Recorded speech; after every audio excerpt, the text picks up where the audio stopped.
You are watching Co-op for Two, broadcasting live from Champaign, Illinois, December 26th, Boxing Day they call it, 2021, Sunday night, 11 p.m., and we are continuing our playthrough of the rare and out-of-print 1986 expansion for Sherlock Holmes Consulting Detective called Adventures by Gaslight.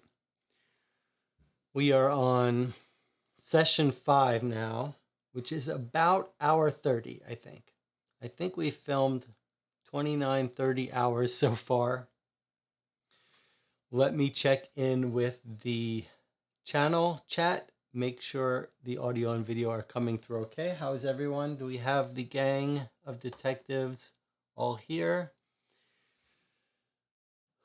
Aaron and Jonathan are both here, and we're talking more about the case as we left it.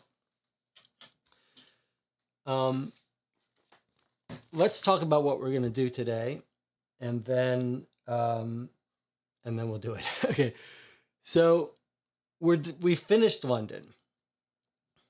Jonathan says the sounds are coming through. Okay, I'm going to switch away from here. Okay, so, and we can put this away. We finished playing London. It took us 30 hours, but we've completed the map of London, and if we look at it, we can see that we traveled all over London trying to understand this case.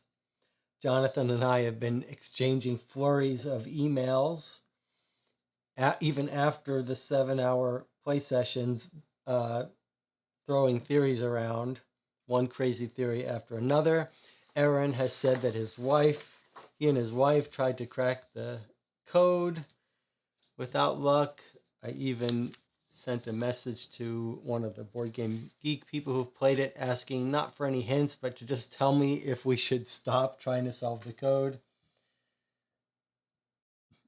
And we are ready to go to Paris. We actually read if you'll remember, if we look at this, the way this game is supposed to be played is you play Tuesday, 21st May, 1889. That's what we played. That's while you're all in London.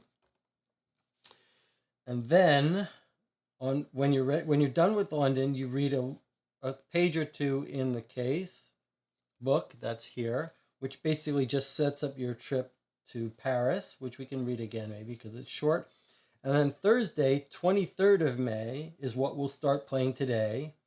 And that's got all of the Paris clues, which are here. Here are the Paris clues, and here are the London clues that we completed. And the Paris clues are on their own Paris map. And then you play that. That'll probably take us several days, several sessions to get through all of Paris. And then when you're done, you read a Friday and you read a Saturday and you try to answer it. So basically, we're in Paris and then we solve it. And then we try to solve it.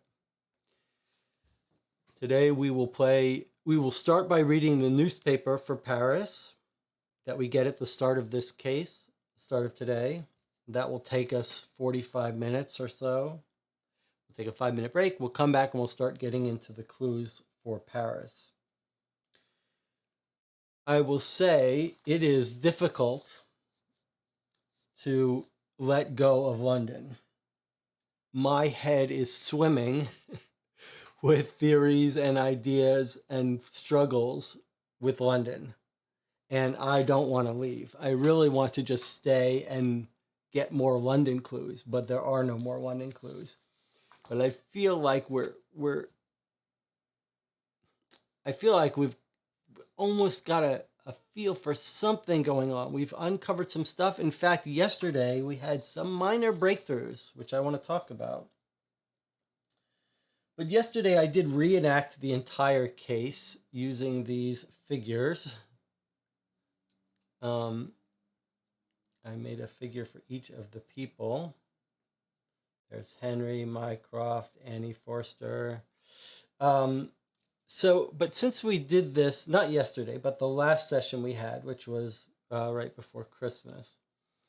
So I think, okay, I should have said my spoiler thing. Duke of Zill has come in, said good luck. Yes, okay, that's a good reminder. This is full of spoilers. This is the 5th session. If you have not watched the previous sessions or you plan to play this, this is going to make no sense.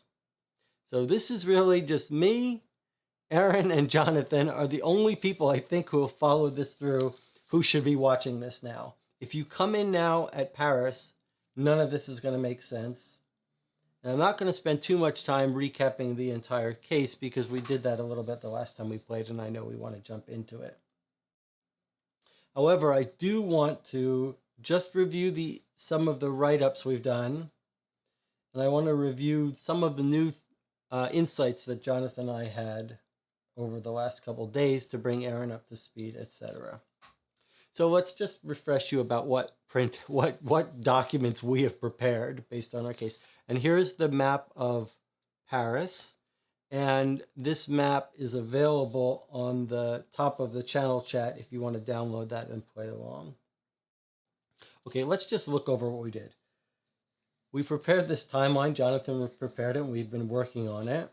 That's one of the big insights, was a change to the timeline. I revamped my write-up of all the people involved. I'll remind you in case we deal with them in Paris. There's Annie Forster. She's the governess. Mike Collier, her fiancé. Miss Emily Thacker. This is the center of our attention. The beautiful French young wife who may or may not be a spy. Henry Thacker, he's the engineer at the center of all this. Thacker's wife, Rose Rylott. These couple people from Salvation Army, we don't know what role they play. Nigel O'Brady, who's this very sneaky butler who seems to be leaving coded messages in the newspaper that we have not been able to figure out yet. The disappeared cook, who's probably not important. Mycroft Holmes, the brother of Sherlock Holmes and the spy master. He seems to be involved in this. Peter Rucastle, this very mysterious old vet who was killed. We figured out he was killed. I think we've pretty much confirmed that, but we don't know exactly how he's involved, how he was killed, etc. And then Charles Attard, who seems to be a barrister who met with Mrs. Thacker and then left the country, possibly to France. Okay, what else have we prepared? I've been preparing just a list of questions that we don't understand answers to. Why does Mr. Thacker tell his wife he will be preoccupied for 3 days? Why does he send everyone away? What was he doing in his office from 8:30 to 12? Why does Miss Thacker lie about the delivery, etc., etc.? Just to show you how much we don't understand. Some older questions we had. Some outline of Jonathan for what his evidence he is for thinking Miss Thacker is a spy. I thought she was a spy on the third session. The fourth session, I was convinced she was good. Now I'm back to thinking she's a full-on spy. I've been keeping a list of people mentioned that might be in Paris. O'Brady, Nigel O'Brady, the butler, he has a brother. I think his brother Patrick is Gerard and is in Paris. I don't know yet whether he's working for Moriarty or is a spy. I'm leaning towards thinking that Gerard is like the equivalent of Mycroft Holmes in Paris, that he has connections to the underworld. The game gave us a hint about him having connections to the underworld, but I'm starting to think he might be a spy master, has connections rather than a bad guy. Did we hear about any Minnie Cavill in the story? I don't think so. Name sounds a little familiar, like on a previous case. I don't think in this case. You correct me if I'm wrong, Jonathan. The cook has disappeared. We might want to check if she's in France. There's a whole airplane book that lists the history of airplane research that mentions a bunch of French people. The newspapers mention that there's a Times office in Paris, and then there are a couple of newspaper entries about France.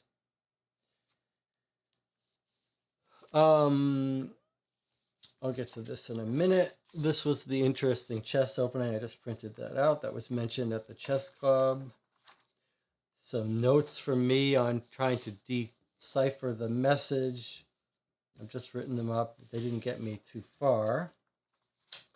Then I started playing with the different idea of trying to solve it by saying, like, here's my brainstorming idea that maybe if we start with some assumptions and then see how it plays out. Like, if we assume the wife is a French sleeper agent, how do we make sense of things? If we assume the wife is loyal, how do we make sense of things? So I just made a whole bunch of lists of those things.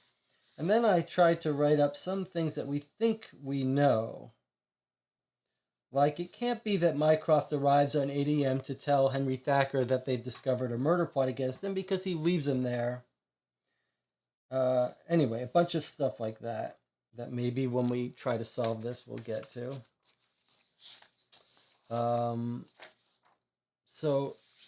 Okay, so that's that. And then I prepared a whole sheet to help me do deciphering work. Like a little note for me to keep track of attempts to decipher, possible words that the CBFCH could be referring to, count backwards from column headline, calculate binomial theory, etc. Then I tried to look for, I thought, well, maybe if we can assume that the coded message mentioned if it's 11 letters, then maybe it's at Annie Forster. Littlestone, Nigel O'Brady, those were things that were 11 letters, because we know there's either 11 or 11 words. Plain text words we might find in the cipher. This is how one often tries to break ciphers. You guess, like when they tried to break the Zodiac Killer cipher, one of the ways they broke it is they assumed he would be saying kill several times. So they looked for letters that might be double L's, stuff like that. So that was my thinking here. Some theories about the first digit seems to be a column header. Jonathan had an insight that the third digit here is a 0 on at least one of these numbers. That suggests it can't be a count like paragraph number 1, 2, or 3. Maybe it's a Caesar cipher rotation. None of these actually worked, although we did find some partial numbers that proved how schizophrenic people must live their lives, thinking they see patterns. And then we started playing more with these two notes. If you remember, at Peter Rucastle's house, burned up piece of paper. He was the guy found dead. We found this. Jonathan had an observation that this is clearly 4 Gray's Inn. This is the address of the Thackers. So he had the address of the Thackers' house. This is definitely 4 Grays, so this is probably Inns. He had bad handwriting. So we don't know what else this says. We thought originally it said like 25 tome, but now I'm thinking this is to me. I don't know what this is. Jonathan thinks it's not a 25. It is weird, small, much smaller than the 4 and small. So maybe like it's the end of a word. I thought this might be London, but now I'm not sure. This was in his house. This was in the cigarette case that was found on his body. Now I'm going to come back to this because this was the minor breakthrough we had, not about this note in particular, but about his body. This note is important. Let's pay attention to this because of what I'm going to say in a minute. On his body are these cigarettes, right? He's dressed in bad clothing, has bad hygiene. He's got these cigarettes. When Wiggins finds it, he says, wow, he was rich. He's smoking these fancy French cigarettes. And written in the cigarette box is something that looks like Rec Doc, Geo and Vulture, Geo and Vol, and then CA. We don't know. So we don't know what this word is. It's either ERAUSM or TRAUSM, something like that. CL and then maybe SM. Doesn't really make sense. We thought this said something like received documents, George and Vulture. So this George and Vulture, we are positive that it's the bar where Miss Thacker went at 7:30 p.m. on Monday to meet with Charles Attard, CA. We don't know whether she gave him something or he gave her something. The game sort of tried to make us think that she had something under her arm, but now I'm not so sure that that's true. But we thought, oh, okay, is this guy following her and did he write down this information, but how did he get to the pub to follow her, etc.? Okay, so now let me give you the big, one of the big things that we discovered yesterday. But let me catch up on the chat first. Aaron says, the message of the code talks about widow and company. Is there a meaning to it? Who is the widow and company? That is a great question, Aaron. I struggled with that too, trying to make sense of what the message in there was adding to it, and I don't know. But now, let's pay attention to this part, because this is really important. I wrote up the updated timeline, and I sent it to Jonathan. And when I updated the timeline, I had it come here. 7:30, she takes her secret meeting. She comes back. At 9:30, she reports the crime. And then somewhere in there, we know the body was found after 9:30, because that's when the ceremony was and before the morning. And when I sent this to Jonathan, he said, you got something wrong. Peter Rucastle died on Sunday night. This is Monday. All the theft and everything. Mycroft arrives at 8 a.m. This is Monday. And if you look at the paper, it's clear on Tuesday. Wait a minute. Jonathan, I hope we're not wrong again. Yeah, here, look. Police, murder at the Buddy Tower. The body of a man was found at dawn yesterday, Monday. So the body of the man, Peter Rucastle, was found Monday morning. before all of these events.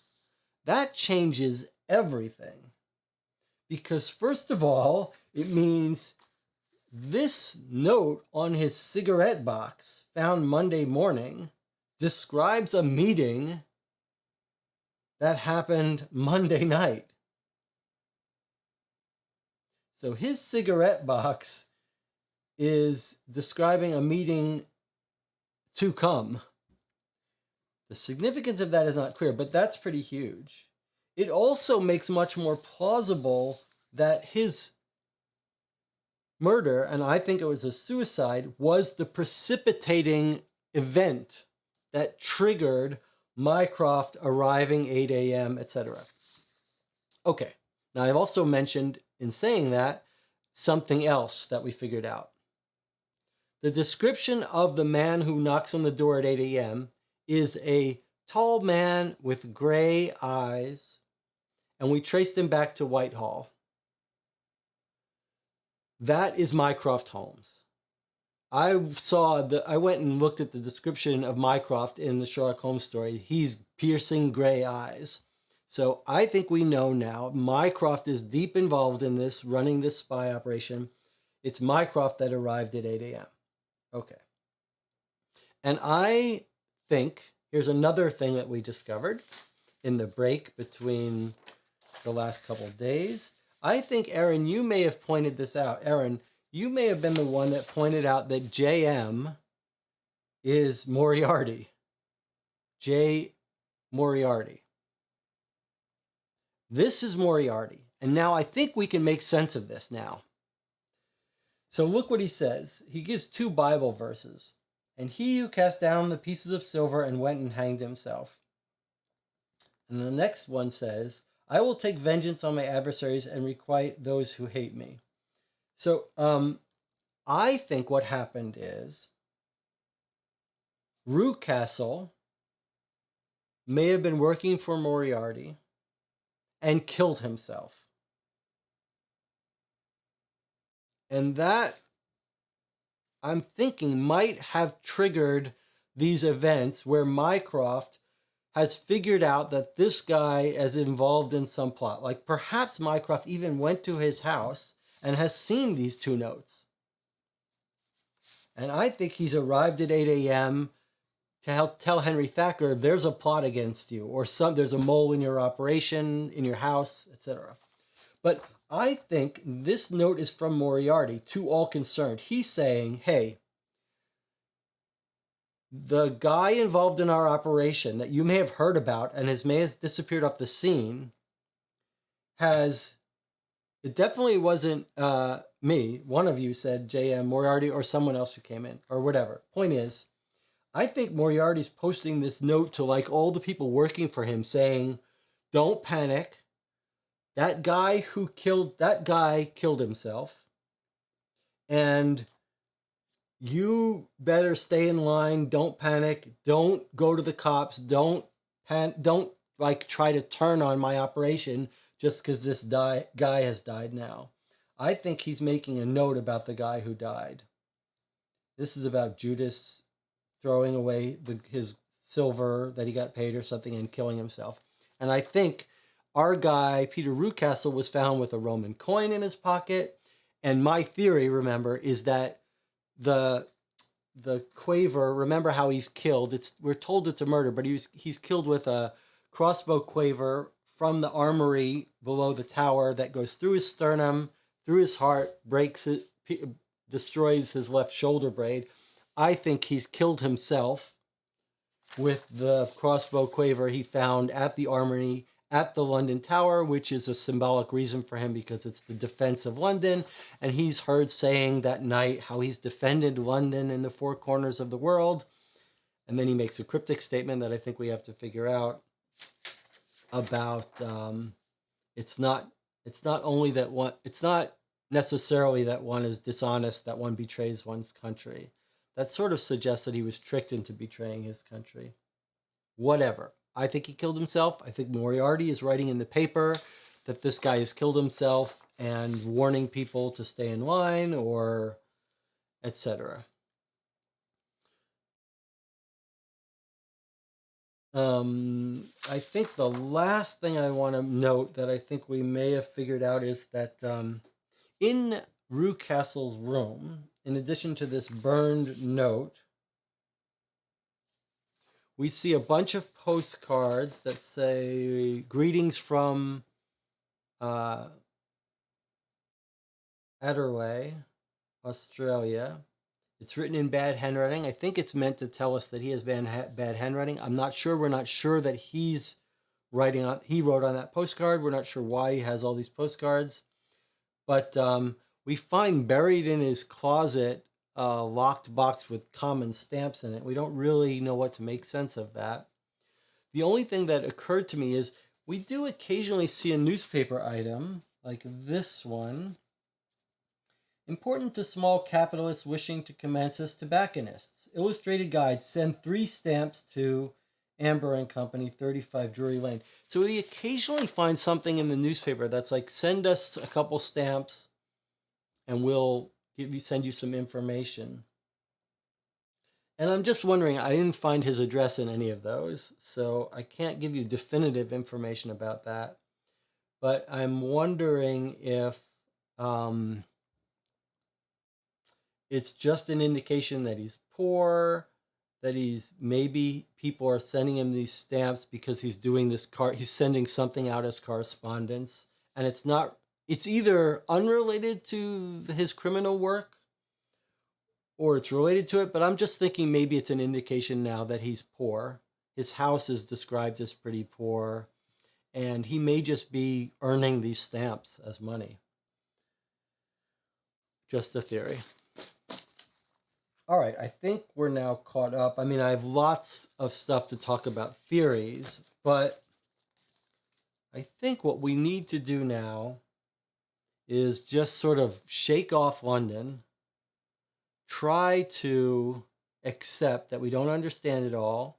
We don't know how much is going to get filled in when we're in Paris or if none of it will. But rather than getting stuck on trying to solve London, do both of you agree that we should just sort of try to clear our mind, go through Paris, and see what new information fleshes out that might implicate the wife as a spy, whatever? I think we've gone through our theories. We've got some. I'm starting to think that Miss Thacker is a spy and was setting up her governess or something. But I think, rather than dwell on trying to solve that, let's go to Paris and see if we can fill in any holes here and connect any dots. We are going to have to return to this and try to figure it out before we solve it, but no reason we shouldn't go to Paris. Okay, Jonathan says on to Paris. Now, I was hoping that Zachary Brown could be here for some of it. Zachary Brown says, hi, everybody. I'm just tuning in to say hi because I'm in the wild French countryside with almost no connection. All right. I was hoping Zachary Brown could be here because he's in France and lives in Paris now, and he might be able to fill us in on some of these locations and places. But we're going to be in Paris a couple days. We can always ask Zachary offline. Jonathan says, seems like a plan. If we get there and the game acts like we should know more than we do, we can pause and take a step back. I agree. Like, the game doesn't want you to go back to London, but we're bringing those newspapers from London with us, and we can go back and look at our notes if we have to. Aaron says, on the burn note, you've struggled to read the message. I think the second line says transmit or something like that. You think this says transmit? This looks like an L to me. L. Sorry. This looks like an L for sure, no? This is 4 Gray's Inn Road, is what this is going to say. You think this says... I don't think this says transmit. This could say transmit. This isn't the burn note. This is the note on the cigarette case. We sort of assumed, received document Georgian Vulture, transmit to CA. But that that feels like wishful thinking. Like that doesn't actually say transmit. There's no N, there's no T. There could be an I, but there is no N there. And there's definitely no T. But it could say transm. Why would you not?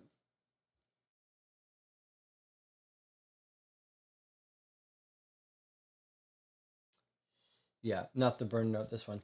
I mean, we kind of assumed it said something like transmit to CA, but if I'm being honest with myself, that does not say transmit. Like, it's kind of like transmit, but what does it really say?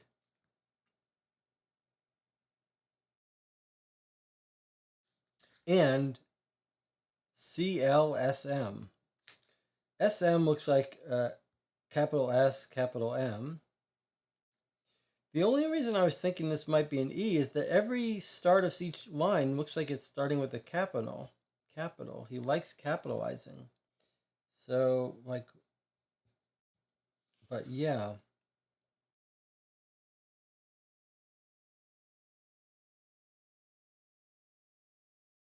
The other thing I was thinking is if this is an arrangement to meet up or plans to meet up, it's got no date and time. That's bothering me.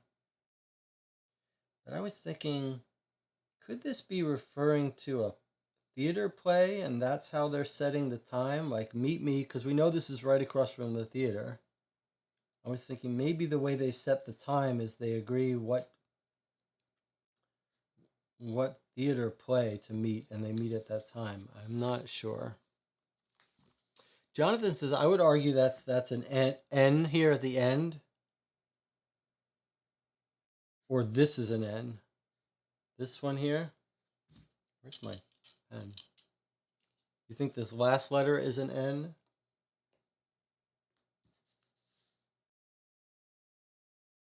Either way.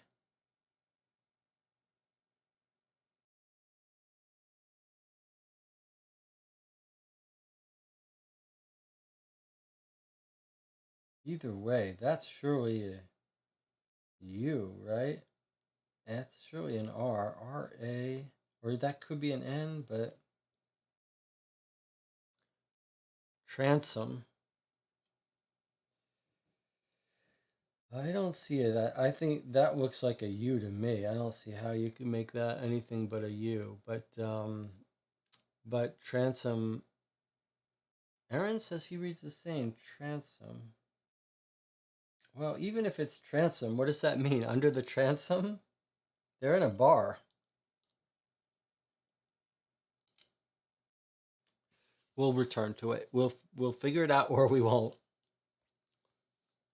All right. So we're going to do Paris. I think before we read the Paris newspaper, or first we got to read the Paris casebook. Okay, let's read Paris. Aaron, were you here when we read the trip to Paris? Let's read it since it's so short. This is Wednesday.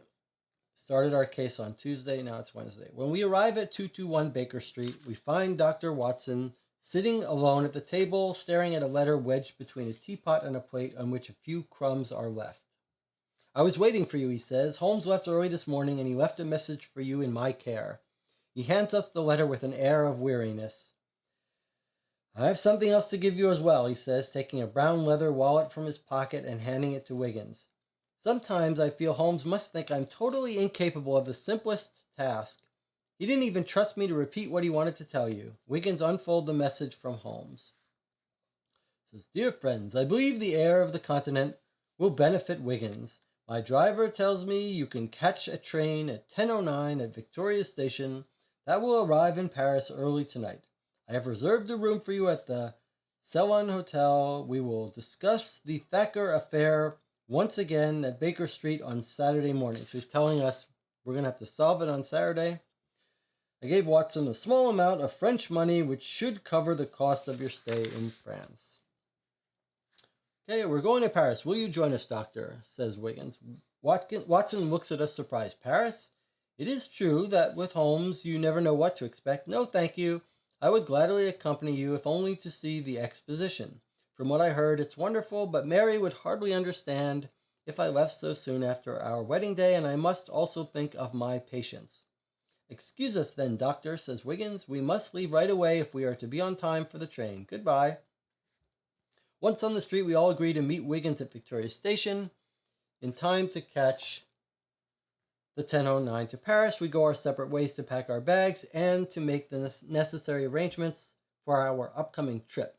10 o'clock finds us grouped around Wiggins as he hands out our tickets. We board the Continental car he has chosen and settle into our seats for the journey. Our voyage, by train, boat, and then train again, goes smoothly, and we take advantage of these hours of inactivity to decide where to begin our investigation. When we leave the train station in Paris, Wiggins takes a deep breath of fresh air, holds his breath a few moments, and then declares as he empties his lungs, Paris, Paris, think of all the French beauties within reach, my friends. We approach a cab and ask the driver, can you take us to Crillon Hotel? The driver stares back at us with a blank look.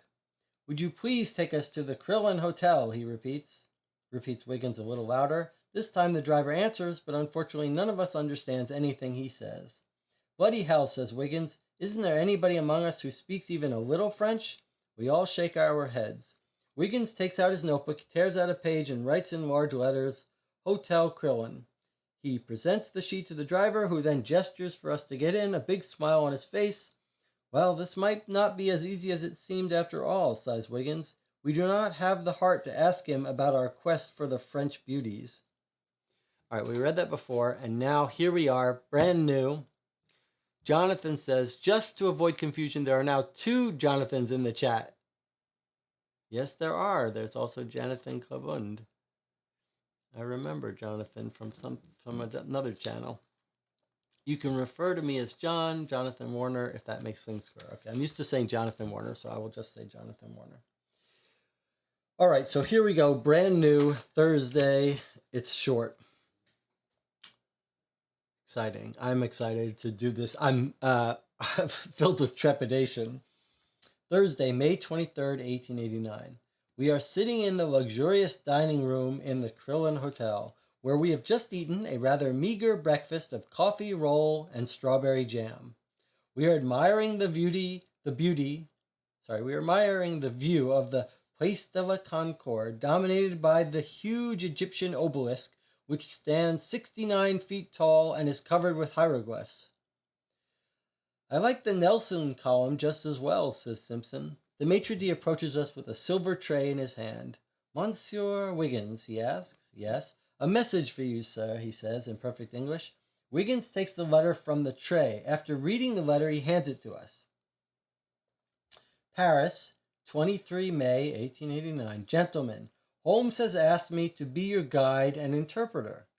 At your convenience, please come to see me at my home, 52 Varginard Street, 6th District. Francois Villard. It looks as if our Parisian adventure is about to begin, says Wiggins, with a gleam in his eye reminiscent of the one we have often seen in Holmes. Wiggins jumps to his feet. Come, gentlemen, the game is afoot, as Holmes would say. Okay, so we've got our system back. Let us acquaint ourselves a little bit with the map of Paris. And then let's put our first clue on this. And, we should read the newspaper. All right, let's acquaint ourselves with the map, and then we'll read the newspaper. Does the game tell us when we're going to get a newspaper? Let's see. Newspaper archives from both the Times and Figaro. The newspaper from March 6th is not part. Okay, the newspapers, anytime during the game, you may refer to the newspaper for that day or any previous day. All right, so we get we're getting the newspaper at the hotel. We'll read that before we go anywhere. But before we even read the newspaper, let us acquaint ourselves with Paris. That looks like the Arc de Triomphe. It's called, boy, I'm going to mangle all these French terms, but Place of l'Etoile. If Zachary was in the channel here, he could help us a little bit. 65, Arc de Triomphe. Okay, so there's Arc de Triomphe. Okay. We've got the Eiffel Tower here. Champ de Mars here, the boulevard. Then we've got Avenue de Tourville. I don't know what this building is. Let's see. 11 is Hotel de Invalides. I believe that means hospital, Zach was telling me. Hotel of Invalids is hospital. Okay. Then we've got a quad here. Place de la Concorde. Doesn't have a number. What else do we recognize here? What's this? Jardin de Luxembourg. 26. That's the Senate. Must be some government place here. Any other landmarks that we recognize? There's the Seine, the River Seine. All right, let's look down this list and see what we see. Eiffel Tower. We've got the Hotel of Invalids, the hospital. We've got theaters, 12 here. The Louvre is nearby. There's the Louvre Museum. Theaters, Palace of Justice here. Senate was here. We've got a National Library. Notre Dame. Where's Notre Dame? That burned down recently or suffered fires in real life. Let's see if we can. This is 30. So when we get told a name, we can look it up here. That makes life a little easier for us. 30 is there. Okay, so there's Notre Dame. We've got some hotels. We've got a train station, Gare du Nord. That's a train station, I believe. 43. So it's going to be a little harder to find things, but at least it's a smaller area on which to look. Where was 43?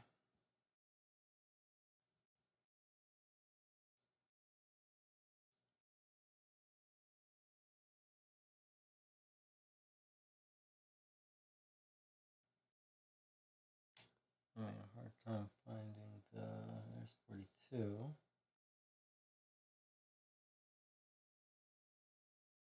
There's 43, okay, train station. Opera somewhere in here. More hotels. Minister of Education. There's the police station, Prefecture of the Police. Minister of the Police, of the Guard or something. Bank of France. Another theater. Another museum, another theater, there's our hotel. Our hotel is 84, which is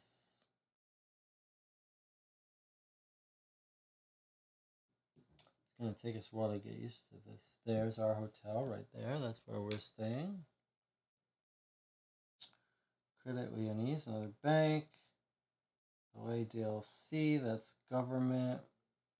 Another hospital. Okay, so that's downtown Paris. Let us now read our Paris newspaper. Where is our Paris newspaper? We'll read our Paris newspaper, and then we'll take a break for a little bit. All right, Le Figaro. Oh boy, there's already French. There's the French word for what? Thursday? Thursday, the 23rd of May, 1889. Imagine this was all in French, if we had to read it all in French. Okay. Parisians against exposition appeased. It is a difficult job to govern Parisians. 3 years ago, the idea of mounting an exposition in 1889 in Paris was met with indifference and skepticism by the business world. Then, bit by bit, confidence in the project grew as the idea appealed to the vanities and ambitions of the Parisians. Everyone wanted to have a pavilion or a display window on the Champ de Mars, everyone, that is, except the restaurant owners who were wary of promises of great profits. Today, the overwhelming success of the exposition vexes the restaurateurs because they did not anticipate nor prepare for the extra business. Even after having raised their prices, the restaurants are still overflowing with visitors of every nation, and the cafe owners have had to turn customers away as they fill up the large cafe terraces each night. The exhibition will be, for Paris, an enormous source of profits for everyone. The hotels will show great financial gain. An eager and ever-changing clientele will be drawn into the expensive boutiques. The cab drivers will earn a lot, and it will be an excellent opportunity for both the drink stands and restaurants. For the visitors, having come to Paris for the exposition, will not spend all their time there, and it will not be at the Champ de Mars that they spend most of their money. Okay, just a little flavor about this big exposition. An interesting note: henceforth, civilian and military bands, as well as the chorus groups, will be performing nightly in the raised pavilion in the garden of the Champ de Mars for the duration of the exposition. Okay? Petition to the administration. Where necessaries are well situated throughout the exhibition and signs to lead the way are well placed, these signs are not illuminated at night, and the facilities for the greater part are locked as well, forcing the public to make do like little dogs in the bushes. This matter is not only disagreeable, but shameful for the exposition. Someone complaining about no bathrooms. Pickpockets. Another problem at the exposition: the pickpockets. They have descended upon the exposition from every country. Yesterday afternoon in the Rue Dakar, 5 thieves were apprehended, while 2 more were taken near the Dutch waffle stand. The police gave them quite a chase. Wonders of the world. The filigree jewelry on display in the Norwegian section of the exposition at the Hammer House has attracted many visitors. A magnificent fruit bowl made of sterling silver and decorated with a wedding scene is also included in this area of the exposition.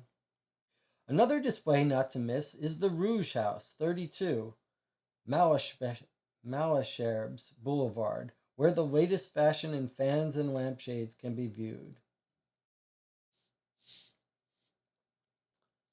Next column. The Ministers' Council, held the day before yesterday at the Élysée, presided over by M. Carnot, examined a very important question for both collectors and the state alike concerning the insurance of the paintings on display at the Palace of Fine Arts on the Champ de Mars. A duel between M. Lacqueret and M. Delarive took place yesterday morning at 8 o'clock. The weapon of choice was a fighting épée. During the first round, M. Lacqueret received an injury to his elbow. M. Maclean, the elderly plenipotentiary minister of the United States in France, is leaving France for America, but he is sure to return soon. Rumors of discord in the Boulingist camp abound. The Republican element is agitated and accuses the general of being a prisoner of the reactionary faction of the camp. This dissension between the different factions of the Boulingists was inevitable, although we cannot say how this will affect the ultimate success or failure of this group. What is yet to be known is the measure to which the peasants and the blue-collar workers are affected by these somewhat superficial disagreements. The grandchildren of M. Lessereff officially presented to the director of the Museum of Natural History a donation to the museum's Chemistry and Alchemy Library of a great number of their grandfather's manuscripts. This would be this time to see if this person is involved in airplane history. Musical Chronicle. Comic opera. Escarmande, a romanesque opera in 4 acts and 8 scenes, including a prologue and an epilogue, stars M.M. Alfred Blau and Louis de Garmont, with music composed by M. Massenet. The general flavor of this work is not exactly defined by the word Romanesque, inscribed on the frontispiece of the partition. The fairy Escarmande draws us into the fantasy world. Escarmande is the heroine and a lyrical fairy like Armide, Medea, Circe, and Alcine, who preceded her in the annals of French lyrical art. As the play develops, we become intimate with the delicious dreams created by the incomparable M. Massenet. The prologue, consisting of the speech of the Emperor for us, is particularly memorable. This wonderful monologue is followed by the march of the frankincense fairies, who incense Escarmande, standing immobile like a Byzantine idol in front of a golden mosaic ablaze with light. Like, what what is going on? We don't know we don't understand any of this. Okay. It's some play out of time, out of country. Loss of a French torpedo boat. Torpedo boat number 110, which has been reported missing since Thursday last, is now announced to have foundered on that day in a gale in the English Channel shortly after leaving Havre. 14 of the crew of 20 were drowned. Doubts have long been entertained as to the seaworthiness of the torpedo boats of the type of number 110, and orders have now been issued by the Minister of Marine that the flotilla, numbering some 50, of which the last vessel formed part, shall not again go to sea until each boat has been thoroughly overhauled.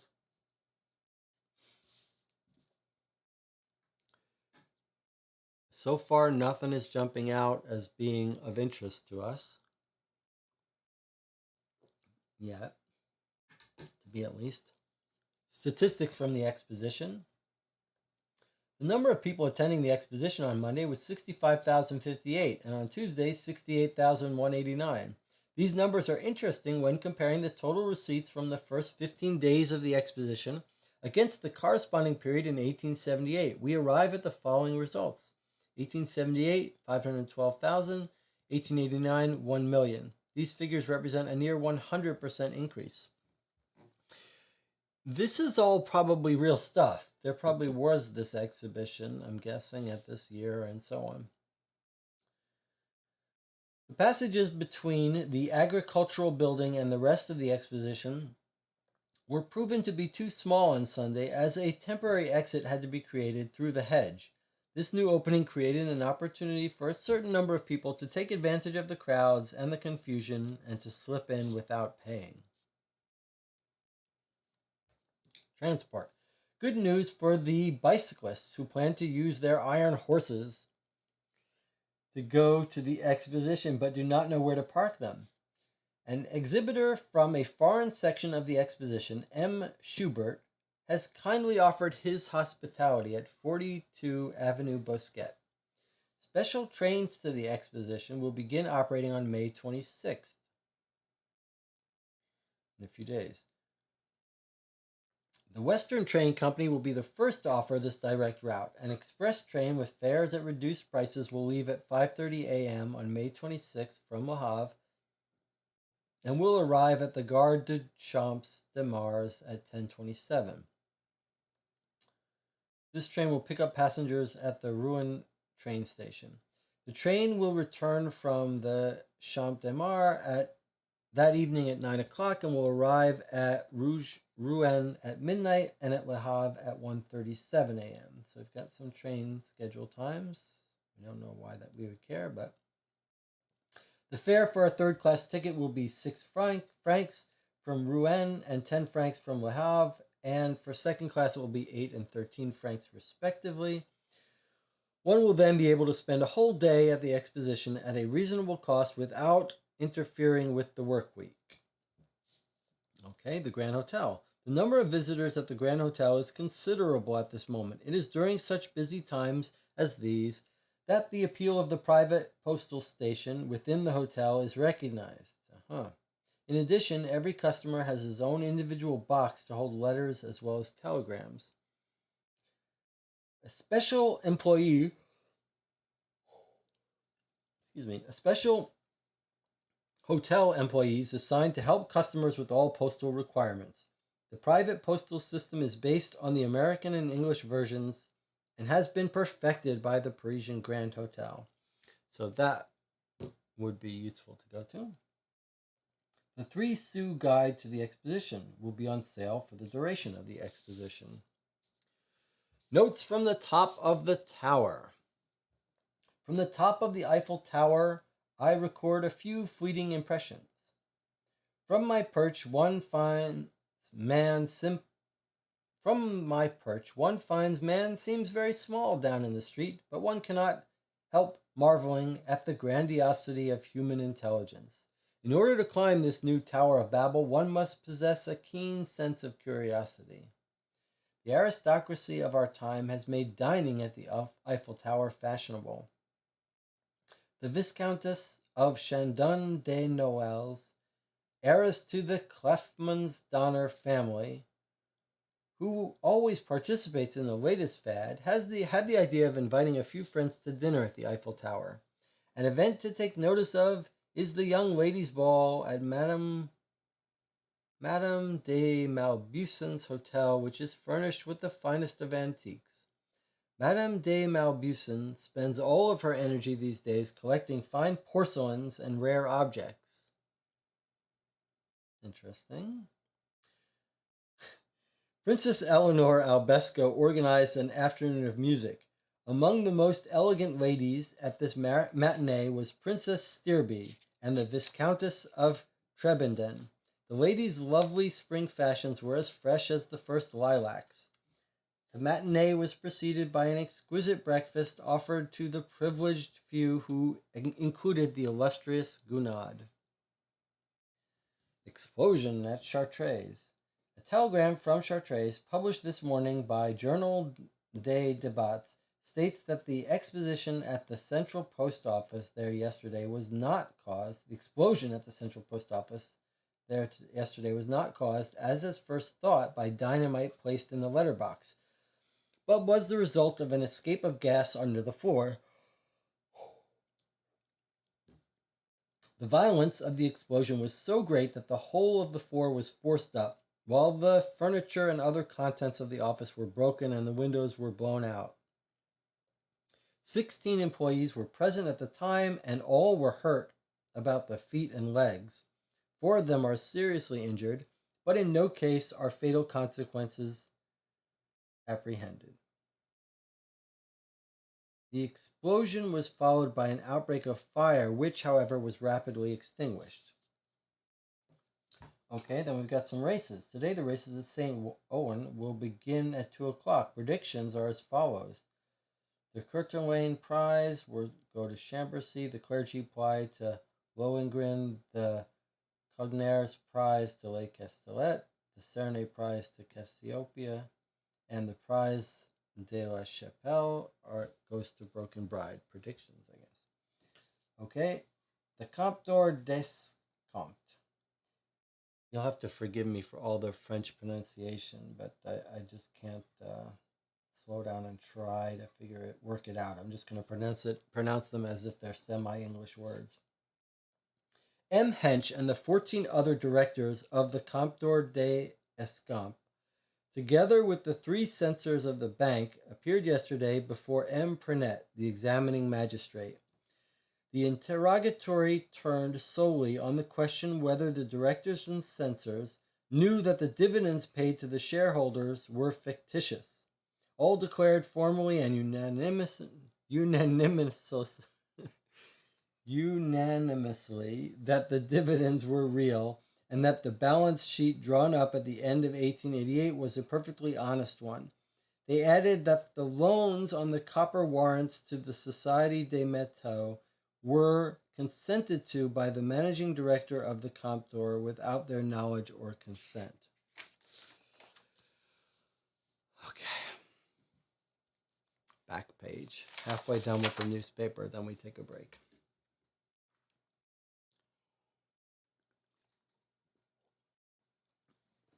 it is it's a little overwhelming. It's always overwhelming. These newspapers are just like a torrent of words that you know are mostly irrelevant to you.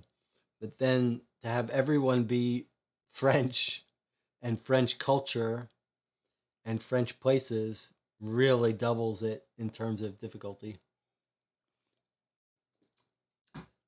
Aaron says, isn't it fascinating that the Eiffel Tower was just completed that year? It was built between 1887 and 1889. The historical little mentions in these games are remarkable. I was searching online for the yesterday for the Elephant and Castle Inn that they went to, and you can see photos of it in 1889. I mean, it was a real place. So yeah, amazing. And this exposition was probably a real thing too. Okay, so here's our back page, which it's like the British paper, the Times, was reversed in terms of like what goes on front and back. Here, their front are the long articles, and then the back are the personals and stuff, and it was reversed in the Times. Okay, continuing. News from abroad. St. Petersburg, 22nd May. The Prince of Montenegro arrived today at Gatchina with his son. The prince wore a national costume with yataghan, pistols, and a knife. The Tsar and his wife received them at the train station with the entire royal family and the prince's 4 daughters, who were raised in St. Petersburg. The reception was cordial. The prince was delighted to see the Tsar, who is the godfather of one of his daughters. After lunch, the prince left Gatchina with the Grand Duke Vladimir. He went to St. Petersburg, where he lives in the Winter Palace in apartments next to a suite reserved for the Shah. Vienna, 21 May. A strike has broken out at the imperial mines in Bohemia. An insurrection is feared in Bosnia.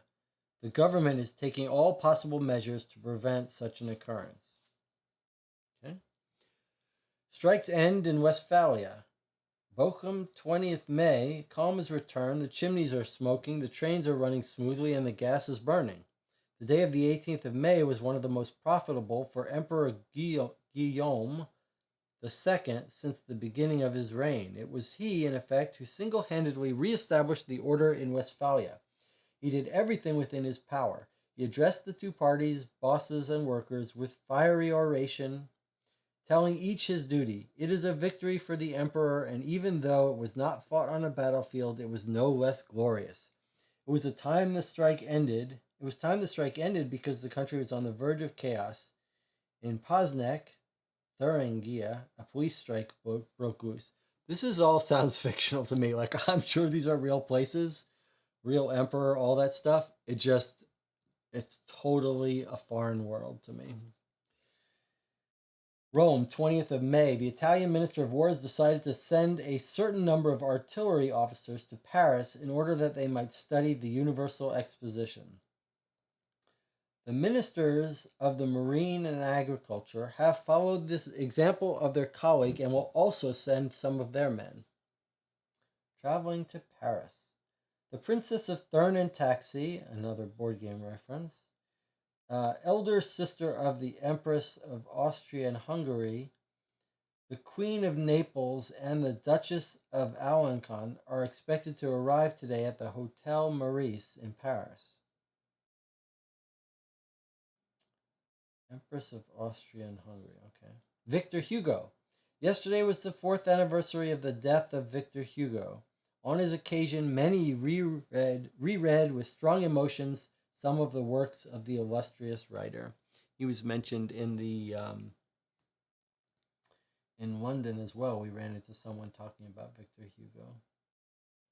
M.B., livestock merchant, was traveling along the Poniatowski Boulevard the night before last when Dalmasnil Avenue,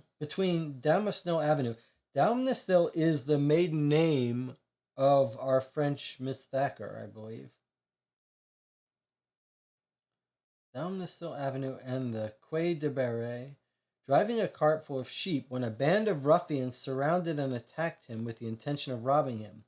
The policemen hear MB crying out and come running, but the attackers were not deterred. They picked up some cobblestones and threw them at the policemen. Then they armed themselves with sticks and knives and jumped on them. One of the policemen was badly bruised. He will be confined to his bed for several days.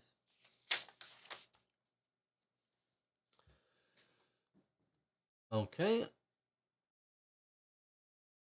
Miscellaneous news. A steam engine exploded yesterday at M. Le Rouge's perfume factory, 23 Avenue de Rony. Sorry, I might need my glasses now. At Neuilly. One of the workers received an injury to his head and sustained burns on a great part of his body. He was immediately transported to the bygone hospital. His condition is grave, although the doctors are convinced they will be able to save him. An investigation has been opened in order to determine the causes of the explosion. There's lots of explosions in Paris. The Society for the Patronage of Apprentices, boys and girls, of the 17th District have organized a fair for Sunday at the Wagram Room, 41 Wagram Avenue. The fair will be free to the public and will feature a contest among artists from the Opera, the Comédie Française, and the Odeon, etc. The prizes to be awarded, medals, certificates, cash, will be given to the most talented apprentices and to the best teachers. A commission, drawn from the upper echelons of police headquarters, has been created to examine the legitimacy of complaints made by the public against the hansom cab drivers. Should the complaints be found to be well grounded, the commission will take disciplinary action against the guilty parties with severe penalties which will force others to think twice. So far, there's very little in this paper that seems like it has to do with our cases. A terrible accident occurred yesterday on Rue de Rivoli. At approximately 1:30, coach number 12758, whose horse was out of control, came careening down the Avenue de l'Opera. At the corner of Rue de la Rohan and the Theatre Francais Square, a canister of gas came hurtling from the coach. Despite the violence with which the canister struck the ground, it did not stop. It bounced onto the sidewalk, where it struck an old lady, knocking her down, as well as the ladder on which a painter was working. The painter received minor injuries, but the side of the ladder hit the lady's temple. She was quickly carried to a doctor, but died on the way. Yikes. Quite an upset occurred yesterday at approximately 5 o'clock on the Saint-Germain train line after the races. Just before the Maison Lafitte station, the train stopped suddenly and the locomotive whistle blew for a long time. A passenger leaned out of the door and asked the assistant conductor what was going on. The latter responded by raising his arms, which the passenger interpreted as a sign of despair. The passenger jumped on the tracks, crying, "Save yourselves, abandon the train."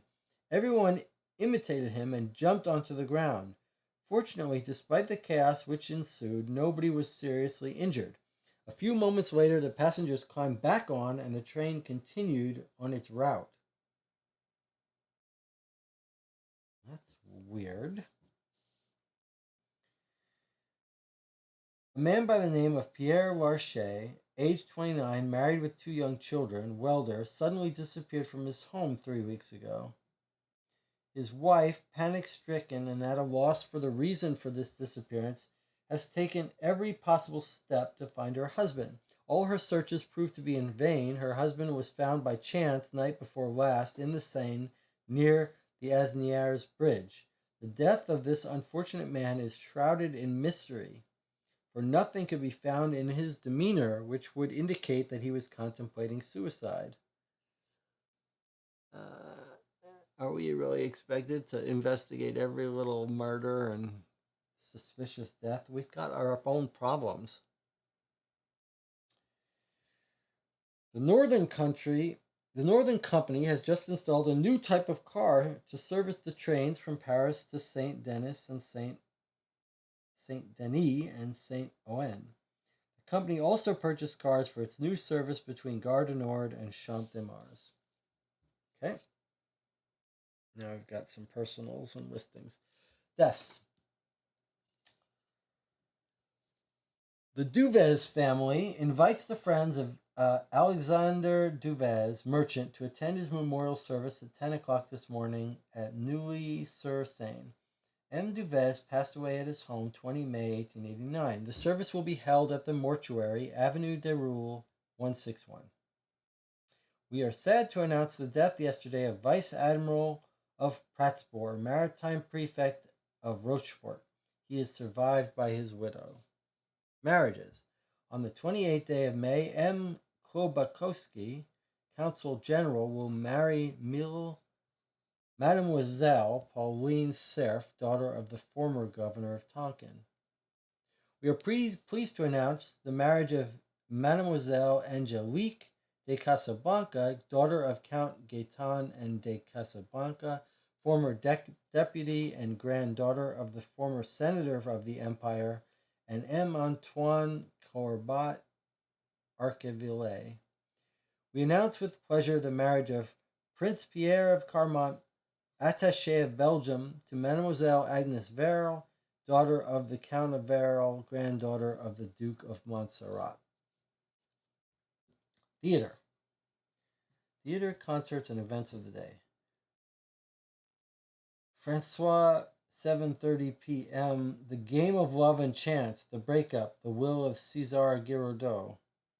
Opera Comique, 8:15 p.m. The King of Wise. Chalet, Around the World in 80 Days, presented by the Philippe Arnaud Ensemble. Mother-in-Law, Theatre de Gymnase, Mother-in-Law, this is just an ad, I guess. New Circus, 8:30 p.m. Equestrian demonstrations and synchronized swimming. La Grenouille, Thursdays, Sundays, and holidays, matinees at 2:30.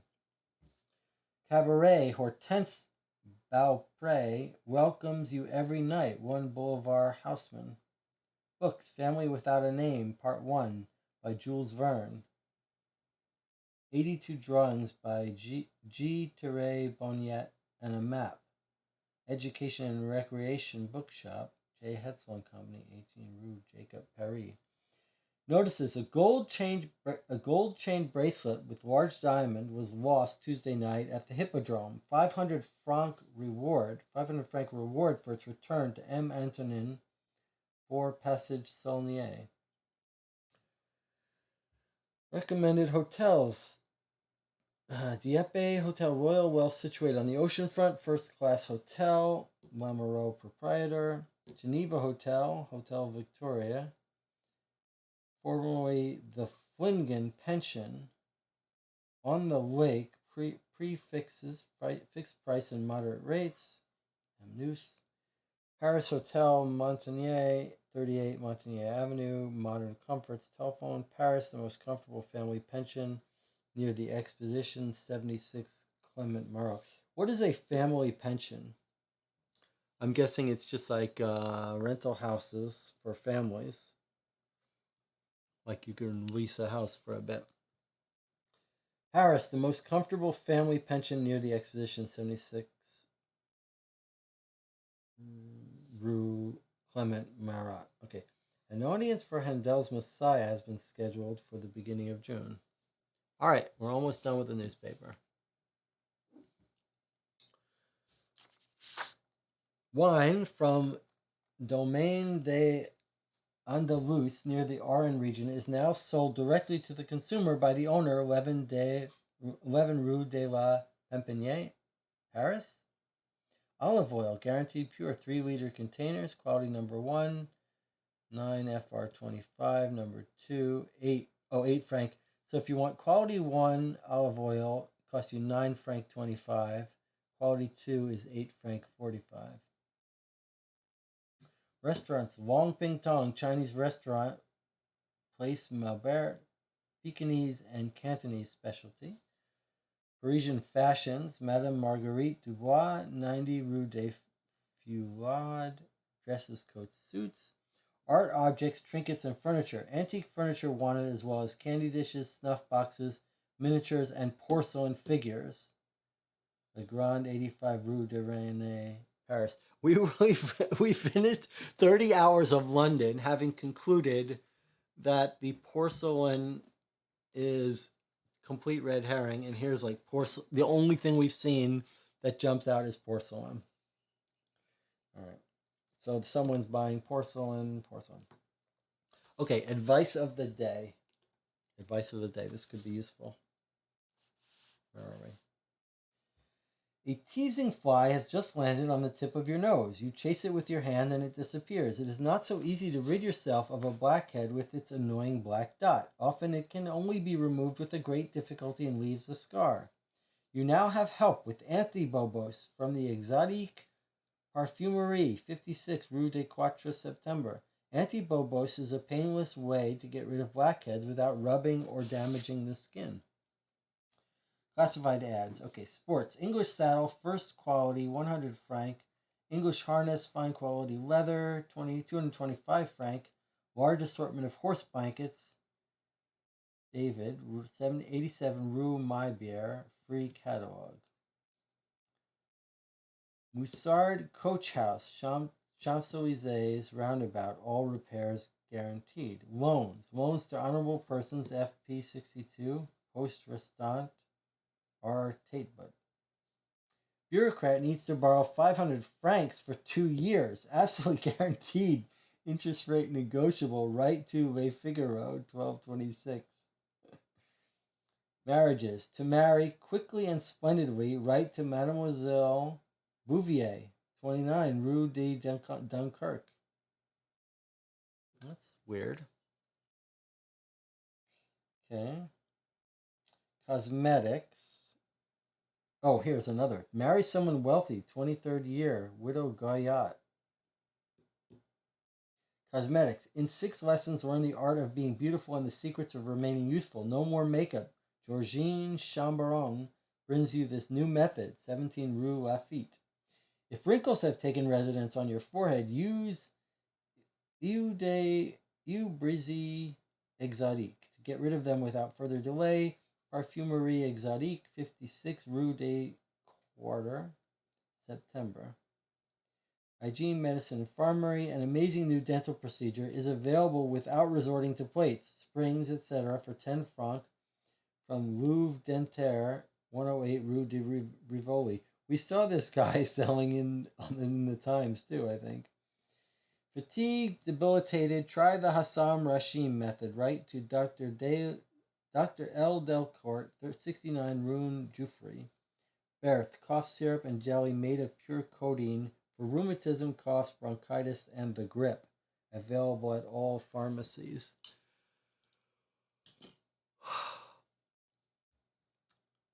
Aaron says, good for Wiggins that Mademoiselle Bouvier.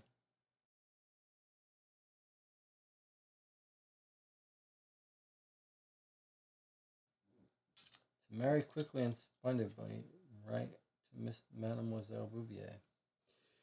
Okay, well, we've read the French newspaper, and I've got a total blank.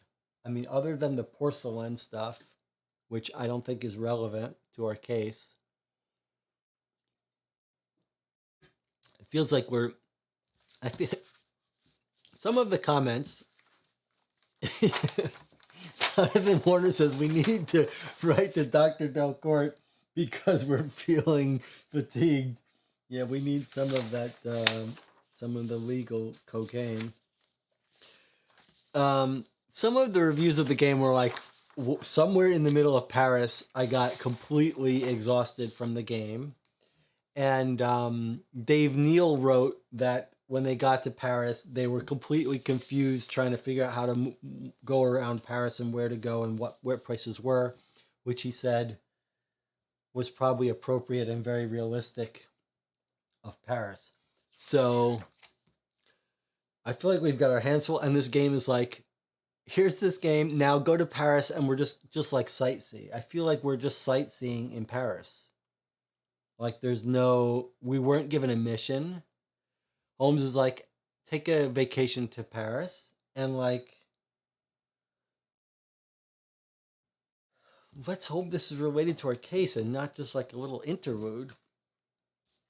All right, it's been an hour and almost hour and a half. We'll take we're gonna take a 10-minute break here so that I can print out my Paris clue points that I forgot to print out. So we're gonna take a 10-minute break. Everyone can really stretch, brew your extra strength tea and coffee, come back, and we will get in. So 10 minutes, I'll see you then.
Welcome back. You're watching Caught for Two.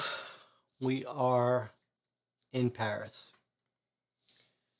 We finished reading the newspaper, thank God, and now we are ready to really get started. Got a couple of suggestions of places to go. Yeah, there were some porcelain birds mentioned. Porcelain, not birds, porcelain place. But the one place that really jumped out to me is the one that Aaron's mentioned here. The Grand Hotel is the private safes for letters. That's the one that appeals to me most. And then there was also the mention of the maiden name of our French Miss Thacker, if you'll remember. And I guess I may need to. Where did I put my clue sheet for England? Because we may need to refer to that to. I made notes of where her information is mentioned, but I've got it written down somewhere, so I'll do it. Aaron says, guess what? The Grand Hotel is not on the map. Okay, so let's talk about something for a minute. That reminds me of something. It's quite fascinating. There's no directory. We're in like a whole different world here now. I think Paris is going to go more quickly because there's no directory. You can't say, well, let me see what shops they could have gone to. Let me do this.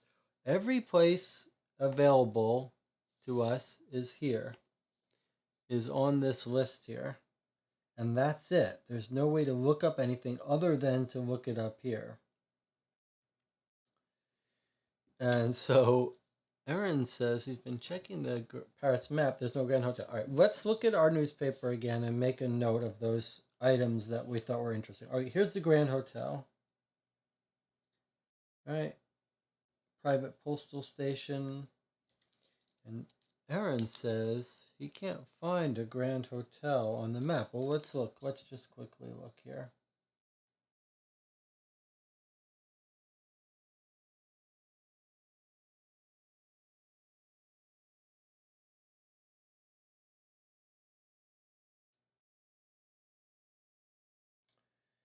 Well, I don't see it either. That's interesting. All right, let's find where were the what else did we see here? What else did we see of interest?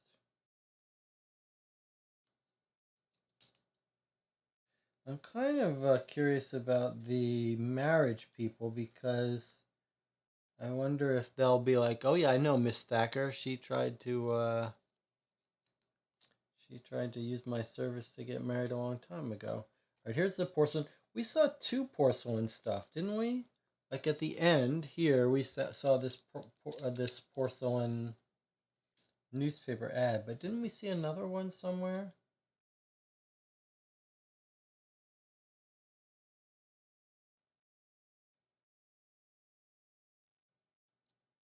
Here's the Avenue Demasnil.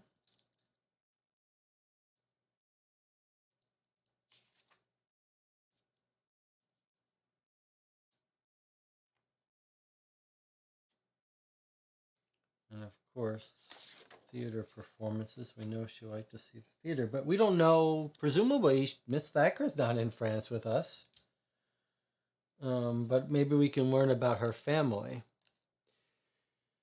It says, you see 61, you must look right of it for a couple of centimeters on the map. It's still not there, so it's not where it should be, huh? Okay. Does anyone remember the other porcelain thing? I'm pretty sure I saw some other porcelain mention earlier. Like maybe part of the exposition, someone was showing off porcelains.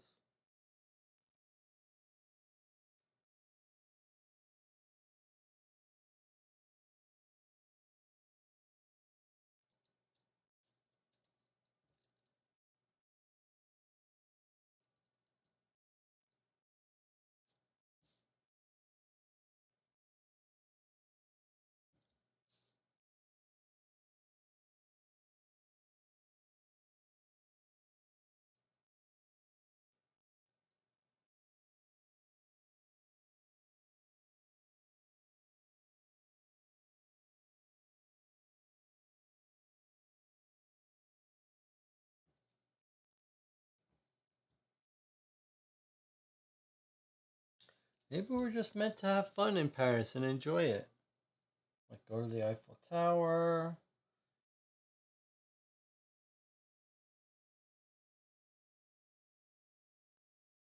Go to the races.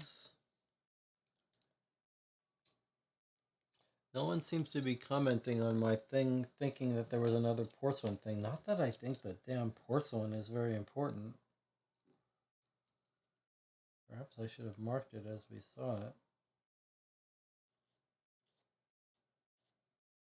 No one else remembers seeing a porcelain?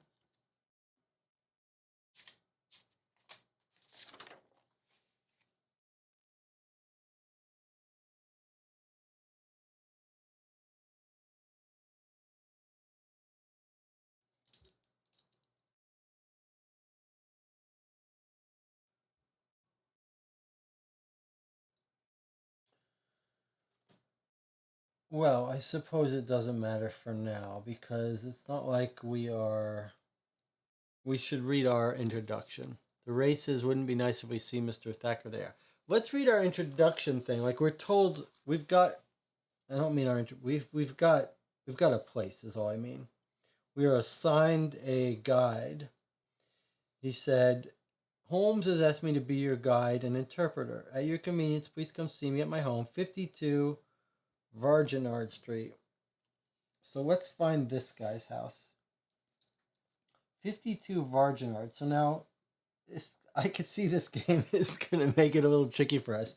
Because if you look up for 52 Varginard, it's missing from this map.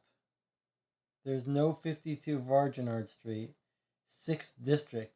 What? Hello, what does that mean? Is there a back to this?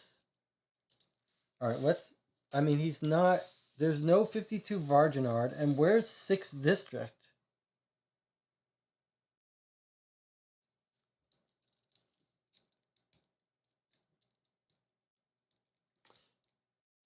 Okay, let's find where 52 is, and maybe it's nearby someplace that we have to go to, but it's not, there's no 52 on this map. I mean, on the legend. So,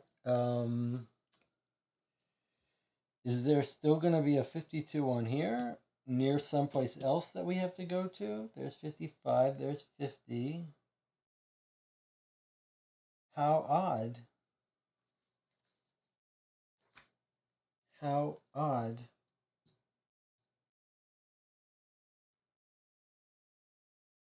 Oh, okay. I'm remembering something now. I'm remembering something. Okay. So let's take a look at this clue sheet, which is also here. Remember that all I did was I just reformatted this, printed it out to make it easier to see. Okay. Now I'm remembering this from Dave Neal's post. He said it took us a while to figure out that you could go to places just by looking them up. And I realized now what he meant. What he meant was this list here on the legend are not all the locations. There are also locations that aren't here. So 52 Varginard is a location here. PA Paris. Okay, so let us do our normal notes. He wants to go 52 Varginard Street.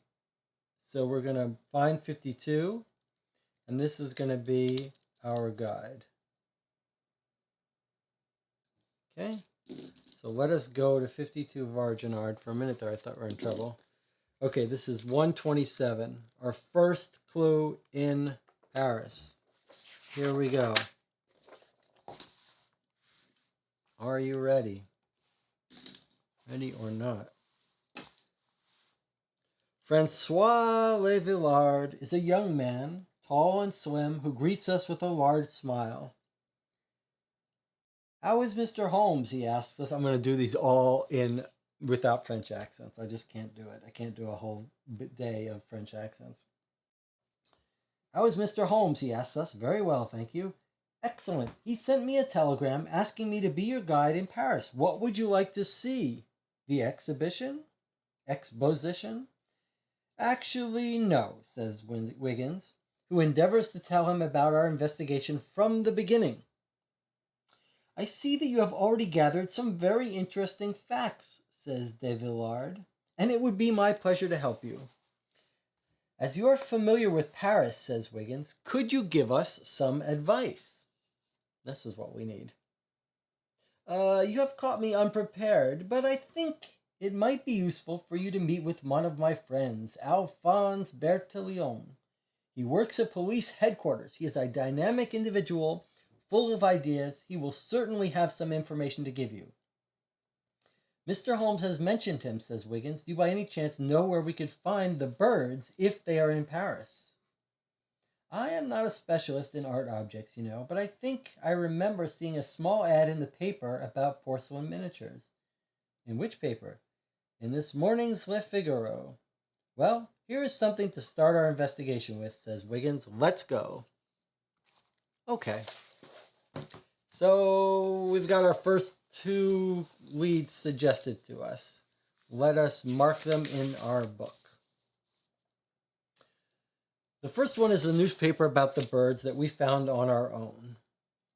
85 Rue de Rennes. So we're going to find 85 Rue de Rennes. So we're just going to put down here, porcelain ad in news. Okay. And then he mentions, yes, got 85. Okay, he mentions he wants us to see his police officer, Alphonse Bertillon. He works at police headquarters. Okay, so where is police headquarters?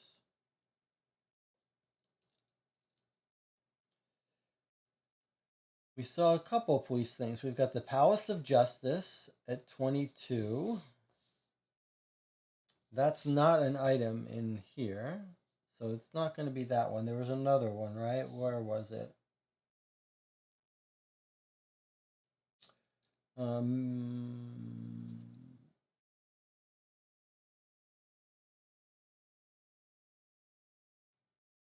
Minister de la Gare, is that the... No, we saw another one. We saw another police.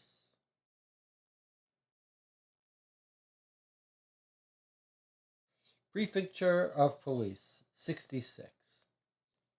Okay, so we're going to put police here. This will be our next stop. I can see I should have scanned this and also put it so we could check off when we had been there. Okay, police and porcelain. Let us start with the porcelain. Let's start with the porcelain.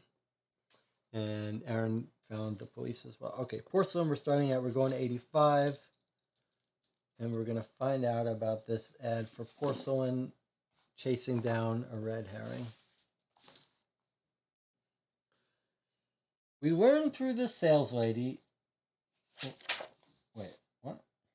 No, sorry, I looked up 85. I should be looking at 80. Okay, 80. Here we go.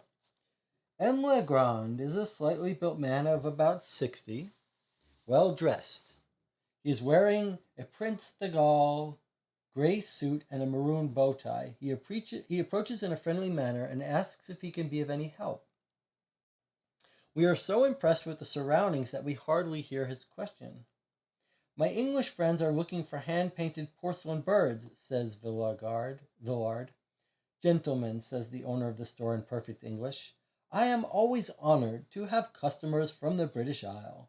England is a country I admire, and I have attended auctions at both Christie's and Sotheby's, and I have even visited the Bonham Art Gallery. Bonham! Exclaims Wiggins. That brings us directly to the heart of the matter. Am I to understand that you are not buyers? Asks M. Legrand with a smile. To be honest, we are working with the famous Sherlock Holmes, and we are investigating the theft of porcelain objects, miniature hand-painted birds on small stands. We read your ad in Le Figaro about porcelain miniatures, and we would like to know if you sell such objects, or if you have been approached to sell such a thing. I understand the object of your visit now. It is true that I am an expert in porcelain and in miniatures, But in this trade, the term miniature has a particular significance, even though these days miniature has come to encompass everything which is small. If you look in this glass case, you will see what we call miniatures. M. Legrand leads us to a superb display of cabinet made of dark walnut. Here is a gorgeous miniature, a portrait of Napoleon dressed as the colonel of the guard, wearing the Legion of Honor and the Iron Crown. This is a rare piece of beauty, great beauty judging from the relief work. It was made by the Nancéan Jean-Baptiste Isabey. Here you can admire the wonderful figure of a child in the center of the landscape. It is painted on a flat piece of ivory. Look at these two pretty boxes. One represents a rather risque scenario, but such things greatly inspired the miniaturists. The other one is finely painted, still life in soft tones. That one is made by Lalonde, who specialized in creating still lifes. Here you have examples of what we refer to as miniatures. Do you have any porcelain objects? Asked Wiggins. Concerning the birds you mentioned earlier, I have not offered such a collection recently. I am not a specialist in this area. I prefer to concentrate on figurines and Saxe porcelain. However, I do buy such birds on occasion. Ladies like porcelain birds, and they are usually affordable. That is why when I do buy them, I usually sell them quickly. Would you happen to know someone who might be able to help us? Well, perhaps Albert Frank at 25 Enfer Boulevard. I think his specialty lies in this area. Okay, a long thing, and then he's like, no, I can help you, but Albert Frank can at 25. Here's 25.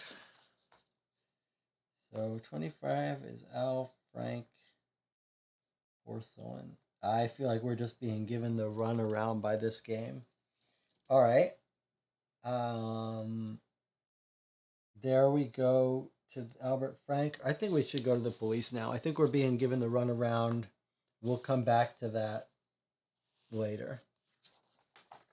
Or when you guys want to come back to it. I think for now we got to go to the police, which is 50. Let's see if we can find his friend. This is police, and his name is Bertillon. Francois de Villard presents Alphonse Bertillon, a man about 35 years old with an energetic demeanor. Mr. Holmes, at whose request we are conducting this investigation in Paris, has mentioned your methods to us on several occasions, says Wiggins to the policeman. Can you explain these methods in more detail? I just want to make sure. Our guide was at 127. I want to make sure this is the person he was talking to so that we don't skip anyone. He says, yes, he sends us to Alphonse Bertillon. Okay. Alphonse Bertillon is obviously pleased at our display of interest in his work. The main principle is quite simple, he says with a smile. However, it took many years for the merits of my system to be recognized by my superiors. An example, perhaps, would clarify my methods. As you entered my office, Monsieur Wiggins, I was immediately struck by your resemblance to one of your fellow countrymen, a certain McGuire, who we suspect is carrying on some rather reprehensible activities. However, the man with the experienced eye would immediately realize that he is younger by several years than you, without intending any offense. But suppose for a moment that you resembled him totally, that you were like twins. My method then would allow you to perceive the difference. Do you grasp the importance of this? We nod our heads in agreement. Let's go back to the example of the twins. Even to a trained eye, they resemble each other totally. But if you measure them, you will be able to distinguish differences. Measure them? Asks Wiggins, surprised. Yes, of course. And I do not mean only to measure their height. In fact, one must take certain precise measurements, which necessarily vary from individual to individual. Specifically, I point out the length and width of the head, the width of the face across the cheekbones, the length from the tip of the left middle finger, and down the length of the arm to the elbow, a cubit. One can put these measurements together with the description of certain parts of the body, specifically with the ear, whose conformation of the pavilion is immutable. The border, the lobe, tragus, the antitragus, etc. You only have to group together all this information on a card to have at your hand a precise description and a method of identification that is infallible. And who is this Englishman who resembles me so much? Asks Wiggins, who seems somewhat amused by the comparison. A suspicious individual, as I said, whom we have seen in the company of Gerard, a very respectable citizen. So we've got our mention of Gerard. So this is interesting. So we've got, well, I need my notebook.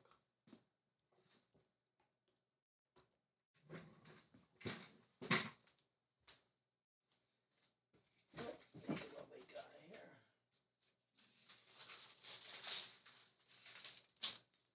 Okay. So we thought that Wiggins looked like Gerard, but now what he's saying, and I think it makes sense because when we talked to our police gazette guy in England, in London, he said, "Do you work for Gerard?" So now what we're learning is that Gerard, we don't look like Gerard, we look like McGuire.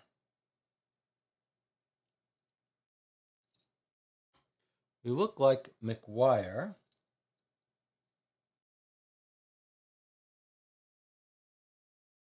And I think, remember we saw the photograph that said we looked like him in the O'Brady Butler house. So I think that they're going to be related. But okay, so we're going to leave our note here, 50, which is 66 PA.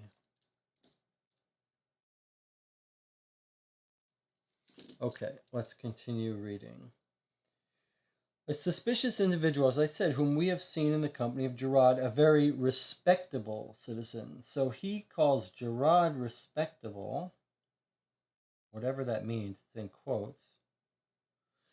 And do you interest yourself in respectable citizens? Asked Wiggins. Respectable in appearance only. The system of justice will never dare to attack him. His connections are so good in all circles. He never acts by himself, but we suspect he is behind a number of things going on in France at the moment. He never makes a false move, except for perhaps last week, when he went directly to one of our deputies, Eugene de Lestrange,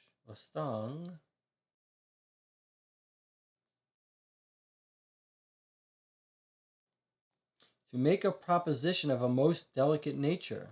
Lestang, in turn, immediately informed the Minister of the Interior,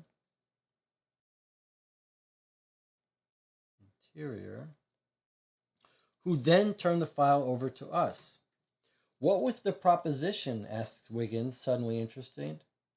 Unfortunately, I cannot give you the details, which are confidential, you understand. But if you're interested, perhaps you can speak with Adolphe Saulnier,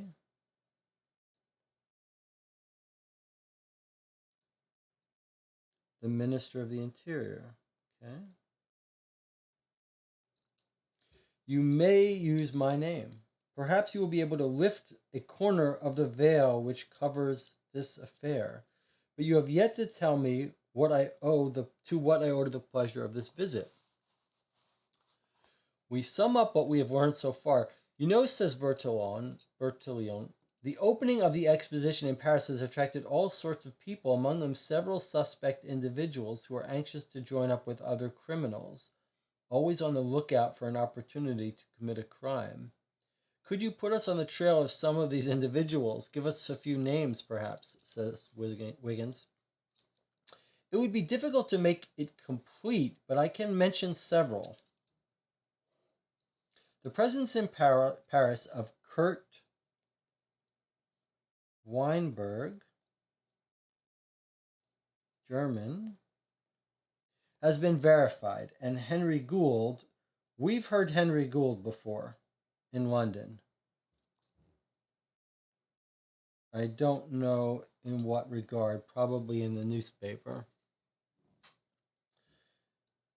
Aaron is pointing out that 47 is Minister of the Interior. Good. Okay. He's quite a reputation as safecracker. Interesting. Henry Gould, American, is in there. He's a safecracker. And then we have Vladimir Ojarski, who's probably met up with Jules Ramborg,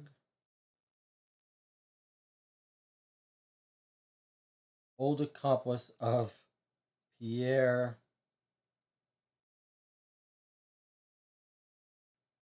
Matin and Thomas O'Neill. There's our O'Neill. Remember one of the O'Neill brothers we visited in England and the other one was in Paris? Those are the names I'm able to give you. I hope this information will be of some help to you. We thank Mr. Bertillon for having received us and assure him that the methods of identification which he has developed and explained to us so well seem extremely promising.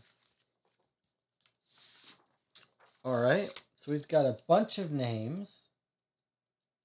Kurt Weinberg, Henry Gould, an American safecracker, Vladimir and Jules, Pierre Martin, and Thomas O'Neill.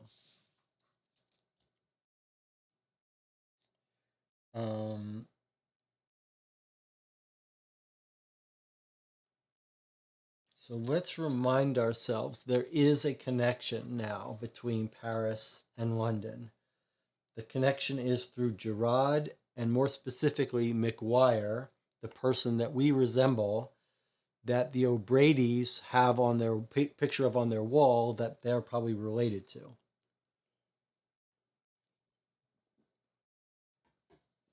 So logically, that might be the trail to go down. So let's go to the Minister of Interior. Minister of the Interior, number 47.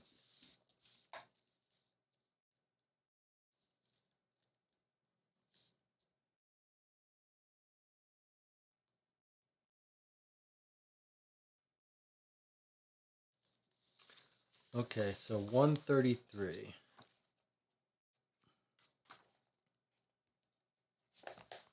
Presumably, Aaron, that we'll get the address. We'll be told the address of the hotel, Grand Hotel, at some point. All right, well, we've got some information, a little dense here. It says, so you are interested in Garage, says Adolphe Saulnier, a man of about 50 years. I'm just going to put, this is the minister, so we don't need to keep finding him. Despite Deputy Eugene Lestang, as you know, warned us of the suspect conduct of this man.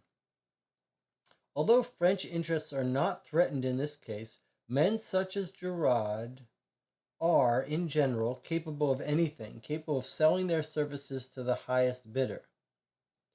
We are wary of them and prefer to keep an eye on them. I might add that we don't have anything on Gerard at the moment that could be held against him in strict accordance with the law.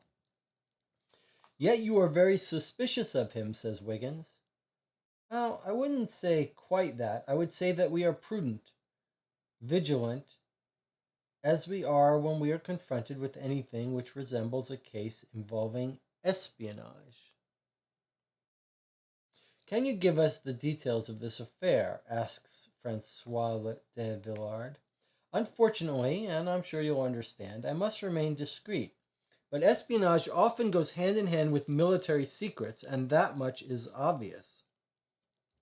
There are many foreign spies working in the capital at the moment. Are there many foreign spies working in the capital at the moment? Asked Wiggins. As you know, the object of espionage is to remain hidden. However, we have managed to obtain the names of a few individuals.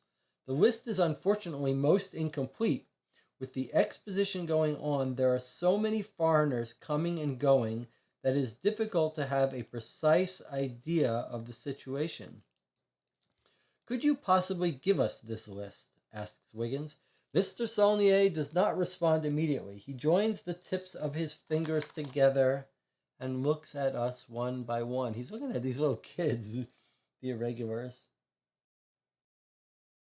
After all, why not? He says. He finally says in a soft voice, but if you find anything interesting, please let me know. He takes a pen, dips it into an inkwell, and starts writing rapidly. Then he hands over the paper and says, I must emphasize again that these cases are confidential and you must remain discreet. We quickly read over the list and take our leave of Adolphe Saulnier, thanking him enthusiastically. All right, he gave us a list and he's used script again, which is our favorite thing. So let us write down that he gives us a list of names. Okay. Let's see what we can make out of this list. Dear God, why is it giving us lists like this? Okay, the first one is Marco Ferrari. That's how I read it. Marco Ferrari. Adriano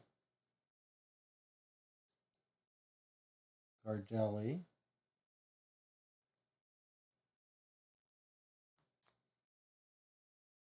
What does that look like to you?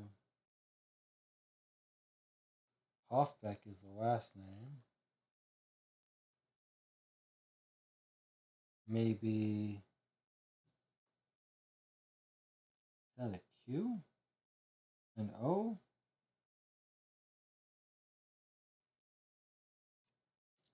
Like my glasses aren't helping it. Gunther?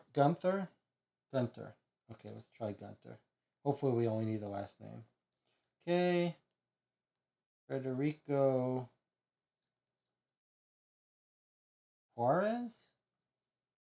Suarez? Okay. Igor Tenolenko. Yeah, so far we're on the same page. Warner Holtz.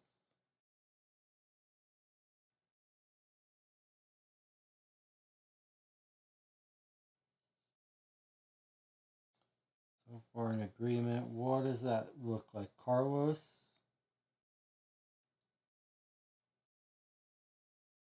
Maybe Carlos.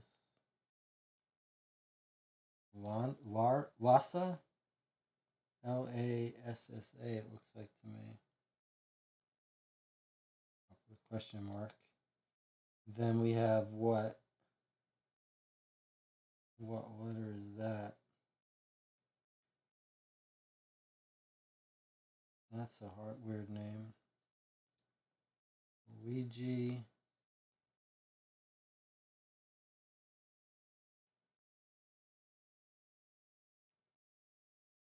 What is that? What is the last one? Everyone is asking, what is the last one? I'm going to say it's Inantelli. Ivantelli. Okay, I don't know what it exactly is, but it's close enough, hopefully, that if we see it, we'll understand it. It's fine. The good news is that we don't need to look them up in directory. So like we'll run into them, we'll see their name somewhere before we have to find them. Maybe in the newspaper, maybe in somewhere. Okay, let me just...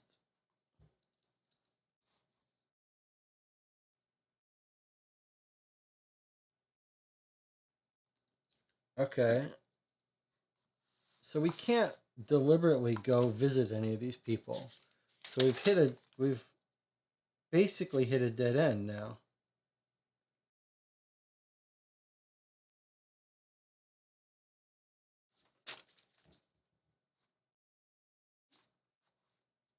Interesting. Okay. I remember seeing information about Henry Gould. I wonder if one of the papers says where he is in France. March 5th.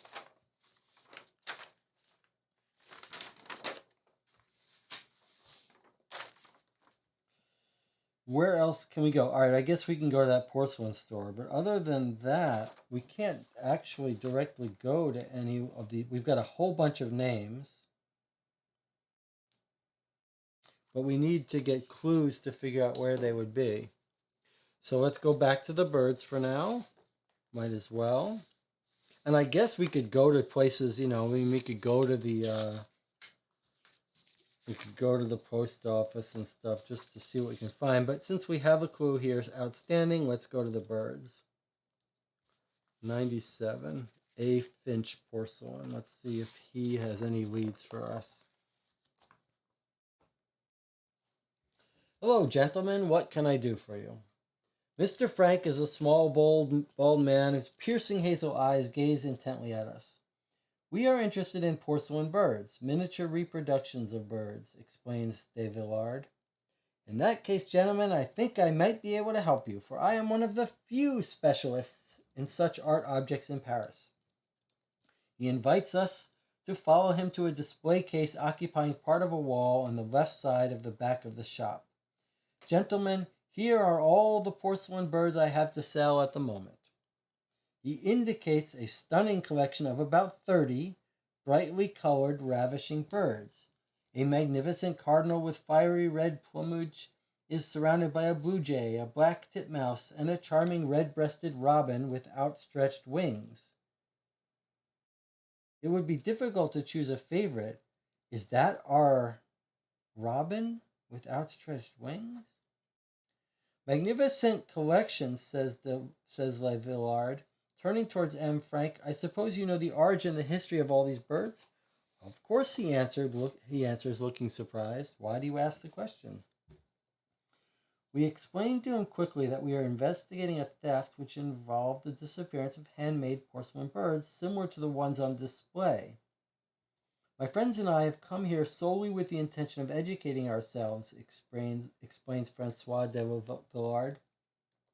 Of course, we by no means intend to imply that these stolen birds could possibly find their way into your gallery.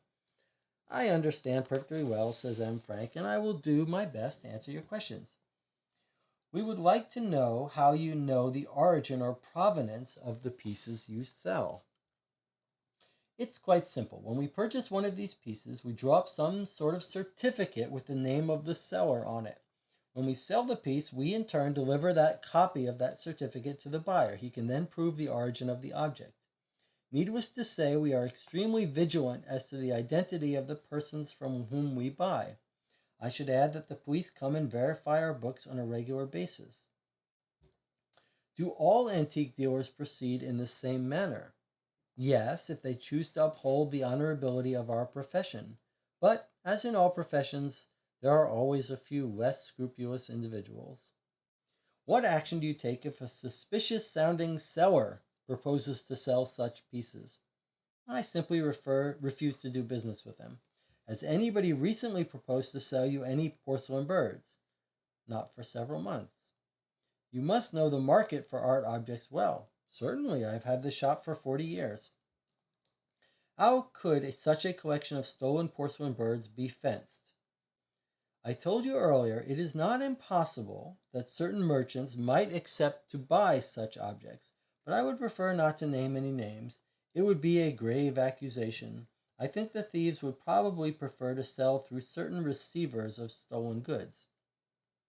Do you happen to know of any? You know, it's a very clandestine world and very likely to change often. In addition, the exposition has brought to Paris all sorts of people of dubious morality. Could you possibly give us at least a few names to go on? The antique dealer hesitates several seconds before answering in a low voice. I think a man like Jules Ramborg could be interested in this sort of thing. I've also heard of a German fellow by the name of Weinberg. All right, those are two people that the other guys mentioned to us. Jules Ramborg and where are we? German fellow Weinberg, okay? I think, but these are but rumors. One last question, says Villard. Is it easy, in your opinion, to find buyers for this kind of object when the origin is doubtful? Yes and no. Yes, because one can always find amateurs who want to profit from a cheap price. No, because in contrast to jewelry, for example, which can be recut or mounted differently, these objects cannot be disguised. We thank M. Frank for his assistance, and after admiring his collection for one last time, we leave the gallery. So, no help there.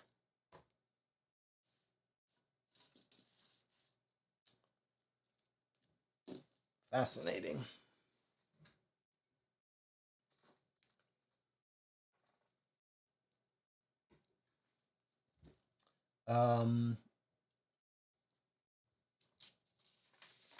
Let's see.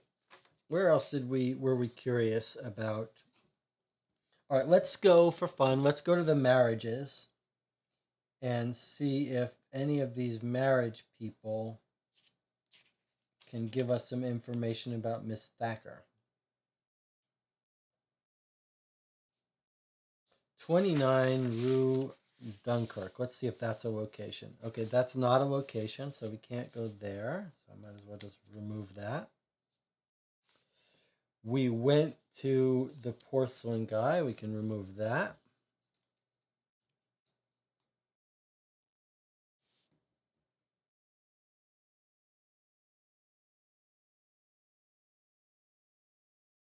And those places. Okay, we went to the Minister of the Interior. Let's mark that on the board. It's interesting because now we're going to places that aren't on the board. 47 PA. Let's remember that if we ever track a criminal down who's not got a marked place on the map, we still might want to indicate approximately where it is in case knowing their route is important, right? Like if we find that there's someone, not every number is on this board, but we could still approximate where it is. So if that's important, we should keep track. All right. Well, there's a safe cracker, Henry Gould, that I know we've heard his name before. We could try to locate where he was mentioned. We could try to find some places in the newspaper. Or we could just go to a couple places in the legend here of this map to see if they're interesting because of what they are. Like,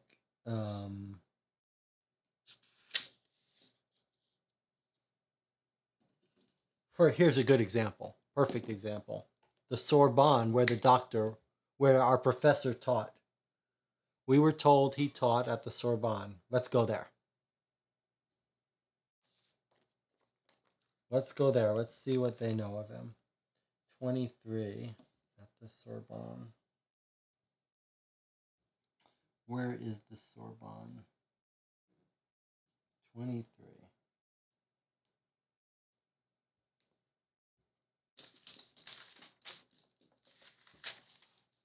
These are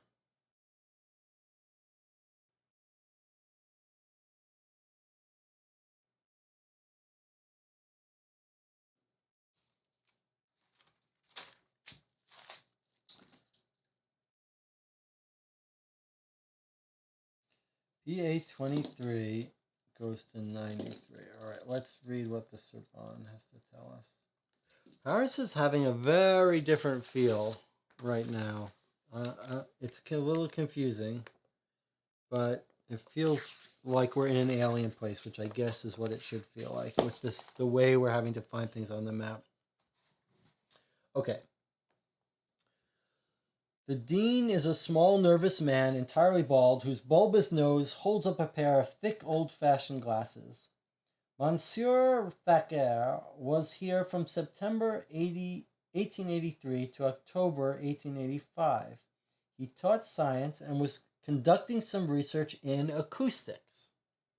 It is certain that his work preceded the work of Monsieur Edison in perfecting the phonograph, which he is currently demonstrating at the World Fair in the Machinery Exposition Hall. Despite the interest such inventions hold for the public, I believe scientists belong in the laboratory. What do you think of Mr. Thacker? I was pleased at my choice. He proved to be a dedicated and competent worker. And his personal life? I don't interest myself in the private matters of those who teach here, provided that their private life does not interfere with the quality of their work and the reputation of the Sorbonne. Was he particularly close to any of his colleagues when he was in Paris? If I remember correctly, he knew Eugene Peyrac quite well. They worked together. Okay, so a no name was dropped to us. Eugene Peyrac. And we're going to the Sorbonne.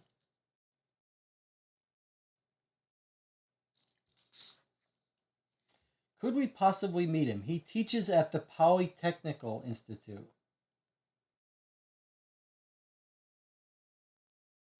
I cannot tell you anything more. We thank the Dean of the Sorbonne for granting us an interview on such short notice and leave. Okay. You know, it's interesting. I mean, I'm a little discomfited by this Paris experience. A little thrown off our game, I feel. But it's so interesting how different it feels than London. London, we hit London and it was like there's a million places to go. And here we're like winding down one little path at a time.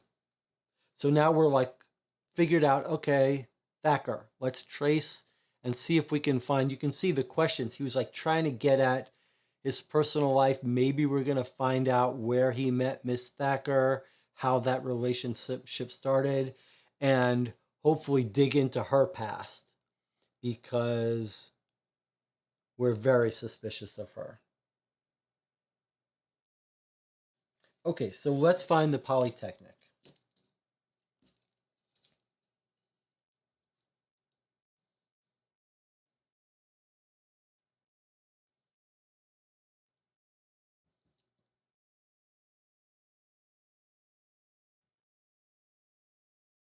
Polytechnic.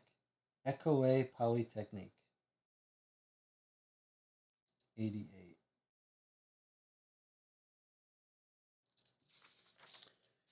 Okay, 88 is Polytechnic.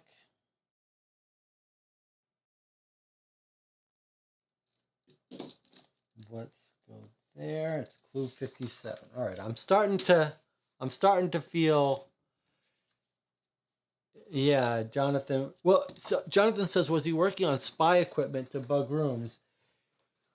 One of the questions we had was, so here's a little weird thing. In our main story, we're informed that Thacker was hired 3 weeks ago to study into airplanes that might be of interest to the military.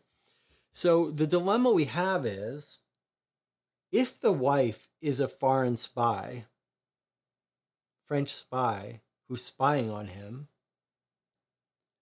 then she's a sleeper agent, right? She's married him 3 years ago for the purpose of spying on him, but why? It described his past work as acoustics. But if we find out that he was doing spy work early on, then that would give us reason to believe that maybe she was a plant a long time ago. So we're sort of curious about his early work, whether it was important. I was hypothesizing at some point, was he involved in radar, like early radar, detecting sounds of airplanes? And because that would be very important for military. The history of radar is around that time, but a little later, I think. So I'm a little unsure about that. Polytechnic, 57.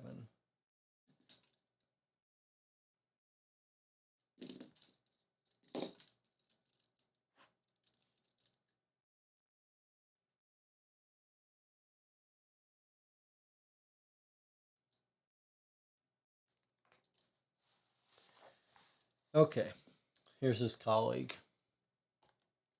Eugene Pyrek is a tall, corpulent man with black curly hair and a full but carefully trimmed beard. How unfortunate you cannot fully appreciate the charm of his accent. He's from southwest France, whispers. Oh, this is Francois talking to us, who is serving as our interpreter. He's from southwest France. Pyrek continues. I will not touch upon the subject of Thacker's current research, nor on the research he was conducting in Paris a few years ago, as I was not an expert in that area. It was not an exact science that brought us together anyway, but rather the sharing by two men of mutual appreciation for what life is made of art and progress. How did you happen to meet? It was soon after he arrived in Paris. It must have been towards the end of '83, if my memory serves me well, in front of a chessboard. Henry was a remarkable player. In playing with him, I rarely won, but I learned quite a bit, or rather I tried to learn. Speaking of games, Monsieur Perrac, was he also interested in horse racing while he was living in France? Horse racing? No, he never spoke of that to me. Could you describe his life in Paris during that period? He lived in an apartment on Rue Soufflat, right behind the Sorbonne. He led a regular life, working, teaching, pursuing his research. His main distractions were playing chess, as I said, and the theater. Perhaps I should mention that Henry spoke French remarkably well, much better than I speak English, unfortunately for me. And it was at the theater that he met his future wife, Amélie Desmoulins. Okay, so that's just confirmation about the wife's maiden name. Let's spell it out here. We've got it in more detail in our London Clue records. It's got her whole, what her mother's maiden name and all that was. But he's saying he met at the theater. The plot is, we're starting to open up some stuff here. Aaron says, I not Henry Gould, but I found a Jay Gould. It must have been Jay Gould that I was thinking of. Okay, so what else did we hear, though? We heard one other thing, though, right? We heard where he lived. Thacker lived Rue Soufflot, behind Sorbonne. And we're also reminded that he played chess in Paris. We might find a chess shop where he plays. You know what would be interesting? I showed you at some point the scans of the French version of this game, which was the original when they held a contest. That shop, the company that made this expansion, is in Paris. It would be interesting if they put their shop in the game. Okay, but we might find his chess player here. Are we given his address right behind the Sorbonne? He liked the theater.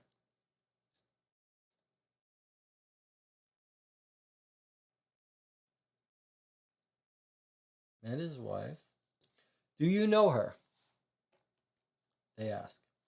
He introduced her to me shortly before returning to England. At that time, she was a charming young woman and actress. Can you tell us about her?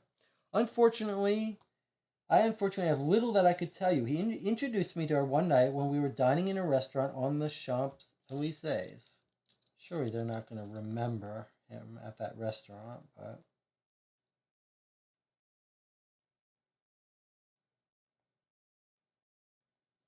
She was in the company of another actress who was more of a celebrity of that time, Hortense Dupre, with whom she had a close relationship. The dinner was enjoyable, but I don't remember the details of the conversation. It was the only time that I saw her. I don't recall that he spoke of her with me very often. Do you know where we could find Mademoiselle Dupre? Oh, look, there's a little typo. It's 2 sentences that are copied. No, I was not a frequent theater goer like Henry, but I believe you could find out by reading Theater Gazette. Do you remain in touch with Mr. Thacker? No, the years go by, everyone goes along his own path. We thank Eugene Perrac, and we promised that if we ever returned to Paris, we would compare with him the relative merits of Armagnac and Cognac. Okay. I want to put a mark here at the Polytechnic. The Polytechnic was at 88, which is right near the Sorbonne. Okay. Maybe I should mark these too. I guess I don't really have to. That just makes life harder. Does it? Maybe it doesn't.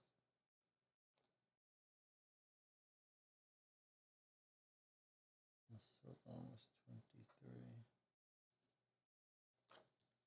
Does kind of make it harder. All right, never mind. I'll take these off.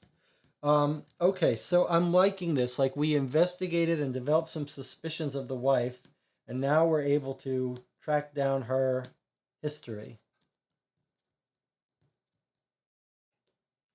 So we're going to find out what people say about her, what her reputation was. Remember, there was one hint that she might have had some bad history in her past. It will be interesting to see if that's true, if we can uncover it. Jonathan says 89 sounds like, Jonathan Warner says 89 looks like his apartment. Let's see. Behind, there's Souffle. Yep, it does. Okay, let's go there. Get this sticker up. These seem harder to take off, this one. I may end up doing damage to my Paris map.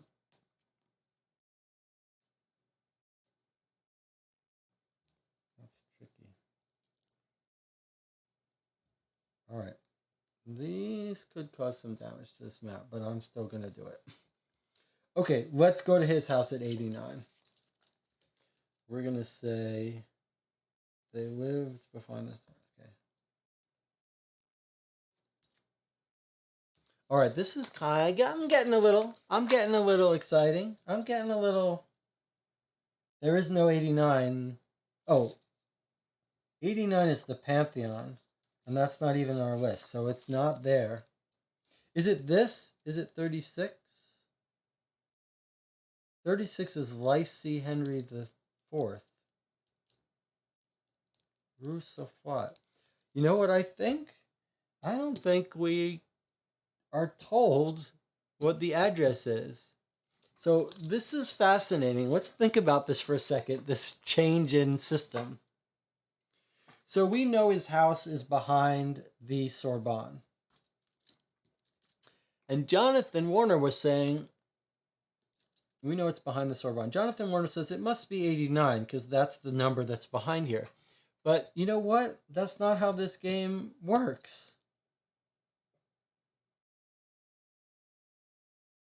Like, these are places of known interest in Paris. 89 is the Pantheon. The address where he lived is going to be some mysterious number that we're not going to get told until we dig a little deeper.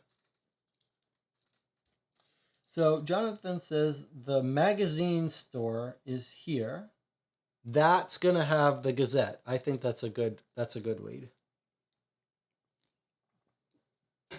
He told us if we read the paper, we can find her address, and that's really what I'm more interested in.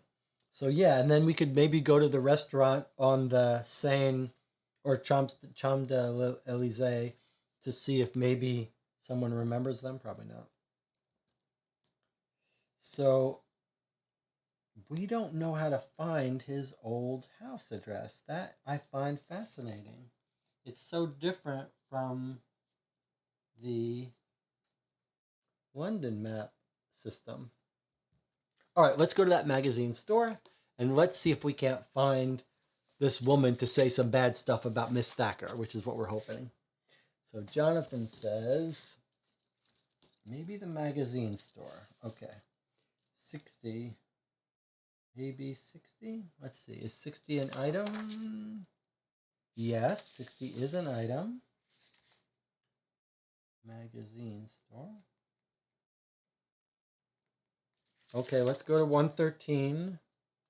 Let's see what if we can get a copy of the Gazette at 113. Nobody here. Wait, that's not right.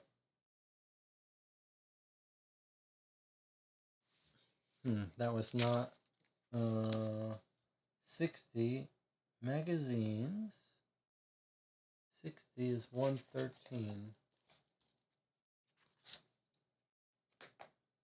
No, in fact, it doesn't look like it's relevant to that.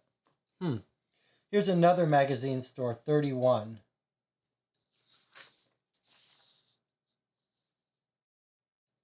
This is where having some French translation might be useful. There's a lot of magazine stores. Here's 15, 31. All right, let's make a new thing.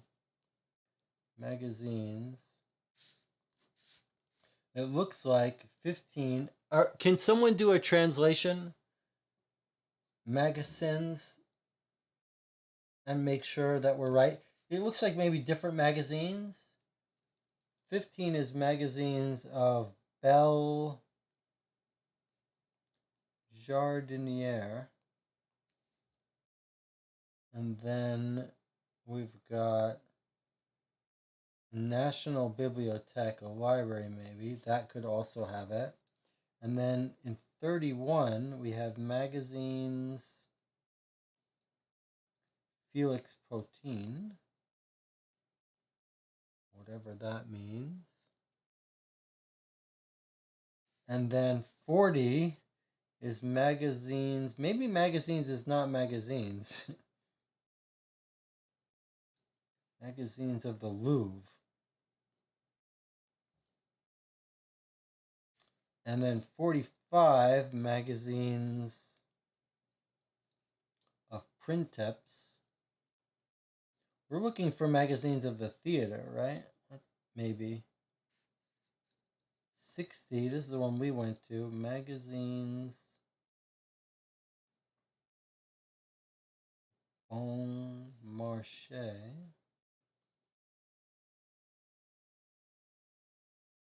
71. Samaritan magazines. Magazines.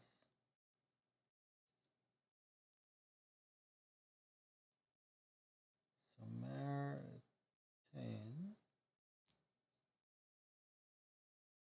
Okay, those are all the magazines. There's 1, 2, 3, 4, 5, 6. Jardinier is about gardens, okay. Printeps is about spring. Guess we should. I'm going to also put the bibliothèque here. There's a different theaters. We could go there. We could go to the theaters to find Anna Herbert.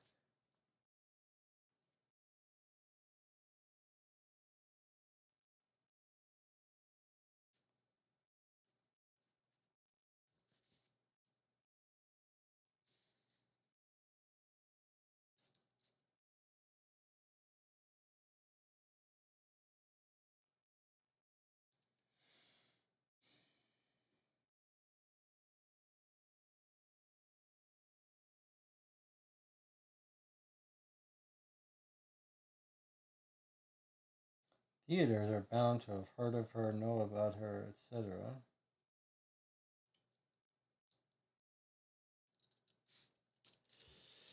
Jonathan says, I think the word actually just translates to store. Okay.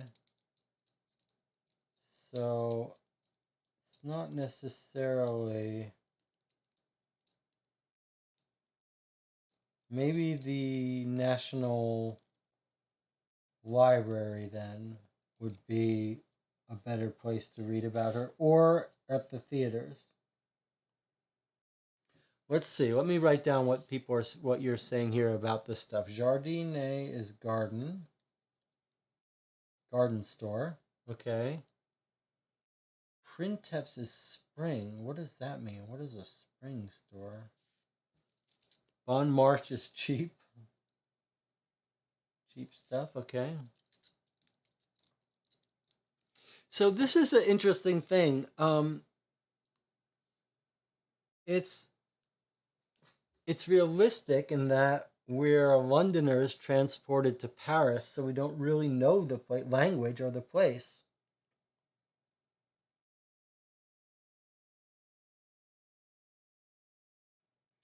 So we're sort of stumbling around.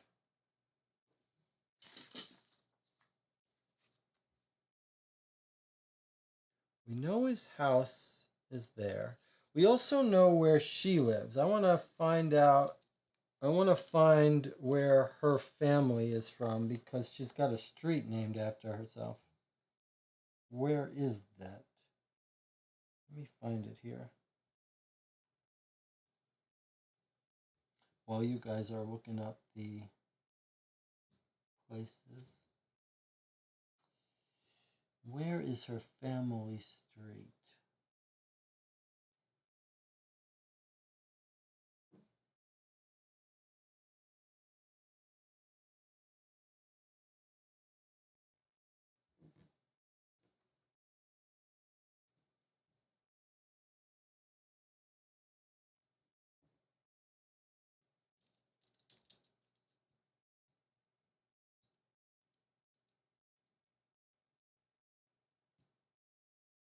Her family name is Desmoulins. Desmoulins.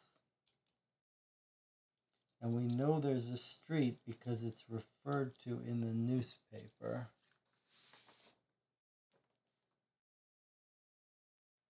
Oh, it's not. It's Demoiselle.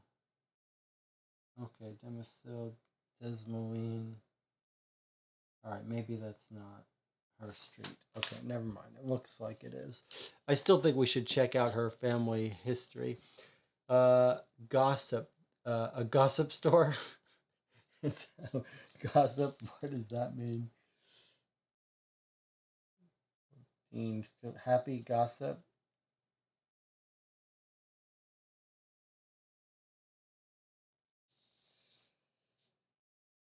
What would be Desmoulins is windmills. Okay. All right. I guess she doesn't have a street named after her. So the store of the Louvre, that's the Louvre store, would be that other one. And then we have Samaritans. Samaritain was the last store.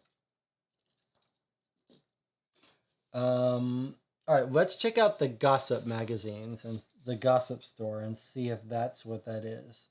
31 is on our map. I'm going to have to correct this one. This is 60 is cheap store. Okay, so the gossip magazine store, if we got it right, is 31. I'm going to put store, gossip.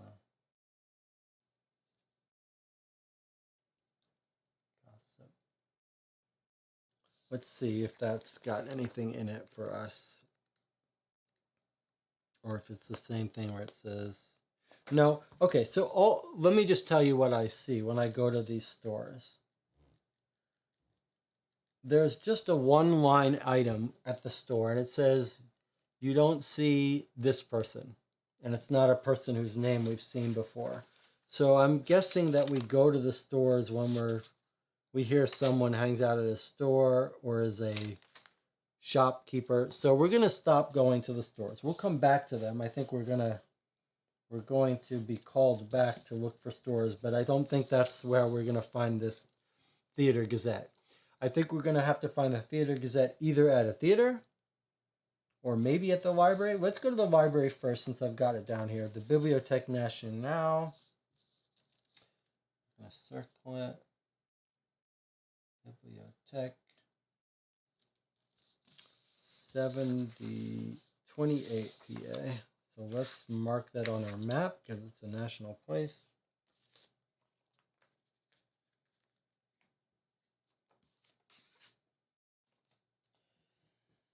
'28.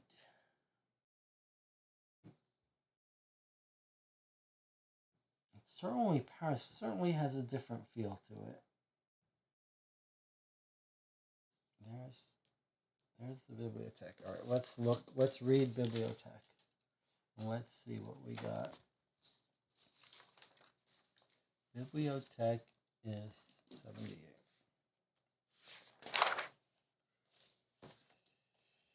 Okay, we got some information here. Ernestine Desmoulins lives at 46 Rue de Babylone, replies the man in charge of personnel. She has moved from there, insists Francois de Villard. We would like to know her most recent address. That is the last address I have for her.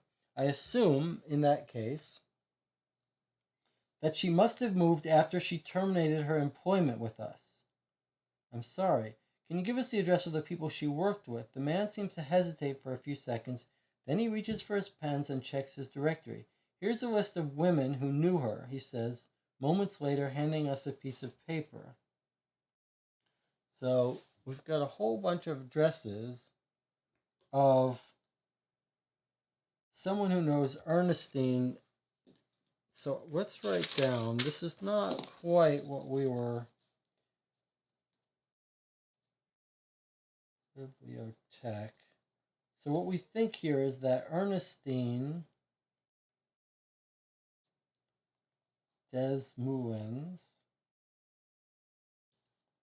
worked there, lived 46 Rue Babylone, moved, and then we have a list of friends with their addresses that we could track down.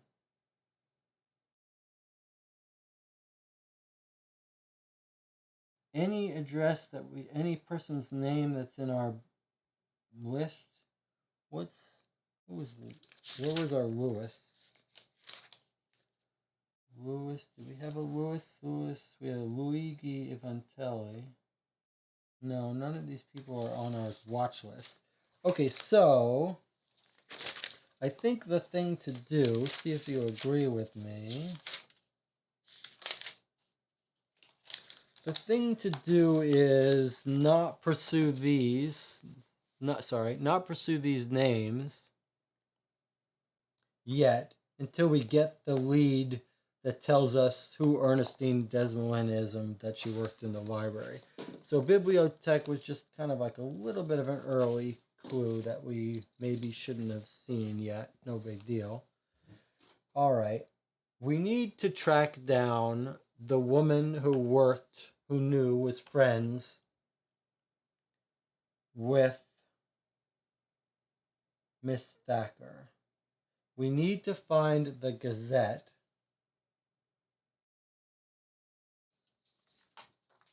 We need to find the Gazette.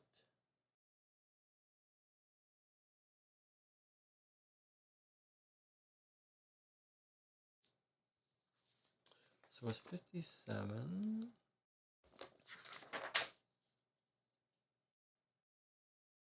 You could find out by reading the Theater Gazette. Okay, let's go to the theaters. Whether they have the Gazette there or not, they're gonna know. They may know her or her. Okay, so let's try the theaters.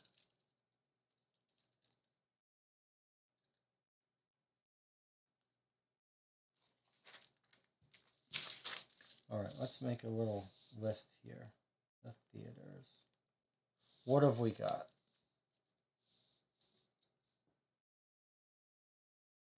We've got the Theater of Châtelet. We've got the Theater of Gymnase.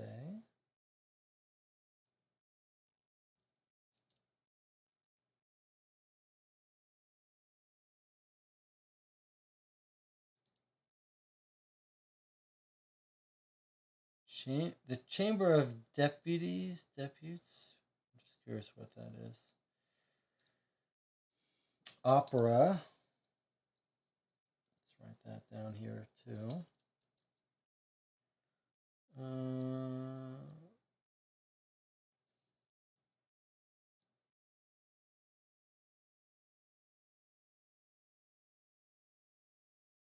Theater Lyrique.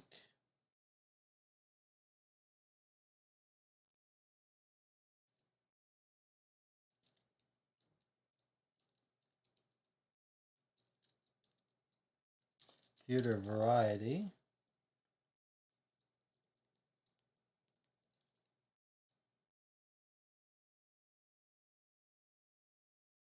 Okay, so there's some 5 theaters. Shall we try the opera first? Sure, let's try the opera first. 53. Okay, opera's not on our list. Not on our clue points. So it's not opera. All right, let's start at the bottom here, the Variety Theater. What was do we know anything about the woman who we're looking for? She's Hortense Bupert, Theater Gazette. She's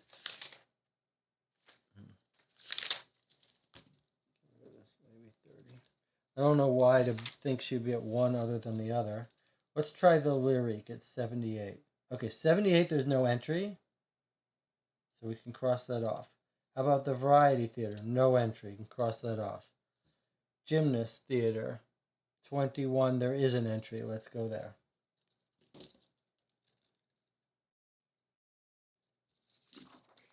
'21, where is that theater? Miss Thacker was a serious actor. At least she was drawn to serious plays. It's true. 21, where is that theater? There's 20.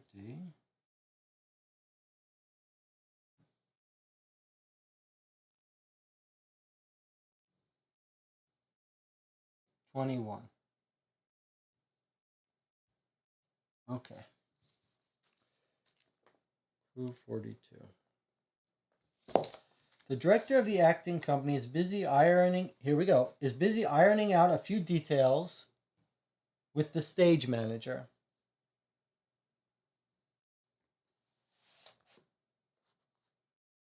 So he's unable to see us at this time. We succeed, however, in meeting a woman dresser occupied in preparing the costumes the actors are going to use that evening.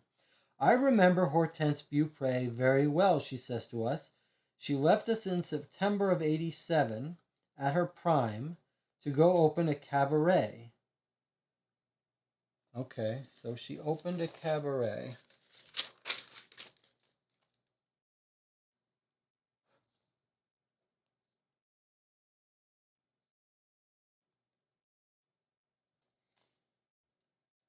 She opened a cabaret in '87.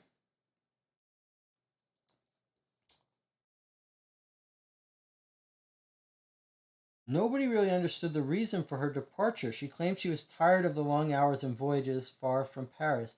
Where did she open her cabaret? Here in Paris, of course. Could you possibly give us her address? It's on the Haussmann Boulevard, number 1. All right. Haussmann Boulevard. Oh, we're tracking this woman down. She's going to have some information for us. Do you happen to remember one of her friends, Amélie Desmoulins, an actress like herself? The woman dresser thinks for a moment before answering. No, I'm sorry, I don't remember her.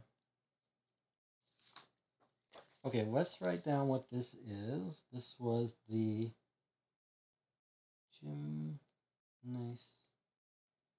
Theater info. Okay, let us find this place.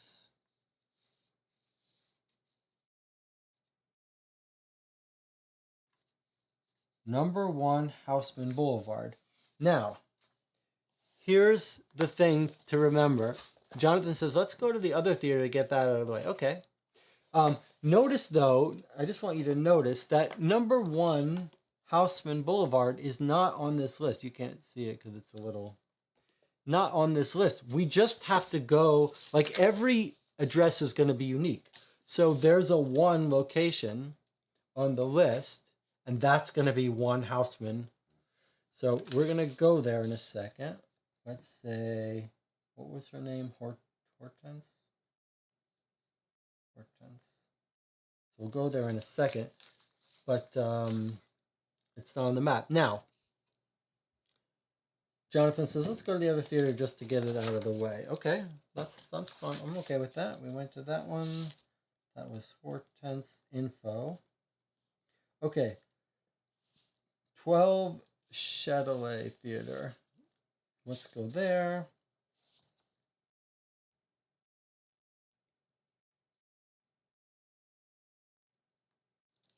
Okay, 72.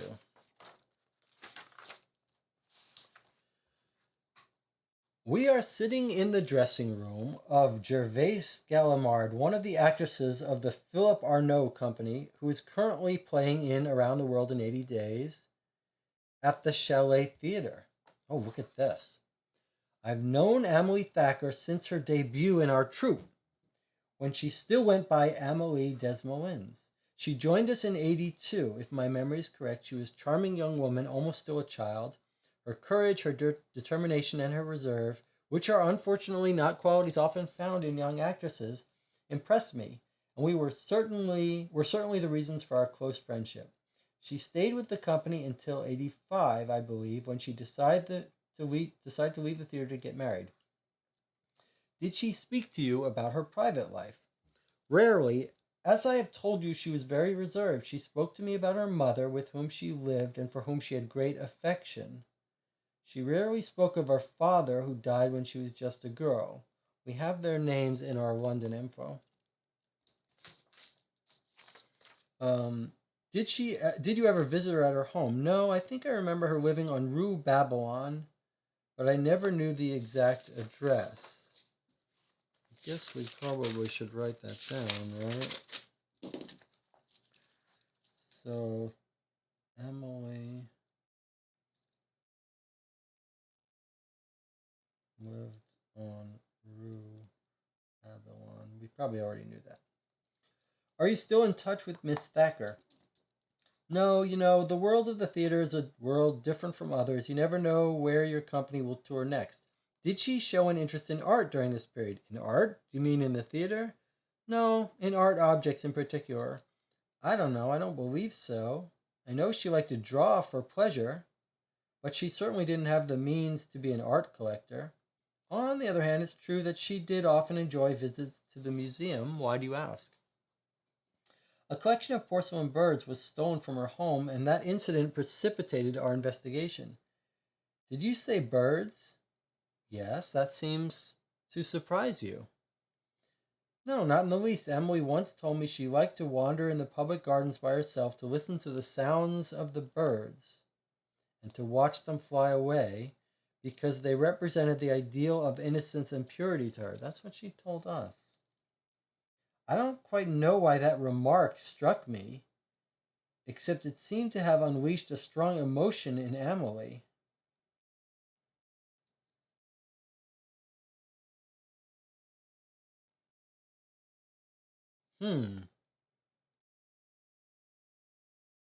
Were you acquainted with the man whom she married, Mr. Henry Thacker? No, she introduced me to him, and she did mention that he was an engineer and a scientist, and that he was interested in the theater, but that was all I ever knew about him. We thank Mademoiselle Gallimard for the time and attention she has given us and promise to attend the next time the Arnaud Company tours to London.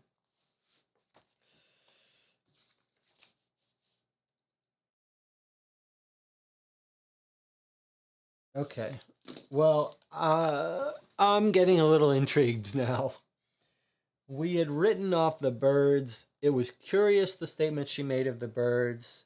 They still seem like a red herring, but on the other hand, they seem to be have meaning to her. Like some serious meaning, the birds to her. Um, and I'm thinking not that they were stolen, but like maybe she's getting rid of them as a sign of losing her innocence and purity. Like she's mentioned that innocent purity flying away. Maybe she knows she's caught. I'm intrigued. I'm intrigued. That was a good decision, Jonathan, to go to that other theater.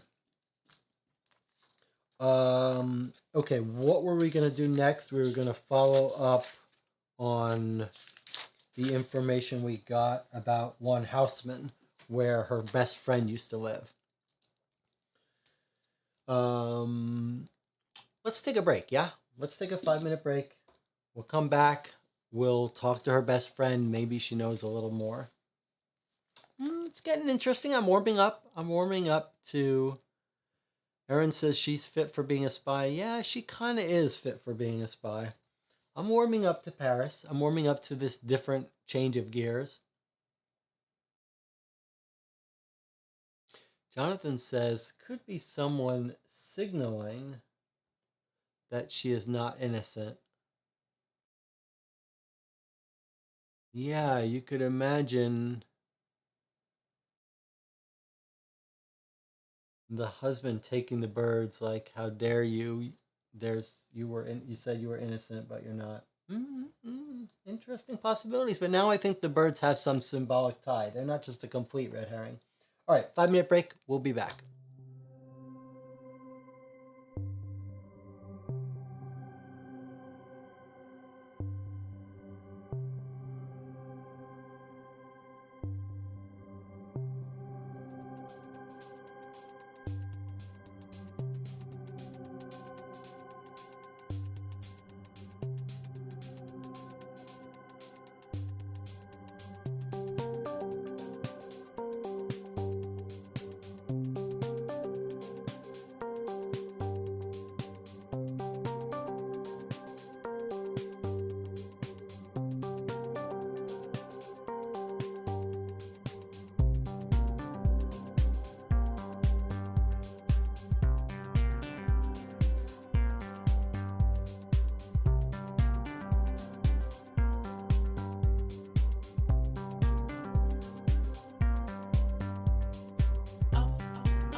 Okay, we're back. You're watching Call for Two. I just realized I forgot to close the door.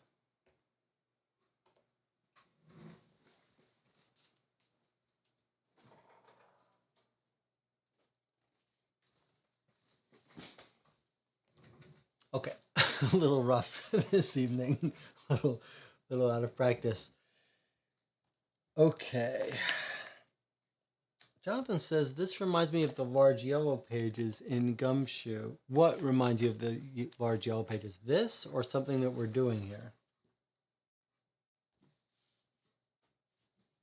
Gumshoe was crazy with that map and the yellow pages and white pages. Absolutely insane. But, you know, this really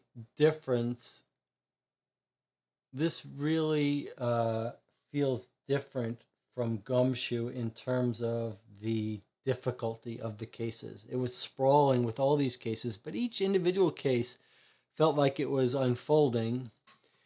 And also because in Gumshoe each story continued, you never worried too much when you didn't understand a case. You knew you were going to get more information about it.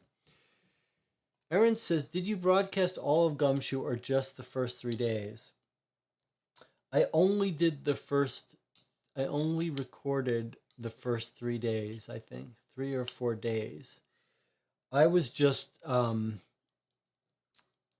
was so much work involved in playing it, and so much busy work in terms of marking which things were the same in one day, and so much stuff that I just thought, if I'm going to finish it, I can't broadcast it. So I actually, if you guys were around and were playing with me live, I would have done the whole thing with you guys. But just doing it and talking to myself, I did it.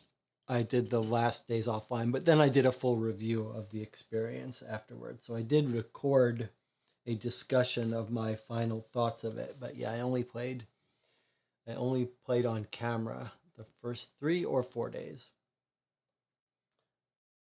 But if you got, it's too bad, because if Aaron and Jonathan Warner were around, willing to put in the time with me, I would have done it all. That would have been kind of fun. Okay, but I'm absolutely in love with this game so far. I mean, it helps that my expectations were low. But I have to say, I am fully in love with the game, and I think part of it is that thing about. Let's take just a brief side discussion here, while we're before we jump back in. You know, there's a little mystery to modern life, a conundrum with building stuff yourself and doing things that in the modern day and time, there's no reason to put in that much work. There was a time, I'm sure, that making your own clothing, building your own furniture saved you money. It's now no longer true, right? Now you can buy stuff that is exquisite, really well done, really well made. And if you try to make that yourself, it's going to take you much, much longer, and it's going to cost you more. There's very hard to find a justification. But by the nature of human beings, our psychology, our brains, something happens when you build something yourself, whatever, and it has to do with a much more fascinating, primitive sort of sense of magic. Objects get imbued with emotional weight and symbolism. And, you know, just like the bottle of wine that your father gave you before he died now becomes suddenly a meaningful object that you don't dare drink, or you have a sip of once a year. You make a chair. It may be a worse chair than anyone else, but when you go near the chair and sit on it, you experience something different. And I feel that coming off these games occasionally, and I feel it from this. The time that we're putting into this is all like putting, gold on the scale.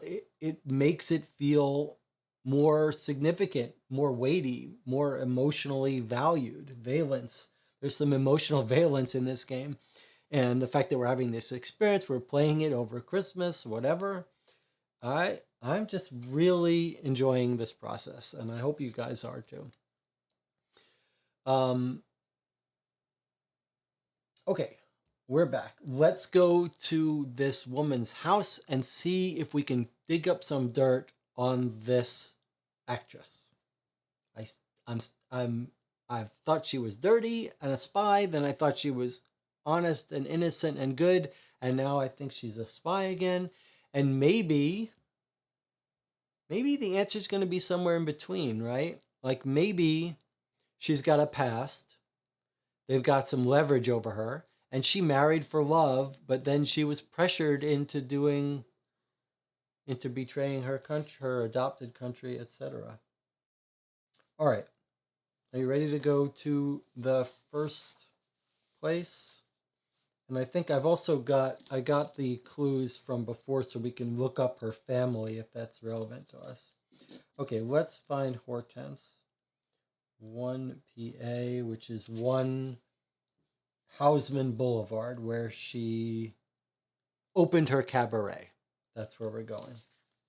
Okay.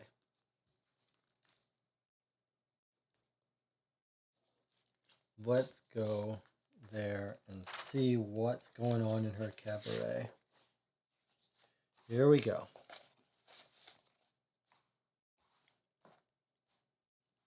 As we enter the music hall, we see that it is empty with the exception of waiters in black suits and aprons who are circulating among the tables, setting them up with white cloths and small bouquets of flowers, and arranging wicker chairs around them.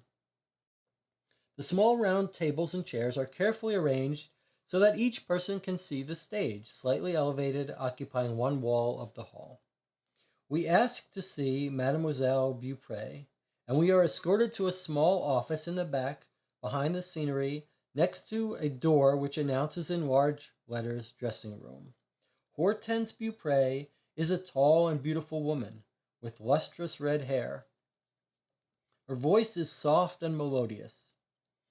I remember Amélie Desmoulins quite well, she says to us, as Francois Levillard explains the reason for our visit. We met in '82, I believe. She was just beginning her career then. I was struck by her determination and by her willingness to work, which did not preclude a charming manner and a warm personality. We saw each other regularly until she moved to London. Have you seen her since? No, but we write each other occasionally. She tells me about her life in London and her work for the Salvation Army, which seems very important to her. Does she mention anything else in particular? No. Do you know her husband? I met him when he lived in Paris, of course. Amélie presented him to me, but I didn't know him personally. You were quite close to Mrs. Thacker before her marriage. What can you tell us about her life during this period? I would say that Amélie is very discreet, reserved. I knew she had come back from abroad, where she had been for quite a while. I think she came back from her trip the year before I met her, but she didn't like to talk about it. Well, that's interesting.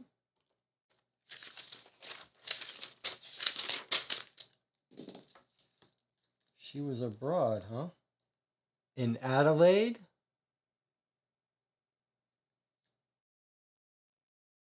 Let's get the year right. She met her when? We met in '82. Met Hortense in '82. And she says she came back from abroad where she had been for a while. She came back from a trip the year before he met her. So came back from abroad in 81. I think she came back from her trip the year before I met her, but she didn't like to talk about it. Did she talk to you about her family? Her father died when she was about 12, I think, but she was somewhat reticent on that subject. Apparently, she had never come to terms with his death. Her mother remained in Paris. Emily lived with her, and she often told me that she wanted to be successful to ensure her mother would be comfortable in her old age. That is all I can tell you. Do you know where she lived? Did you visit her at her home? No, as I was saying, we were friends, but she seemed to want to put up a barrier between her private life and the rest of the world. I did not want to try and force her to reveal what she did not want to talk about. What theater company was she with? She belonged to the company of Philip Arnaud from the beginning of her career until she left London. That's the theater we already went and talked to. Thank you very much for taking the time to answer our questions. Would you like to come and see the show tonight? She proposes. Alas, we have a long way to go in our investigation, and we must return to London by the first train tomorrow morning. But if we return to Paris one day, we will be sure to come. Okay. This sets it up that we only have this one day. That feels a little tense. All right, so father died at 12. Mother is still in Paris.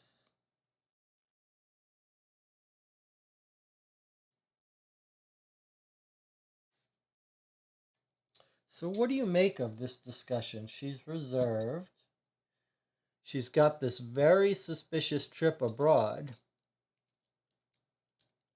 Jonathan says, I'm coming back around to a lot of my spy theories.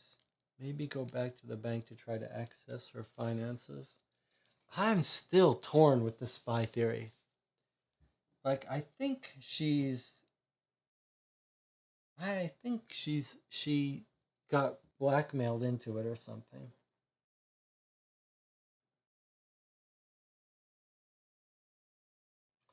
The bank would not be a bad idea. How would we find out about her mother and where she went abroad? Do you think they'd have records at the government office that they tell us about? Oh, I know what I wanted to do. Let's we marked that we went to this place, right? Yes. Let's look up let's remember what the British clue is about her parents. Because we might get her maiden name, etc. Office records 75 and 52. Let's see.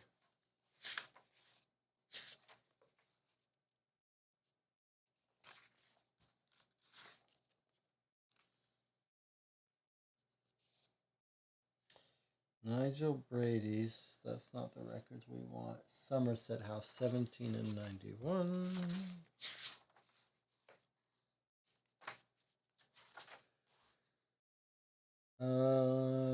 Nigel Ober. Oh no, you know what we want? You know, who remembers where Emily Thacker's information was given to us? It was at the French embassy. Okay. Let me write down this thing about her. Let's read what he says about Emily Thacker. All right, Emily Thacker. Okay. Maiden name is Desmoulins. Emily. This is clue 89, in case it's relevant. Lisa Marie. Born on the 4th of April. So born 1858 in Paris. Daughter of Camille, Alphonse, Honoré, Desmoulins, That's the father that died when she was 12. And the mother is Ernestine Jean Amélie Ledige. Address 46 Rue de Babylon, Paris 8th District. She's not going to be there anymore. Then she married 1886. I'll just write it down to remember. Okay. All right. So Aaron says, Jonathan says maybe go to the bank. Aaron says go to 74 might be good. 74 is the minister of the guard. Minister of the guard. Of the police, of the guard. Well, I got news for you. They're not in the clue entry, so 74 is not relevant. And 10, the military, is not a clue either. So we can't go to either of those places. So that solves that. What about 46 Rue de Babylon? Have we tried going there yet? We haven't. Let's go to the address that the embassy has on file for her mother and see what they say. So 46 PA, which is not on the grid, but is on our list. So 46 PA, I'm going to write down embassy mother. Maybe she is still there. Let's see what it says.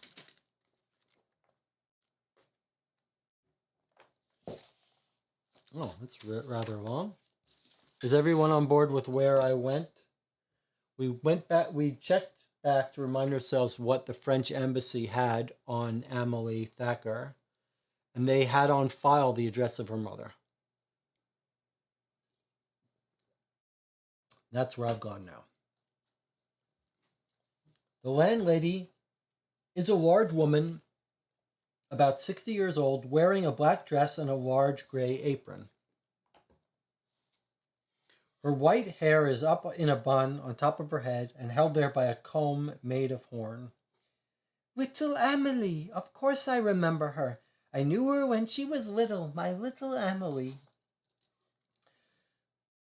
Madame Desmoulins, her mother, was very proud of her. Granted, she was very pretty even, yes, beautiful, all fresh and blonde. When she was little, she already had everyone's admiration, and so nice too, always smiling, not too proud, always willing to help, to say a kind word, even when she was in the theater and beginning to be famous before her marriage.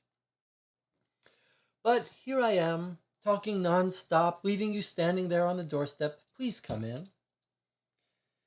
Ah, yes, indeed, she should be proud of her daughter, that Mademoiselle Desmoulins. And in the job she did raising her. I must say she did all that was possible for her, left alone after the death of her husband, working as a cleaning lady at the National Library. So mother worked National Library. That's how we got there. That's important. As a cleaning woman, okay, fairly low status. She explained to me one time it was sort of a palace where one finds all the books ever written. Me, I can't read, but it must give you quite an impression. Amelie's father died when she was young, intervenes Francois Levillard, who hopes to steer the conversation back on course. The landlady suddenly seems to become sad. Yes, well, she was almost a young woman by then. It would have been 18 years ago this week. My husband was with Monsieur Desmoulins. It was the Commune, as we say. There were barricades everywhere. At the Pantheon, Rue Racine, Rue des Écoles, Rue Gay-Lussac, everywhere. It was on Rue Montegornil that they both died. After that, it was difficult for everyone. At least I didn't have any children, but Madame Desmoulins had her little girl, and she didn't want to work right away. She wanted her to be educated before going out into the world, so it gave her quite a shock when her daughter left. Do you mean when she got married? No, when she left for the first time. She must have been 16 or 17. We never did know where she went, but her mother found herself alone, and it was quite a shock. Then her daughter came back, and she began to act in the theater. You can imagine how happy her mother was. It must have been in 88, 80 or 81. And then she found herself alone again when Amélie got married. But she was happy then, and her daughter regularly sent her money, so she didn't have to work at all. We understand Madame Desmoulins no longer lives here. No, it must be 2 years or so since she left. Of course, she was used to the neighborhood around her old lodgings, but her daughter could offer her better, and she was having more and more difficulty climbing up the stairs to the 4th floor. You must certainly know where she lives now. The landlady thinks for a moment. No, I'm sorry. I'm beginning to forget things. I think it's on the right bank, but I don't know the exact address.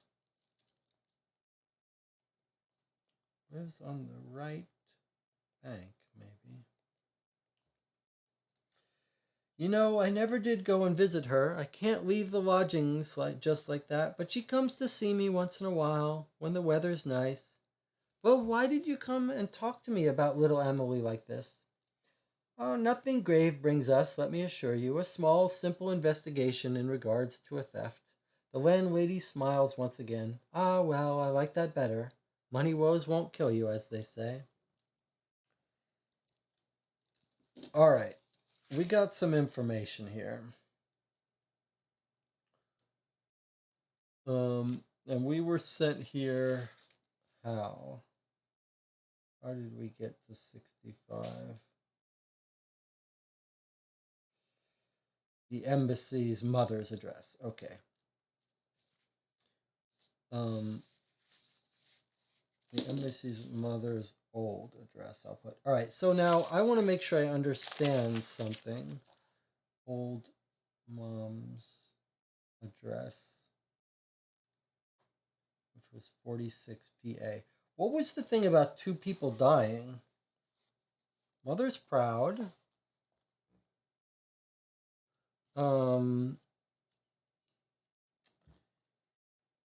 She's a cleaning woman in the National Library. We'll go there in a second. Okay, we say Amelie's father died when she was young. And then she says it would have been 18 years ago this week. That's a little fishy, huh? Father died 18 years ago this week. All right. Now, what does he say? My husband was with him. It was the commune, as we say. Barricades everywhere. It was on Rue. Are they saying they were in a war? Is that what it was? Montgoriel. Both died. She's saying her husband and Monsieur Desmoulins were both killed at a war, right?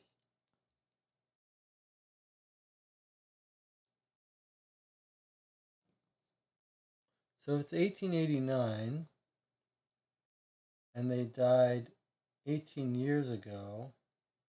That makes it 1871. 1871.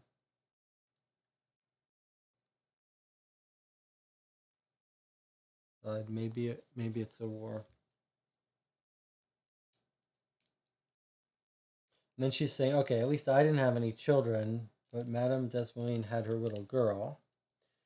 Okay, and then At 16, 17 years old, Emily disappears. But maybe the mother knows where she went, but this woman doesn't. We never did know where she went. Her mother found herself alone. Then the daughter came back and started acting. Okay. So, if it's true, local revolt in Paris, says Jonathan Warner. Okay, so if that's true, which we have no reason to believe it's not, then there's nothing mysterious about the father dying. He died in a local civil war or whatever. Emily gets rebellious and leaves for a few years. Do we know how many years she left for?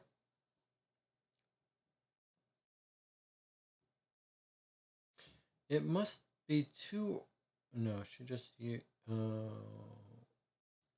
No, I don't think we know how long she's gone for. Okay, now we go to the bibliothèque. Bibliothèque. 28 goes to 78. Okay, now we're going and inquiring about the mother. Aaron says 1870 was a war between Germany and France. Germans defeated the French. Lasted until 1871. Okay, makes sense. Okay, so Ernestine Desmoulins. Did we write down that the mother's name was Ernestine? Yes. Lives at 46 Rue de Babylon.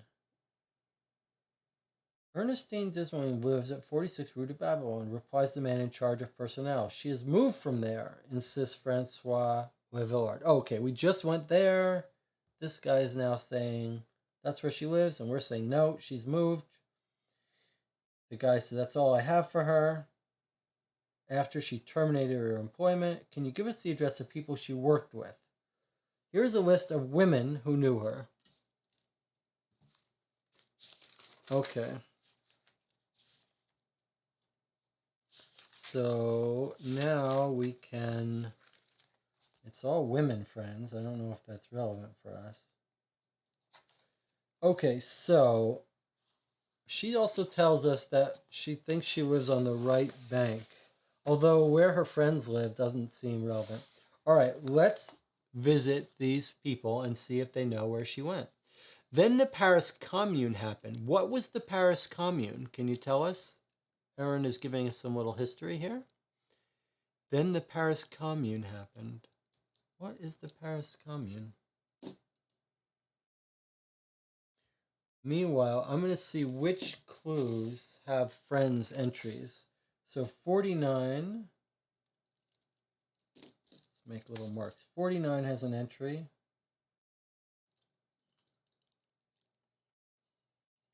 Looks like 73 has an entry. Looks like 13 has an entry. 44, 80, 63, 35. Okay. So all of these people who might know the mother, there are entries in our book, clue entries for all of them. So we're just going to knock on some doors. This is the sort of Gumshoe busy work. Gumshoe had a lot of that. I happen to be a fan of it. So this is, I guess, what Jonathan Warner was saying. It was a civil war. A revolutionary government seized power in Paris. It happened within the army. Fascinating. And these two were killed. Her father and the husband of this landlady were killed. All right, let's go visit her friends one at a time and see if they know where she's moved to. Once we find the mother, maybe we're going to find out where the Emily disappeared to. All right, so let's just start. I'm just going to write all friend for each of these. Friend. It's the mother's friend.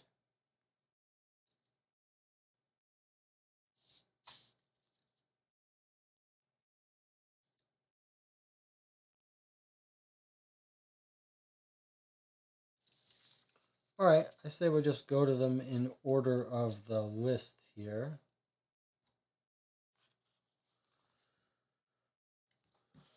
Unless there's any disagreement.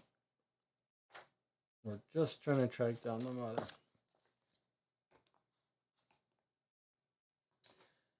Beth Duchot does not know where Mrs. Thacker's mother now resides. Okay, so that's that one. Next up, 35.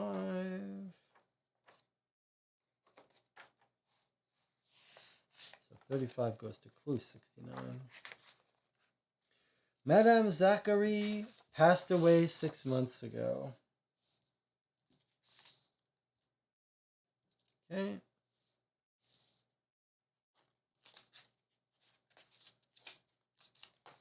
We learn that Madame Pizarre no longer lives here. She has moved to Lyon.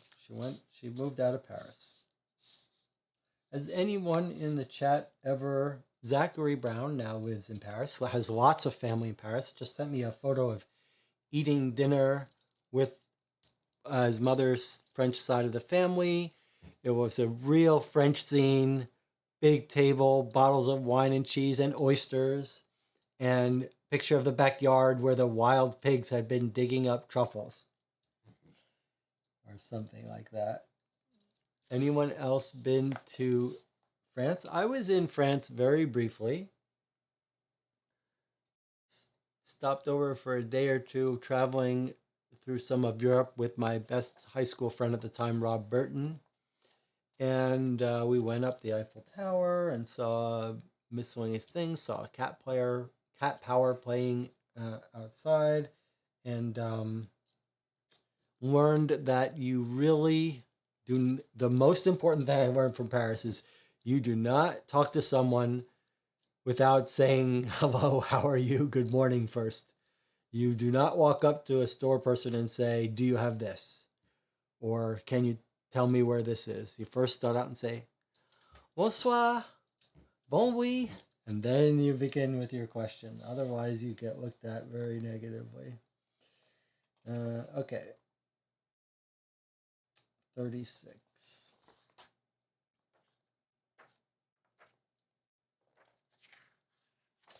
Marie Catherineau is not at home. Now, Jonathan, this brings up something we talked about, you and I, or when we talked about a little bit before about time travel, traveling with Gumshoe. Like, it's interesting here, when we knock on the door, knock, knock, knock, Marie Chatelainau is not at home. In Gumshoe, you'd be like, well, maybe they'll be there the next day. I'll come back and knock on the door again. Here, it's like they're not there. We're only there for one day. So, John said, I will say being involved in the micro-civil war would probably affect one's feeling towards the country. Let's read and try to figure out which side killed her father. Yeah, that's interesting. That's a little bit interesting. All right, you want to reread that? Let's see. What was her... was it 19?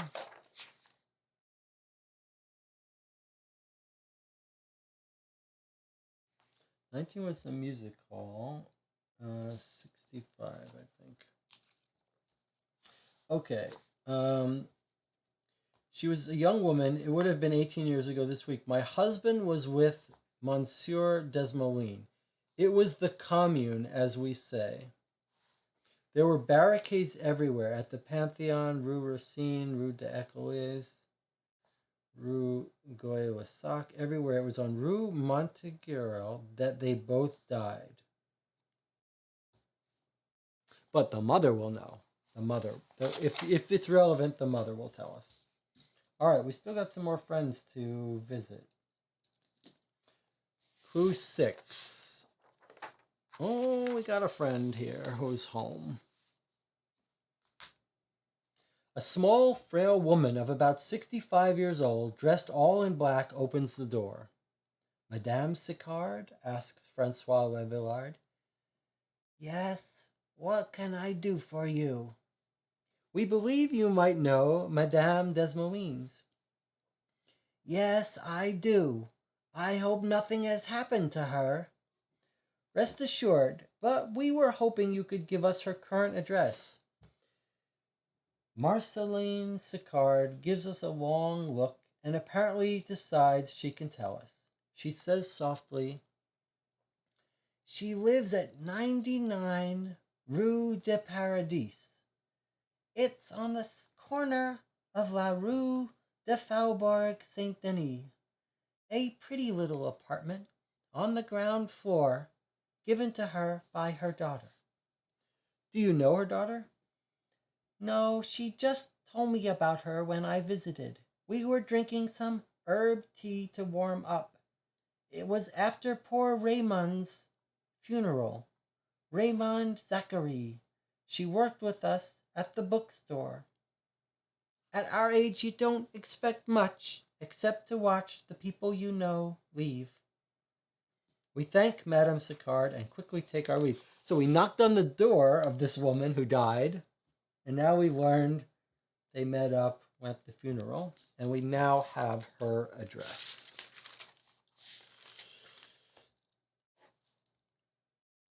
Number 6 lets us write down that we with address. All right. So the only there's 2 friends we didn't visit. I'll just peek on them in a second, but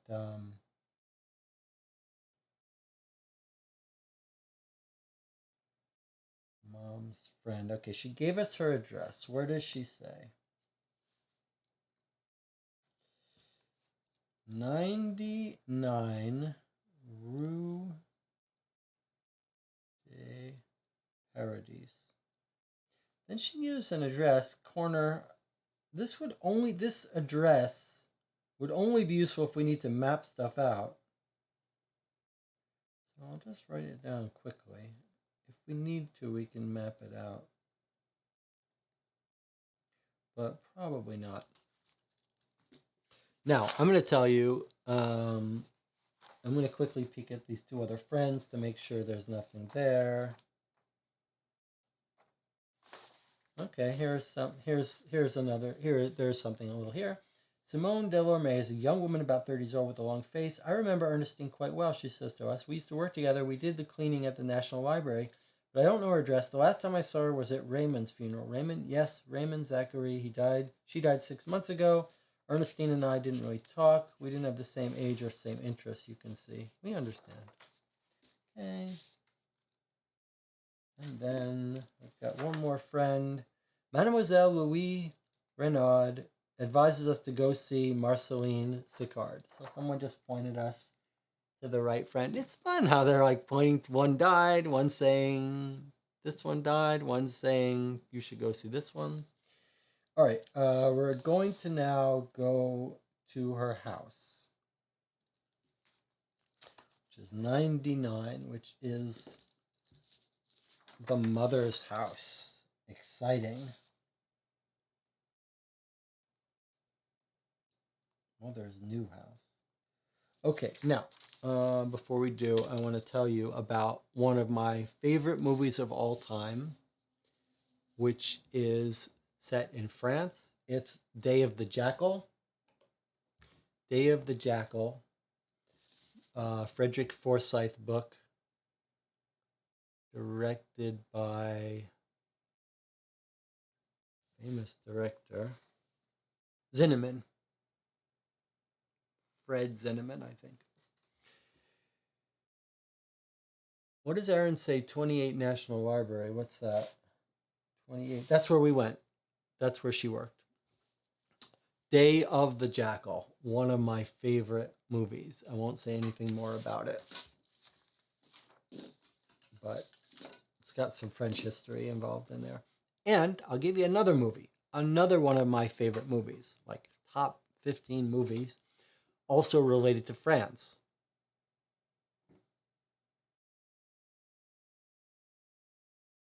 And it's called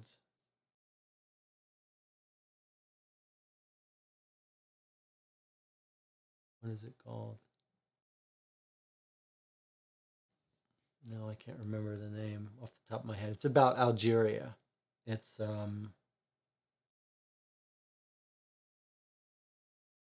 it might be called Algeria, but now I can't remember.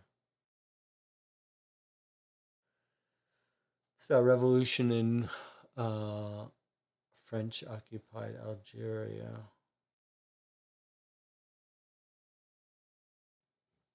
Can someone maybe look that up? Is it called Why is that not feeling right to me? That it's not called Algeria, but it's a movie, black and white movie about revolt in Algeria. It's not called Algeria, it's called something else. I don't know why I can't remember it now. It's a one-word title. It's something like Algeria. Boy, those two movies are outstanding. All right, are we ready to go to the mother's house? We're not ready. Battle of Algiers. That's it. Battle of Algiers. Battle of Algiers. I knew it was like Algeria, but not. Yeah, boy, Battle of Algiers. Day of the Jackal. Not the new Americanized one. You got to find like the old one from the 60s. Fred Zinnemann's. Both of those movies. They're very different movies. Battle of Algiers almost feels like a documentary, but it's not. And Day of the Jackal is like. Day of the Jackal is. I don't know how to describe it, except like I don't. I mean, I know how to describe it, but it feels like a movie for autistics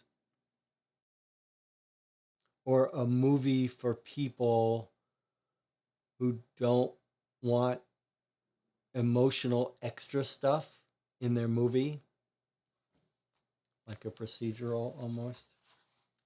But both feel French to me. Okay.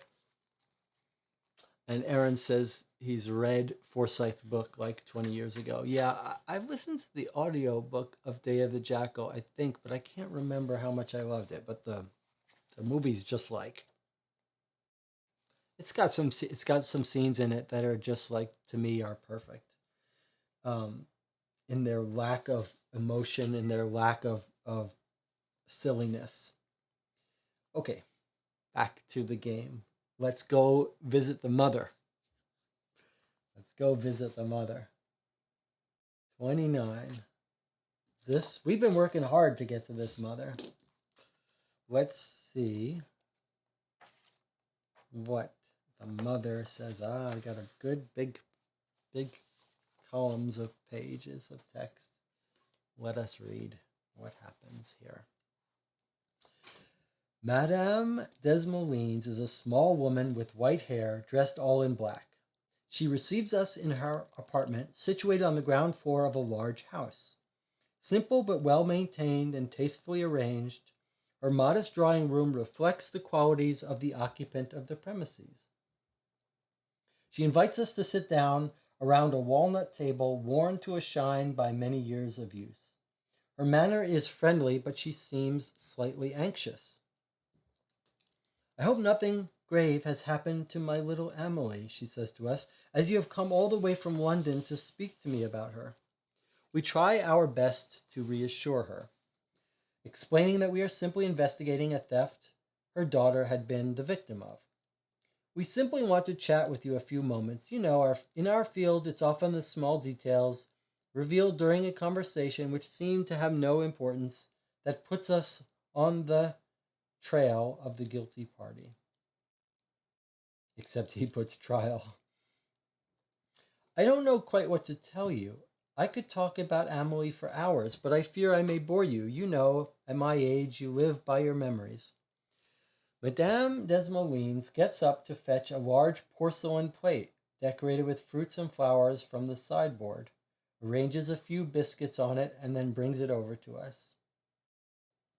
I notice you are looking at the etching over the cupboard, she says to Francois Villard.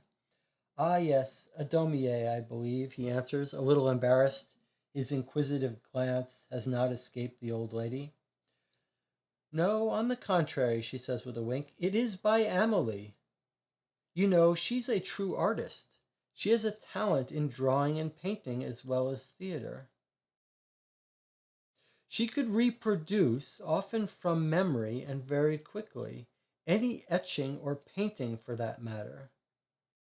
When she was finished, you couldn't tell the slightest difference between the original and the copy. I'm sure she would have become very famous worldwide had she not chosen to get married. Interesting. So, does this lead credence to the idea that she is copying sketches of the husbands? Yeah, Jonathan Warner says copying these documents. And Aaron says Daumier is a very famous artist, generally known for his etchings, pretty political guy, also known for his caricatures of the parliamentaries. I teach him in my classes. Oh, that's pretty cool. So yeah, it sounds like Emily can copy sketches. Interesting. Interesting. Go on. Keep talking, mother. Did you regret this marriage? Asked Villard. Oh, mon Dieu, no, exclaims Madame Desmoulins. My daughter is so happy. You know, we haven't always had a very happy life, the two of us. And now my needs are taken care of, and I will never have to worry. Henry, her husband, is so good to her and to me. It's thanks to him that I have this apartment. Of course, I was used to my old apartment on Rue de Babylone, but the stairs were getting to be too difficult for me. When Henry and Emily got married, they invited me to come live with them in London, but I would have felt lost. I don't speak English, of course, and at my age, I am too old to learn. Do you regularly receive news from your daughter? Indeed, she writes to me often. She even sends me money so that I don't have to work. Money is not the most important thing in life, but when one has gone without for years, I must say it does make a difference. She writes to me almost every week, telling me about London, her projects with the Salvation Army. Helping the poor is very rewarding for her. And then she comes to spend several weeks with me during the summer. Well, that's interesting. Let's start making some notes here about interesting stuff that the mother tells us.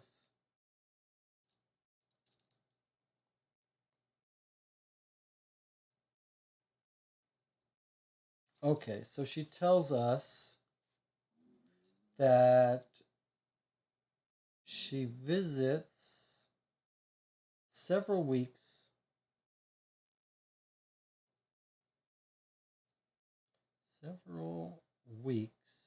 each summer. And she also tells us that Emily is a skilled sketcher copier. Okay, let's keep going. Although, can I just say, I mean, she seems like a good person. She's always talking about Salvation Army. She loves her husband. If you'd confide to anyone that you're having an unhappy marriage, it'd be your mother. She's not saying anything bad.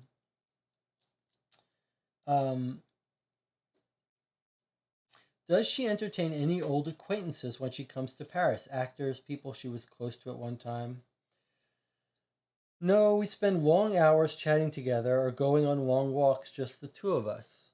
She never had many friends in the theater world. The only person she sees every year is Clarice Brazel. Clarice Brazel. They write to each other often, I think, but then they went their separate ways, as you would say. But for Amelie, these differences are of little importance. They are friends and will remain so. This friend, do you see her often? The only person she sees every year. So she visits her every year. Okay. Do you see her often? No, she comes by from time to time, but it's rare. She is very busy. She has a husband, two children, and she works for a large department store.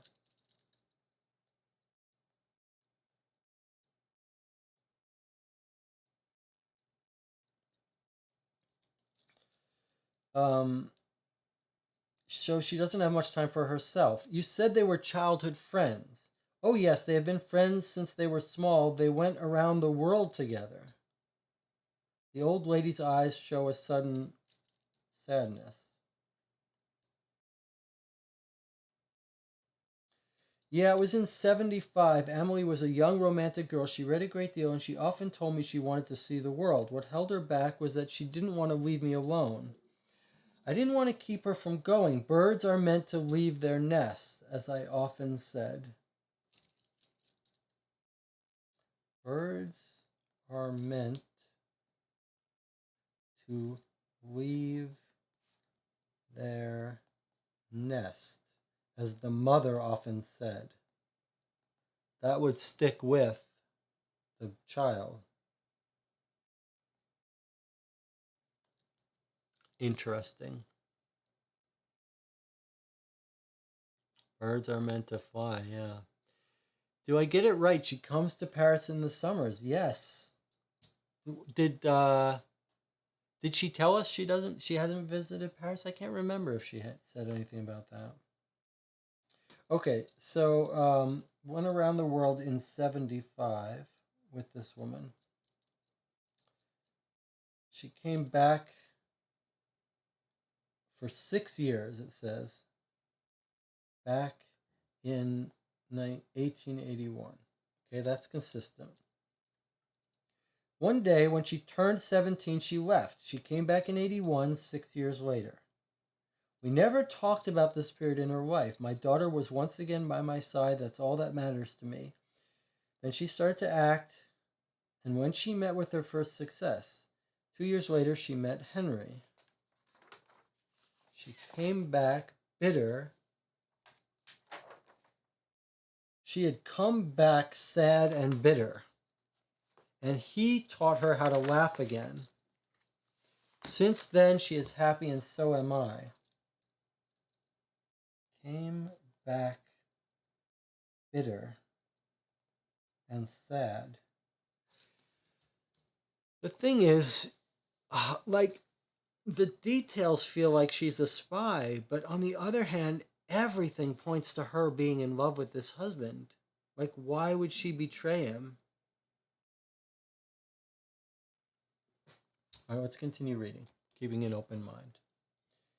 He taught her how to laugh again. Since then, she is happy, and so am I. In her letters or her visits to Paris, has she ever spoken of any particular problems or difficulties with her husband, for example?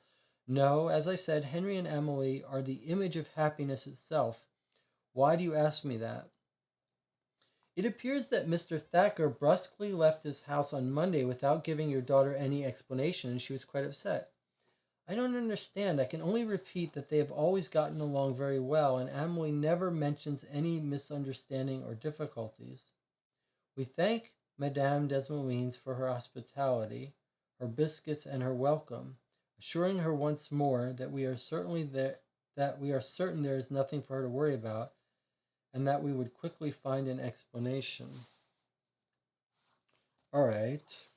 Well, we got a clue about the friend that she visits every year that we would like to talk to.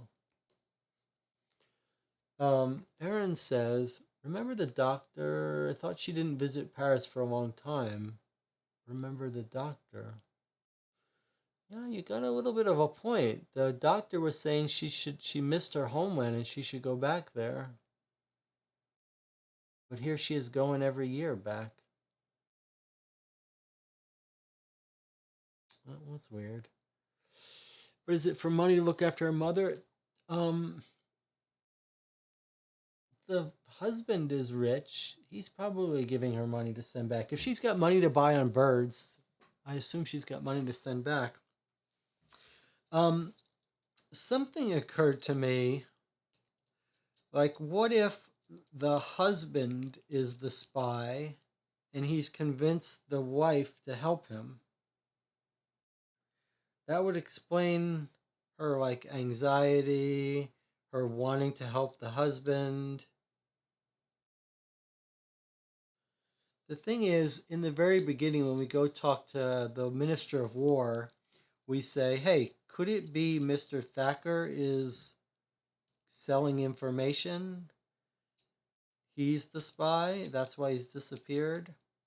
And the war minister, Helmholtz guy, says if he wanted to give out information, if he wanted to sell information, he could write. He could send it to people. He could send written information to people. He wouldn't have to disappear. It would be easy for him. So that's what makes me think it's not the husband.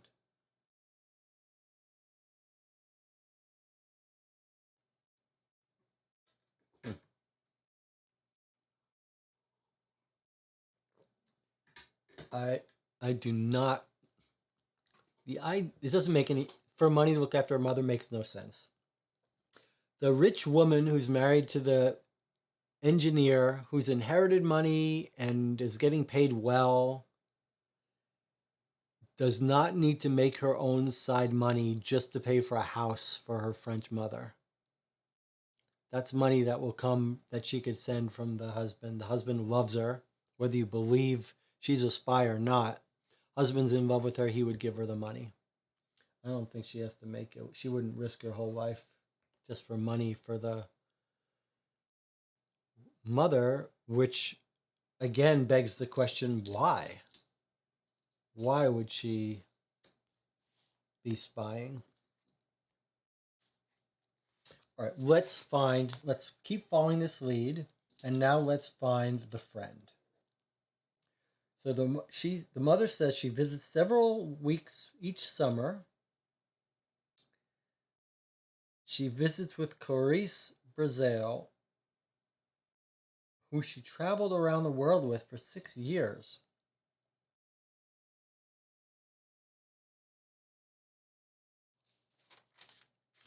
All right, and what we know of Clarice is that she works in a large department store.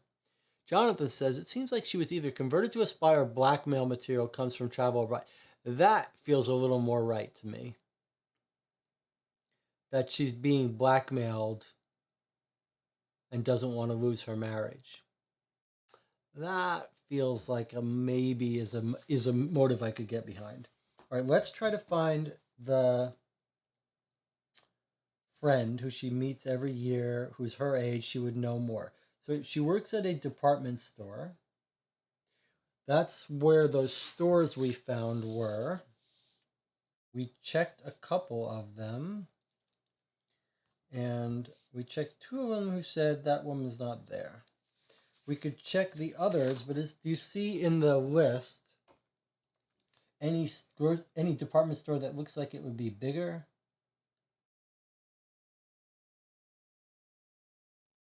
We got ports, theaters.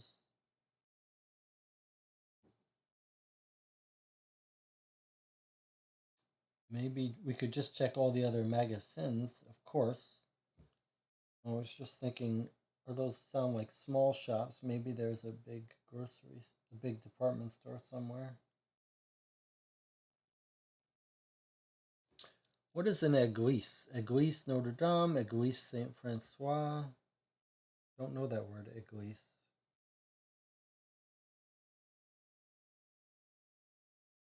Here's more églises. Eglise. Can someone look that up and tell us what this is? Église.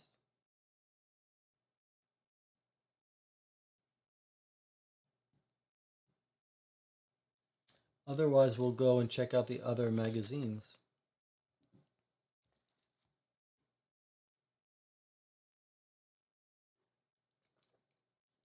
It has to be. If can you imagine if we go through all this and we try to track down her friend and there's like nothing in her past, no connection to any spying? I mean, why would we be doing all this? What would be the point of all this if it's not to find out in the end that our dear little Emily is being blackmailed or spying?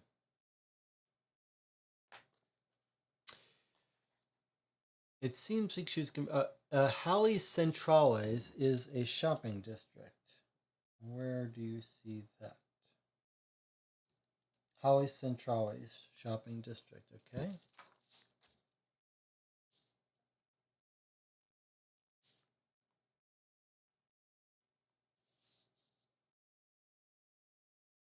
Is someone going to look up what Eglise is? Eglise?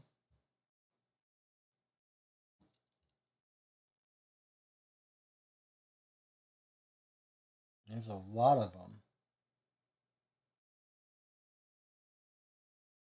Statue, might it be? Wow, there's a lot of them. Eglise Saint Pierre. It seems like it might be a statue because, or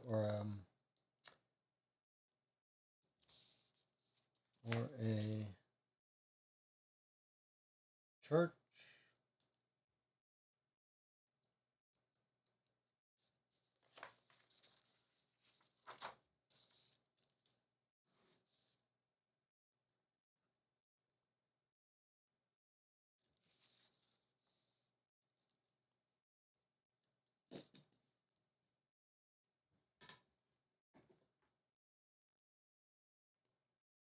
Is Eglise a church? Eglise. That would make sense. All right. It's not going to be a shopping district, that's for sure. All right, let's check out Halles Centrales and see if that's where the friend works. Okay, 95. Oh, it's not even an entry, so that's not it. Okay, let's just try the other magazines then. It's not going to be at a garden at the Louvre, maybe. All right, let's try the Louvre. Let's see if she works at the Louvre Shopping Center. Mark these. 40, 15, 45, 60 we already went to, 71. Okay. So next up we're going to the Louvre shop. 85. Let's see if she works there. We learned through the sales lady in the hat section that Clarice Brazil works at the Magazine du Printemps department store. Okay, now we know where she works. Store, cross out that one. Store. I'm just going to put these other stores. Oh, I don't know what that.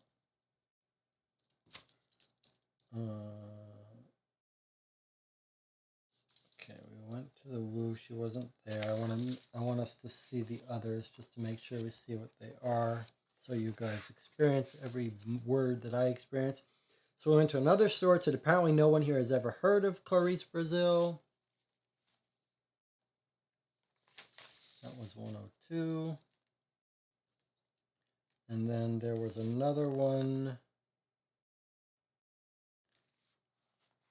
71, which goes to 87. We go to that one. It says, we interrogate the sales ladies discreetly and finally learn that Clarice Brazile previously worked at La Belle Jardinière. Okay. So they sent us to a different one where she worked. And when we go there, they say, indeed, I know Mademoiselle Brazil, replies the personnel manager. She worked here from January 1882 to September 1884. That's all I can tell you. We wander around the store admiring the silks on display while Francois de la Villard is engaged in conversation with the saleswoman. He joins us a few moments later, a smile on his lips. I have the information we are looking for. He tells us Clarice Brazil now works at the large department store Magazine de Printemps. Okay, so we can cross them off. These other ones.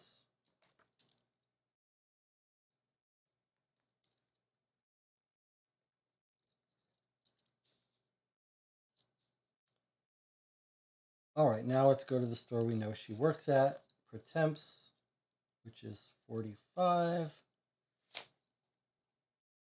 Store Brazil. Okay.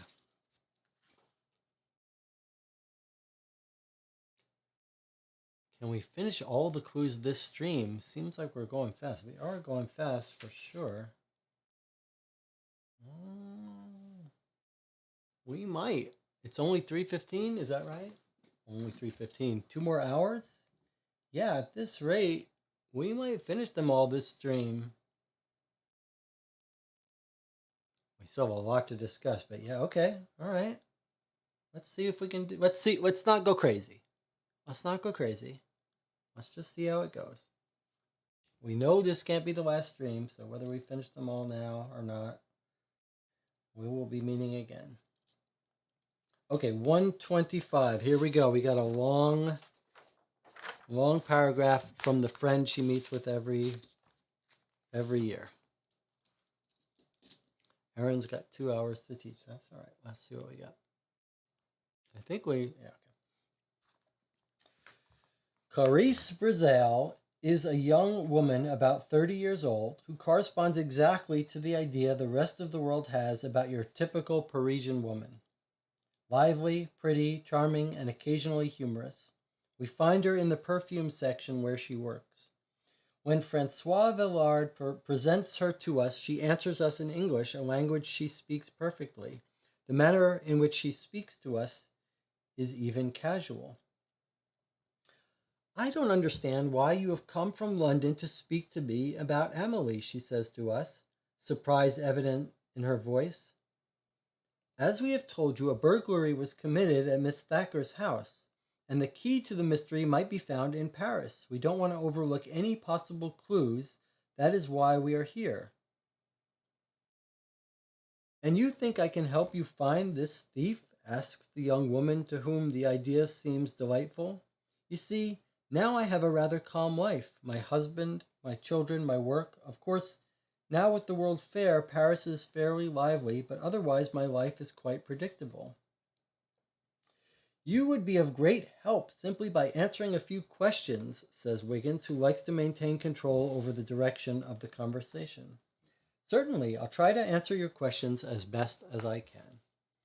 You receive letters from Mrs. Thacker, I believe, and you see her once a year. Oh yes, we write. I was gonna say before we did this that is this woman gonna tell us I don't meet her once a year, and then there was someone else she's meeting? Nope, seems like she does. Oh yes, we write to each other every month. She tells me about her life in London, what she has done lately, the people she has seen.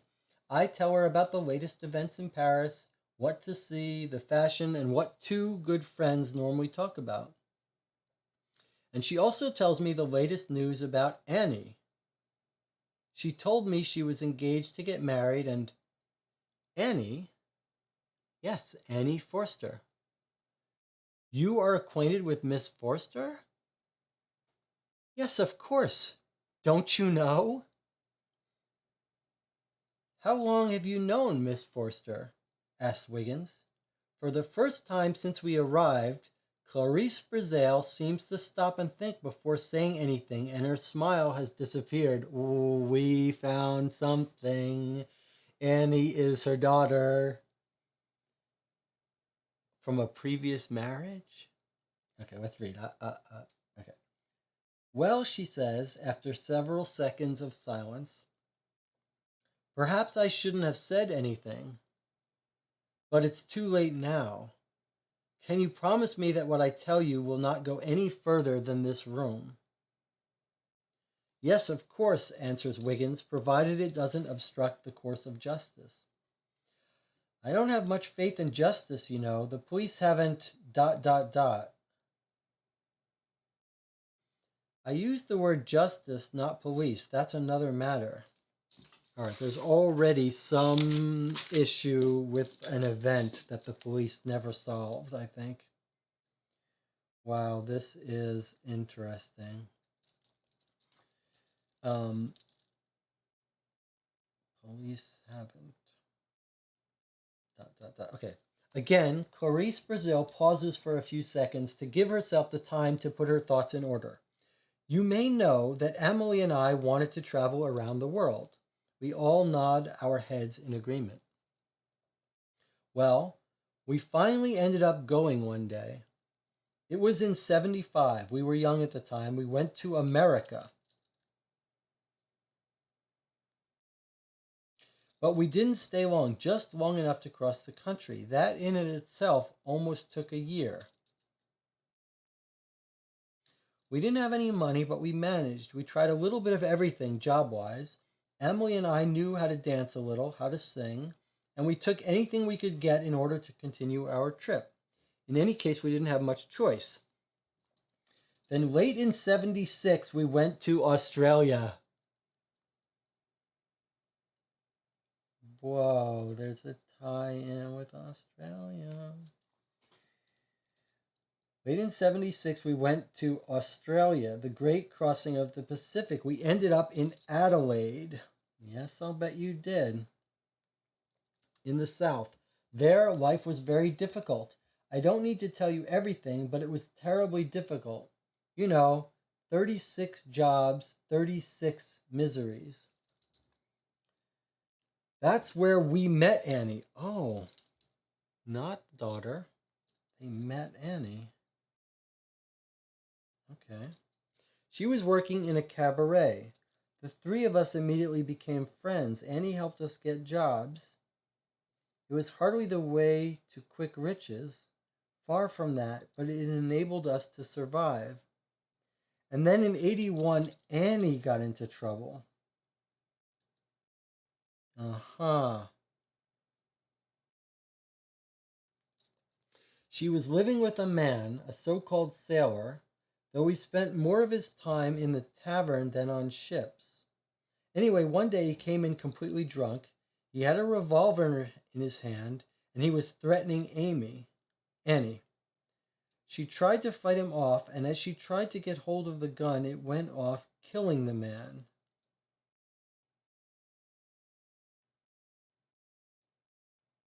It was an accident, I'm sure, but the police refused to believe her. Annie came to find us. She didn't know what to do. She needed help. Emily knew the local police chief. Let's say he was attracted to her. He came to see her every night at the cabaret. Emily went to see him. When she came back, she told us Annie had one day to get out of the country. That was all the reprieve she could obtain. The three of us decided to leave. Annie had a little money. She said we would all share it. She owed us at least that. Emily and I began to be afraid. Too much violence and misery had occurred around us. We wanted to return to Europe, but we didn't have enough money for the voyage, nor the courage, for that matter, to go back the same way we came. The three of us together took the first boat we could find. Annie wanted to go to London. She had always dreamed of going to England, and she was immediately successful. I also tried to break into the theater, but I didn't have as much luck. I preferred something steady, and then I got married. Now it's all history. We never talk about it. When Amelie moved to London, she hired Annie to work in her service. That's all I can tell you. Who else knows this story? Asks Wiggins. Here in Europe, no one. I have never spoken of it. Emily and Annie haven't either, I imagine.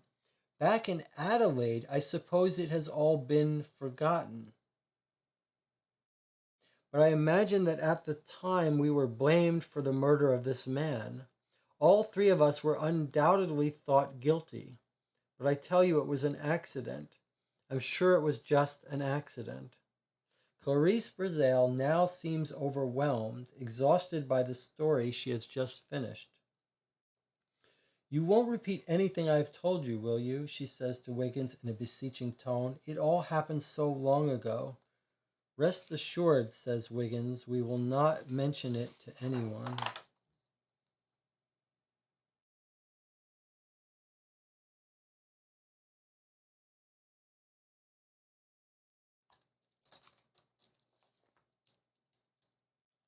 Killed a man, a sailor, drunk, in tavern. Well, that really changes everything, doesn't it? I mean, it completely messes with all of our theories about Emily having been trained as a spy, etc. That's all out the window now. Now we have the case centering around revenge for that murder or tracking them for the murder. It could be blackmail. It could be, it seems more likely though that it's Rewcastle who has a connection from that town in Australia, maybe trying to get revenge for his son. Was his son the one that got killed? Or was he being paid to track them down? But now it feels like Rewcastle is on the hunt for them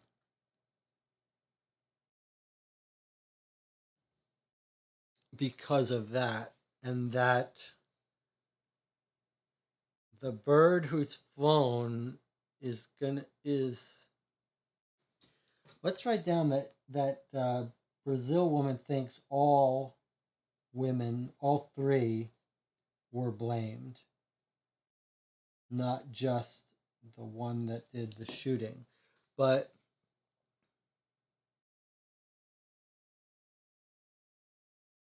now you have to wonder if one of the very strange things, was that they swapped identities and the butler still followed Miss Thacker, who was dressed as Annie. Does it now make sense that Annie was the target of the following all along? And that perhaps Miss Thacker was purposefully leading the butler to follow her, thinking he's Annie? But it does this. The focus now shifts to Annie.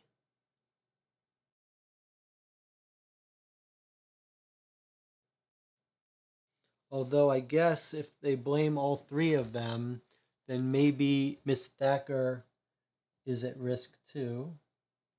And you could imagine she could be blackmailed.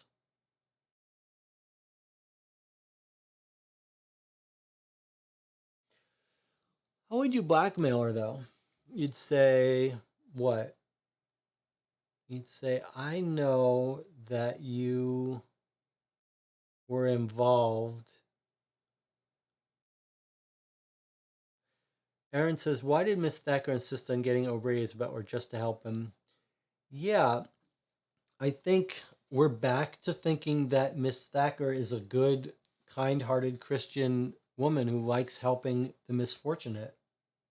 Everything in her personality has said she is. So she was just truly trying to help these people at the Salvation Army and stuff. But how do you could blackmail Annie, possibly. I guess you could blackmail them by saying, I'm going to what? Turn you over to the authorities? Will the authorities be able to do anything? Or do you have to just threaten their lives? Like, blackmail has to be about revealing information. You can't really blackmail her about her husband. Like, if she had an affair, you can blackmail her about her husband, right? You can say, look, if you don't do this thing for us, we are going to ruin your marriage. We're going to tell your husband about the affair. We'll send him the photos, and your marriage will be over, and you'll be a pariah and divorced and whatever. But you can't really go to Miss Thacker and say, hey, if you don't spy for us and steal your husband's research, we're going to tell him that you helped this woman escape. That's not going to cause a problem for him. And Aaron says, what did Annie see at the theater, I wonder? She might have just seen someone following her. Or we could look up again what School of Scandal is about. The play she saw. If it's about someone getting shot at a bar, a man attacking a woman, then that could have been what spooked her. I think we could imagine lots of scenarios where Annie. Jonathan says, well, she might have seduced that sheriff for one night. I don't know. That was. Yeah, that's possible. It didn't really sound like she had to seduce him. It sounded to me like she just used her charms on him. Emily knew the local police chief. Let's say he was attracted to her. He came to see her every night at the cabaret. She went to see him. When she came back, she told us Annie had one day to get out of the country. That was all the reprieve she could obtain. I mean, you're right. It's conceivable she had to sleep with him to get that one night reprieve. It kind of sounded like, though, you'd get a little more than one night reprieve if she slept with him. We should see who comes from Adelaide to London again.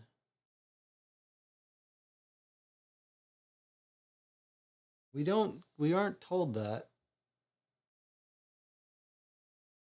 He just doesn't have, they don't have records for the past 3 years. But maybe we could get, we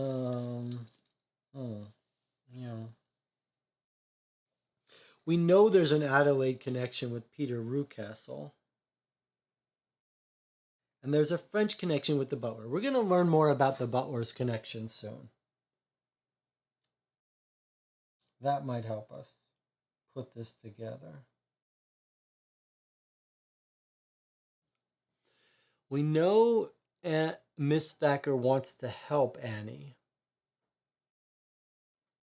So you could imagine a scenario where Annie begs her to help her.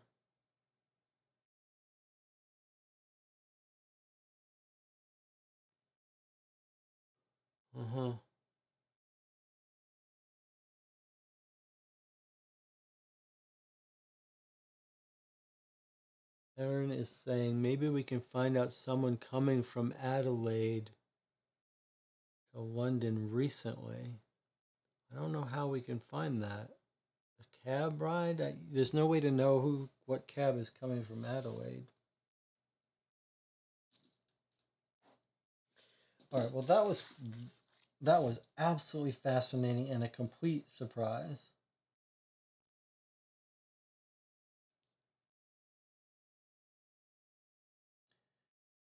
$125. Let's mark that as like a big one so we know to go back to it.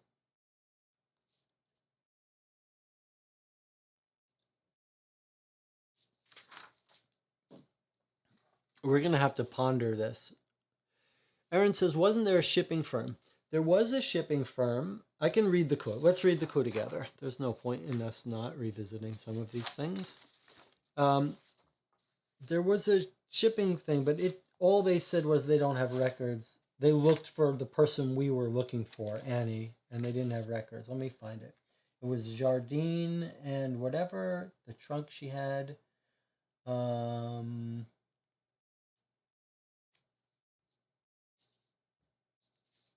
Jardine 5.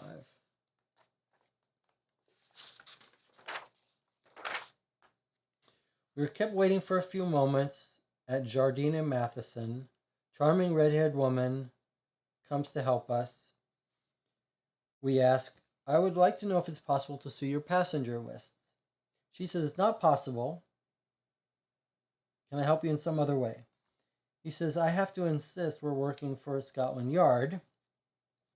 She says, well, for you I can make an exception. Which dates and ships are you interested in?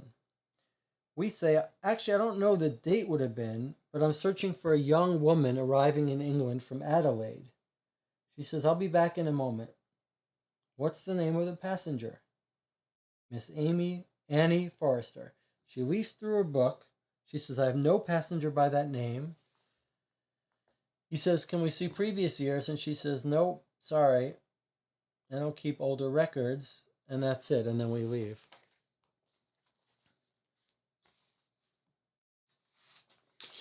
Erin says, let me check the papers. I do think that's an interesting idea. Maybe you could find someone coming to Adelaide recently. Maybe Peter Rucastle, although he seems to have been in town for longer. But whether we track him in coming in recently or not, we know that he has connections to Australia. Let's take a 5-minute break and come back and continue our case.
You are watching Co-op for Two. We're back. We are 4.5 hours into our playthrough of session 5 in Paris of Adventures by Gaslight, the rare and out-of-print expansion for Sherlock Holmes Consulting Detective. We've just had our minds blown by learning not that Emily Thacker was wrapped up in some red. What's the Russian spy plan to indoctrinate young girls to be assassins in their youth? It was made into there was a movie made of it by Jennifer Lawrence. Red something, it's a bird. We thought we were going to track down Emily Thacker's youth when she was 16, traveling around the world. We thought for sure she was getting absorbed into some spy ring. But it turns out completely different. It turns out that she hooked up with Annie Forster in Australia, who ended up killing a guy, a sailor who was trying to assault her. And they got themselves out of Australia and possibly hunted by someone.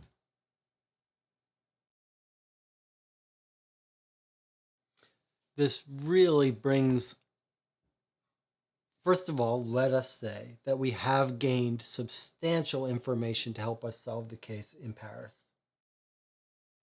which is reassuring because now we really have to rethink some of our theories. Jonathan Warner says, I don't really understand why Miss Thacker could not use her husband's connections to protect Annie. Yes. That's assuming that the husband wasn't in on this plan. We don't know that for sure.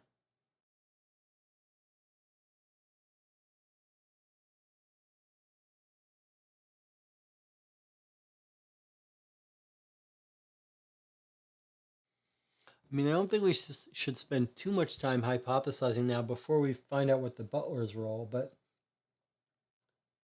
you could imagine things would be a little simpler now in terms of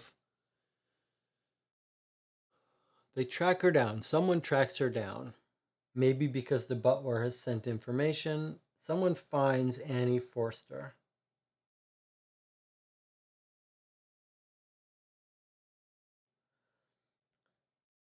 Someone gets in touch with Annie from Adelaide and either says, I finally found you, I'm going to kill you, or whatever. If it's the father after revenge, then he doesn't want blackmail, he just wants to kill her for revenge. Maybe all of them. In that case, we're a little bit at a loss. Although,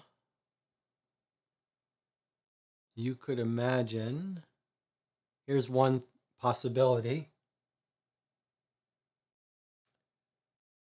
She's confronted by the Australian father of the man killed, whatever.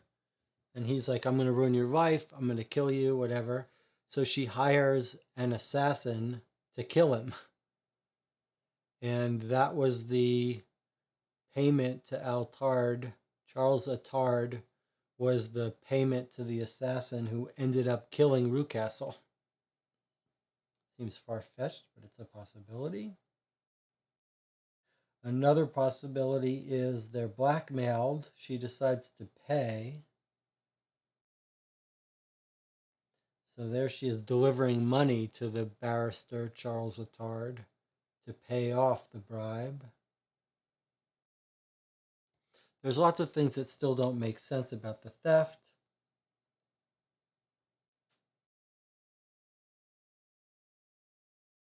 The birds were signs, symbols of innocence and purity. And maybe when all this came back, remember, she was only 16 when all this happened. Maybe she just got depressed and sad and got rid of the birds. Aaron says maybe the butler's protecting the women following him. Well, that would be reasonable, except to remember that he's leaving secret messages in the newspaper to someone. It's a little hard to see, and he's tied in with this French underground. Gerard, remember the picture on his wall, if that's correct.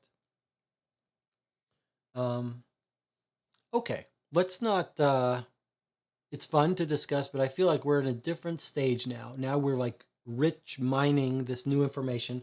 We've followed down the Emily Thacker threads, and I feel like we got a really good handle on that. Now we need to follow down the Gerard thread, which has the Butler connection, and find out who he's involved with. So let us look at our Jonathan Warner. You want to jump in here and say anything? Aaron, any other theories before we try to get through some more of these clues?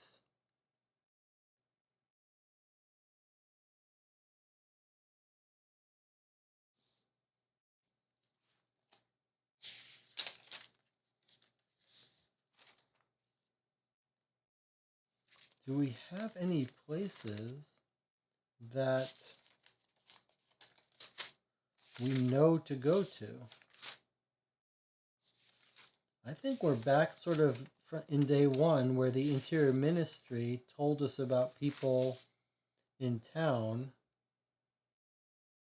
that could have connections to Gerard.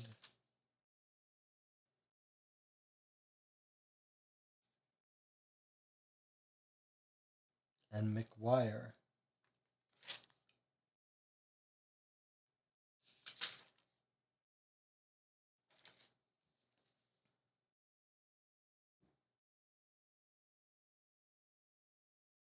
Because we basically run out of places that we know to go to.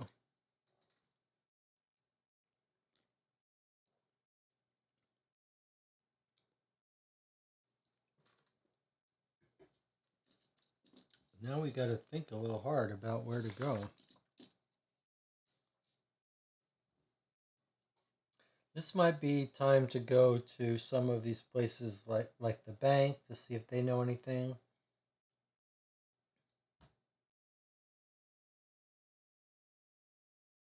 Where else would we gain information in France about Gerard and the underworld?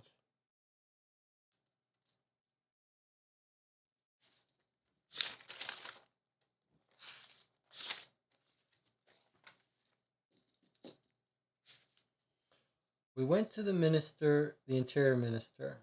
He told us, here's the names of people involved. Kurt Weinberg, German. Henry Gould, an American safecracker. Aaron, you found Jay Gould or something. Did you find anything? Does he have an address? Maybe they're brothers. And then O'Neill. That was the brother of the other O'Neill. Were we told where they were when we visited them in London? Let's see.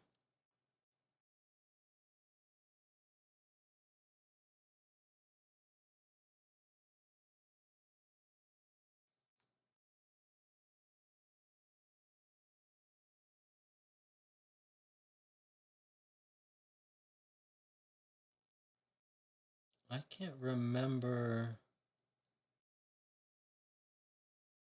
what. Oh, there's Carol O'Neill, 83. Let's see if he says where his brother is. The home of the O'Neills. We meet Mary, the wife of Barry. What can I do for you? This is the weird guy who's got that we must know from other stories. He's got the guy with the blowpipe. He says he'll help us. Have you heard from your brother Thomas? He's on the continent. He's always found Paris an attraction, especially now during the exposition. That's it. Doesn't tell us where. I mean, we could just go roaming around the exposition. Maybe our newspaper has a quote. The Grand Hotel has this post box system, so maybe it's got letters from London. Yes. Let's go to the post office that is available to us. The one that got exploded. Where is that?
Where was the information about the post office, is there a general post office in our list?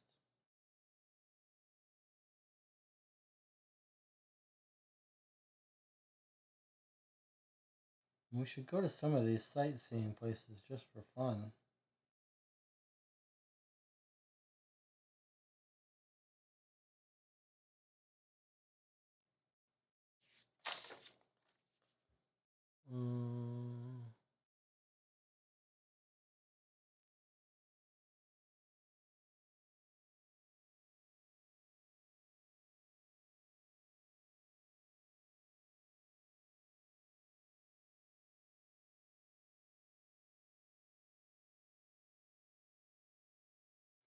Grand Hotel.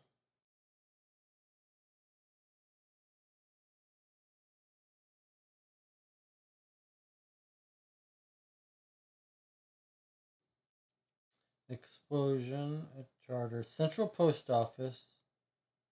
Dynamite in the letterbox is so great. 16 employees hurt. Rapidly extinguished. Explosion at the Central Post Office yesterday was not caused by dynamite. Published this morning by Journal. Where was the I wanted to go to the Times publication in Paris. Do you remember this? When we look at these Times papers, it says they can be purchased in Paris at 8 Rue des Capucines. So, can we go there? Oh, the hospital. That is a good idea too for the explosions. All right, so let's go to 8, which I think is going to be Times of London.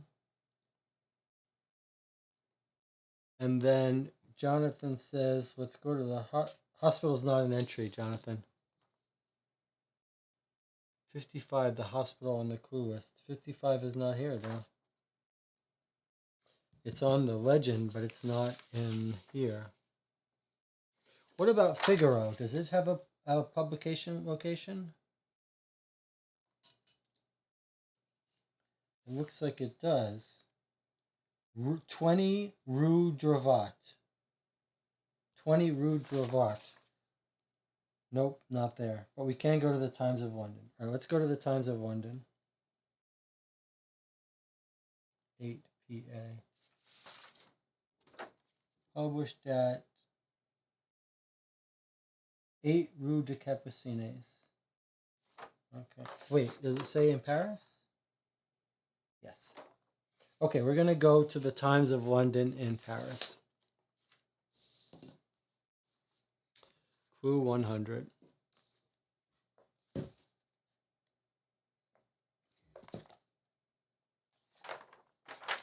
While we are walking along, Francois Villard points out the architecture of the Parisian homes and the nattily designed shop windows for us to admire. What I find fascinating, says Wiggins as we stop in front of a store which interests us, are all the cafes with their terraces where one can relax in the sun and watch the passerby. Our pubs have their charm, but I find what you French have here a thoroughly enjoyable custom. We admire the Café des Capucines for a moment, across from us on the other side of the street, painted in red and green. White tables, set up on the sidewalk, are occupied by men in somber city suits and elegant women dressed in the latest fashion.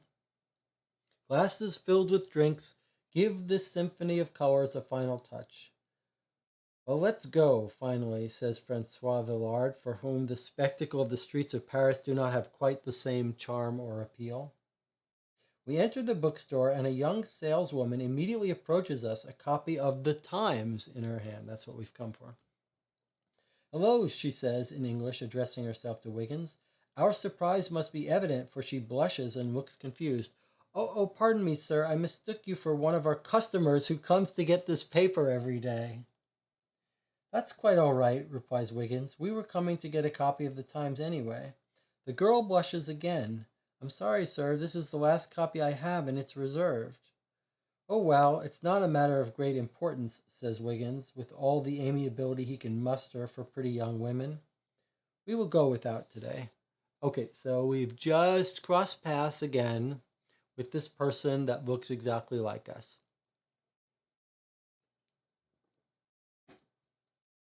How are we going to find this person? Well, I have a theory. Did you pick up anything from that paragraph that would give you a theory? McGuire is the name, yes. So that paragraph just told us that we're across the street admiring the cafe where you can sit and watch people.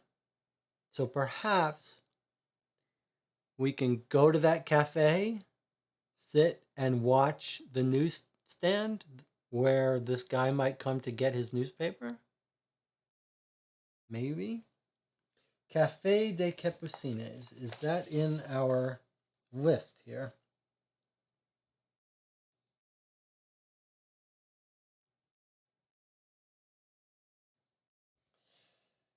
I don't see it here. I don't see it. Is it in the newspaper, perhaps? Well, do we have some idea of where it is?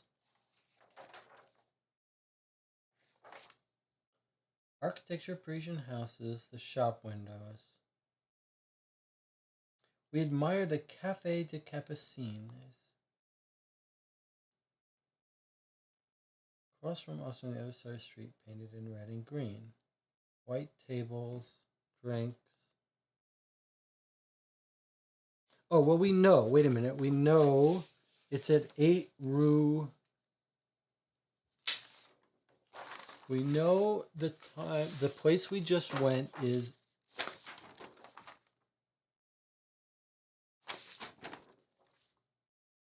Oh, this one doesn't say where it's published. What was the one that did?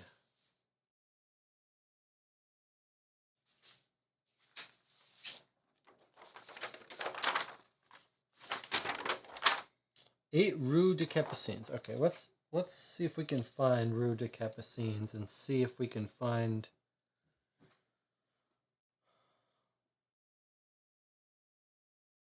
the cafe that's across the street there.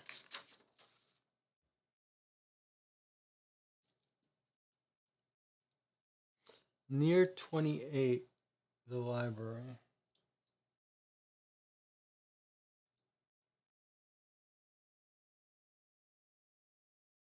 There's 28. Rue des Capucines, okay.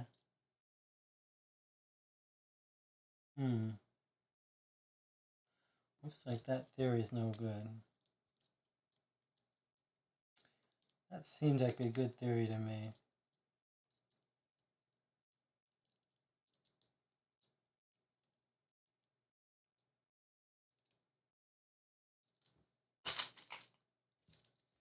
So we're here.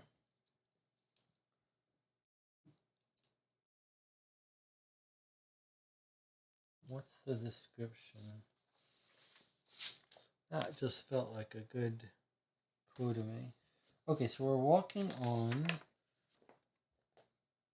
We admire the Café de Capucines. So it's telling us the name of the cafe.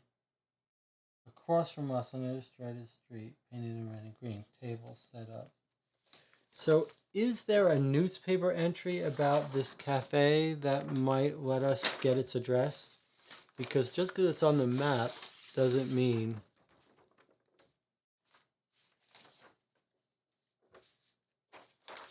So we've got someone stopped in. Abu says, was just checking out your videos about murder mystery party case files, the one death in Antarctica. Do you have a favorite one in that series? I do. The death in Antarctica, if you're talking about the original series that it's in, which is the adventure series, I did a specific video on the 4 games in that series, and I list them in the order I like them in. So look for the adventure series. And if you're talking about the Murder Mystery Party series, I also did a video where I listed those in order of my preference. So 2 videos depending on you mean Murder Mystery Party or Adventure. Okay, but we are back in Paris, so that's all I can say about that. Can we find the cafe address if my theory is still good, which I don't guarantee it is? But if there's a story mentioning the Cafe of Capucines and it has its address, that would let us find its address.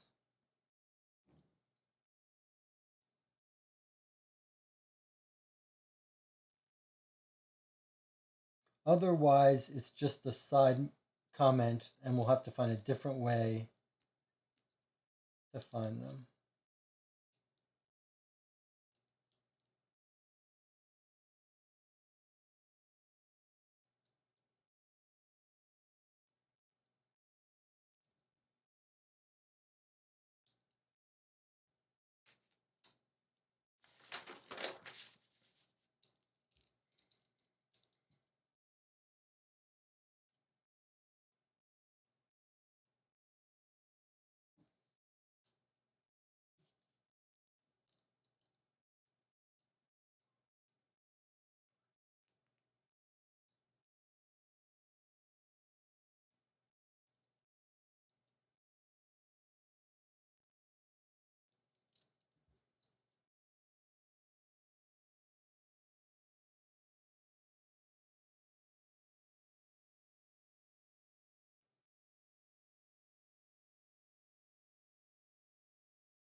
Here's another bookshop.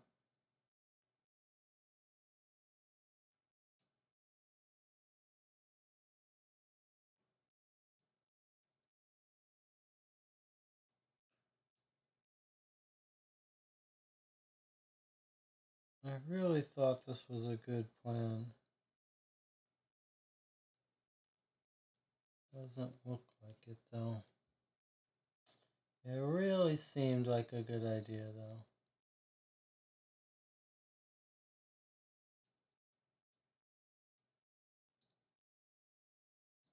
Okay, so it was just a little side mark. Jonathan says, looks like we can go to the perfume factory where there was an explosion. All right, let's try that then. Why not? In the newspaper, perfume factory. Put a little mark here. 23 Avenue Rule. Let's do that then.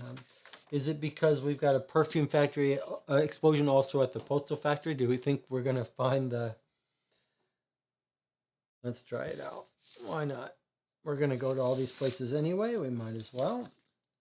So 23. Oh, 23 I have listed as the address of the Sorbonne.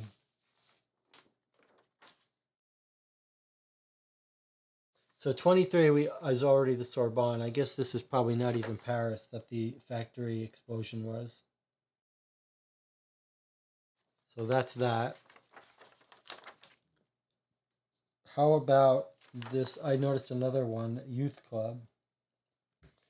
The Society for the Patronage of Apprentices, a fair for Sunday at the Wagram Room, 41. Free to the public, feature a contest among artists from the opera, the comedy, the Odeon, etc. There's a prize. There is a 41, so maybe we'll go there and see what's there that we care about. Is it in here too? No, just 41. Keep the ideas coming, though.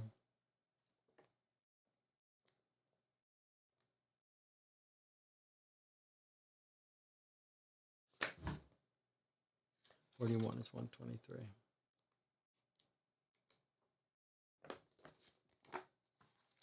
We sit down at an empty table on the terrace, to Wiggins' great satisfaction, and each order a beer.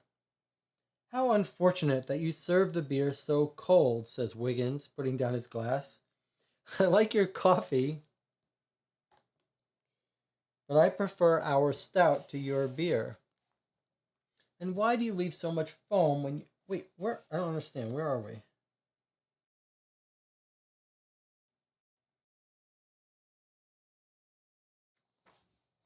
I don't get it. Where are we?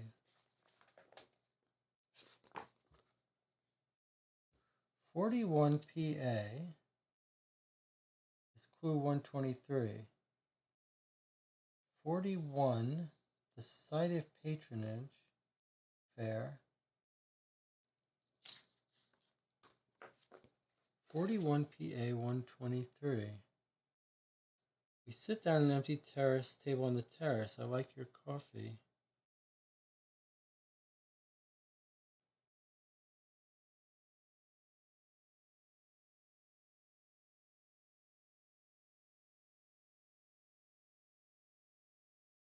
All right. Well, this is bizarre, but all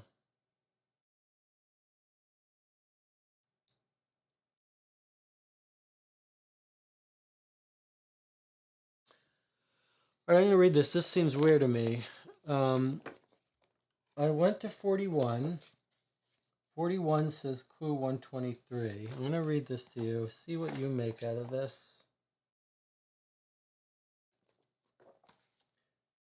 We sit down at an empty table on the terrace. To Wiggins' great satisfaction, each order a beer. I thought we went to the Wagram Room.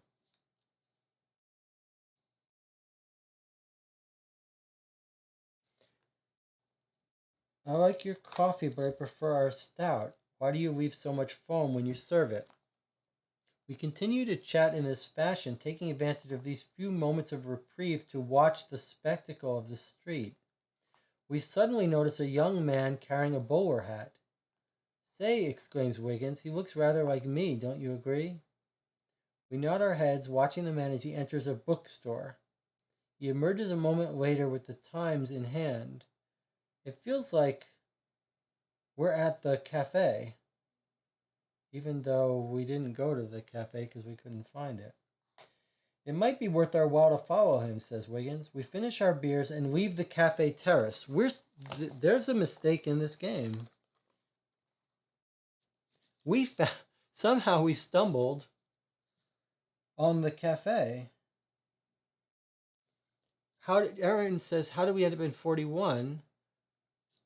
We ended up in 41 from following this news article. which says, the Society for the Patronage of Apprentices of the 7th District organized a fair at the Wagram Room, 41 Wagram Avenue. Is there a way that we should have guessed that was the cafe? Because we were looking for this cafe, and somehow we ended up right in it. But we couldn't find... Let's see if we could have guessed that. You found the Rue de Capucines, right? Okay. So here's Rue de Capucines. Unless there's another one somewhere else, it doesn't look like it. And we're told that this society is at Wagram Avenue. Where is Wagram Avenue?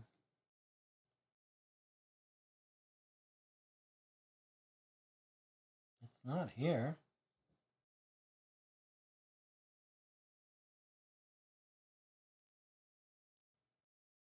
That's bizarre.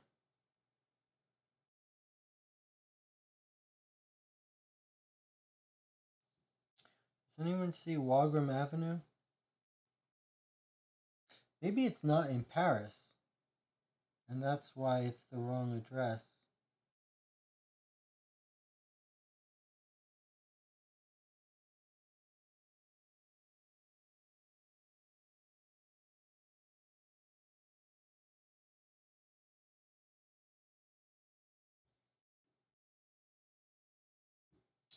See if you can see Wagram Avenue.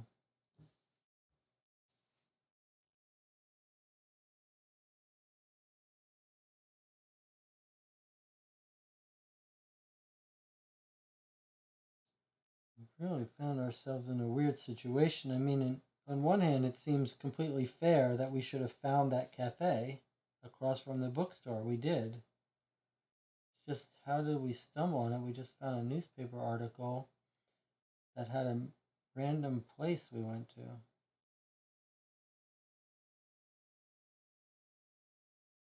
I don't see Wagram. That feels like the first game bug we've actually found. There's Rue de Capucines.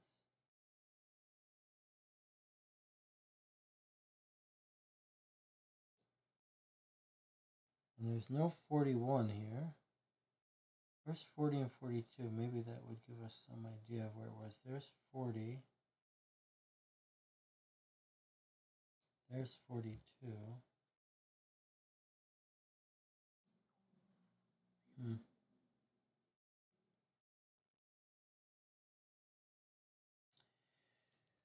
I don't know. It's a mystery to me. John says, let's just go to the exposition. 50 seems like you can go there without much reason. Okay, let's do that. We'll come back here, though, because I do want to go to that. That's the logic I wanted to follow. I wanted to hang out outside that cafe. But yeah, let's put that off for now and assume that maybe that's not an address in Paris. All right, so Jonathan has suggested, and I agree, let's go to the exposition to get some more information. And we'll put a little special asterisk on our location 41.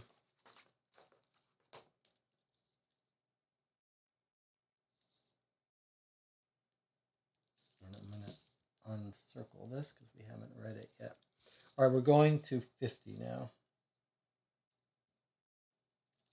Which is, finally I get to put another sticker on the board.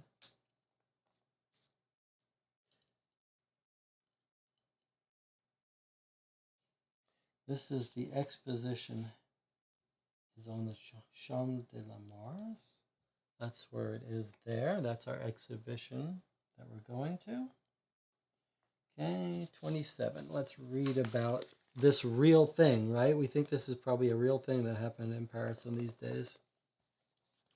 Guidebook to the Universal Exposition of Paris, 1889. It's got 5 places we can go visit. It's kind of cool. All right. Let us mark the exposition. Which is clue 27. Okay, we can choose to go to the Fine Arts Palace, which is 138, or the Fluvial and Maritime Exhibition. Can someone tell us what fluvial is? Sounds like a word I've heard, but I don't know what it is. Modern art. Let's go to modern art and see what modern art looked like in the 1900s, 1800s. Machine. Machine exposition sounds like what Thacker's involved in.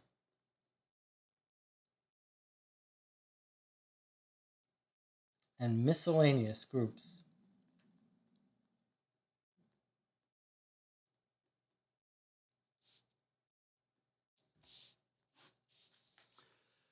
Fluvial, found in a river. That makes sense. I think you missed it. Avenue de Wagram is a street in the 8th and 17th arrondissements of Paris, extending from the Place of Wagram to the Place...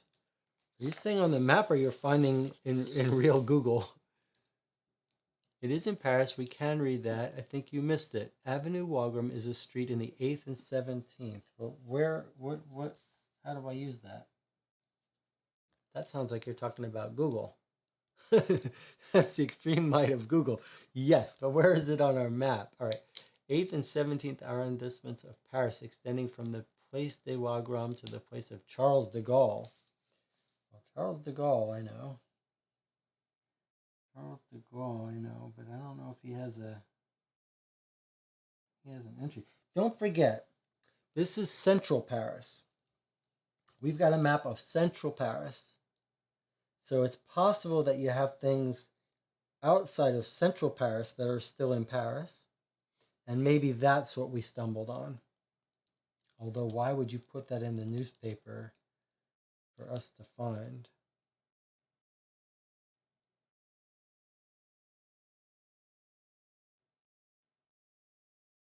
Okay, anyway, the newspaper makes sense. It says 41.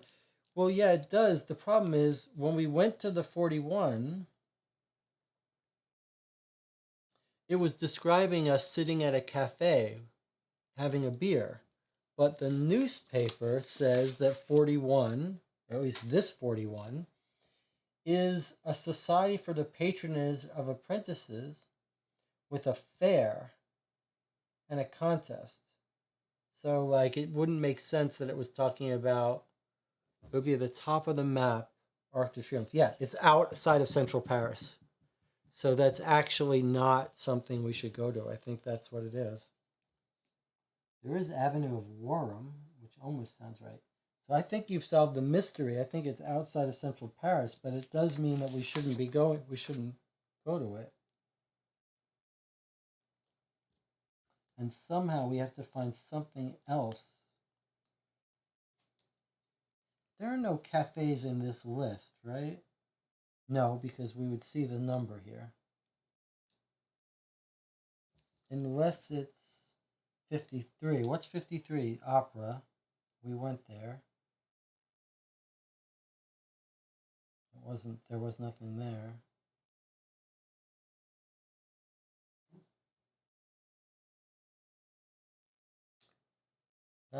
Well, we'll go to it eventually, but that really confuses me. All right, let's go to one of these exhibition places. Let's go to the machine exposition. Let's see if if there's some flying airplane stuff here.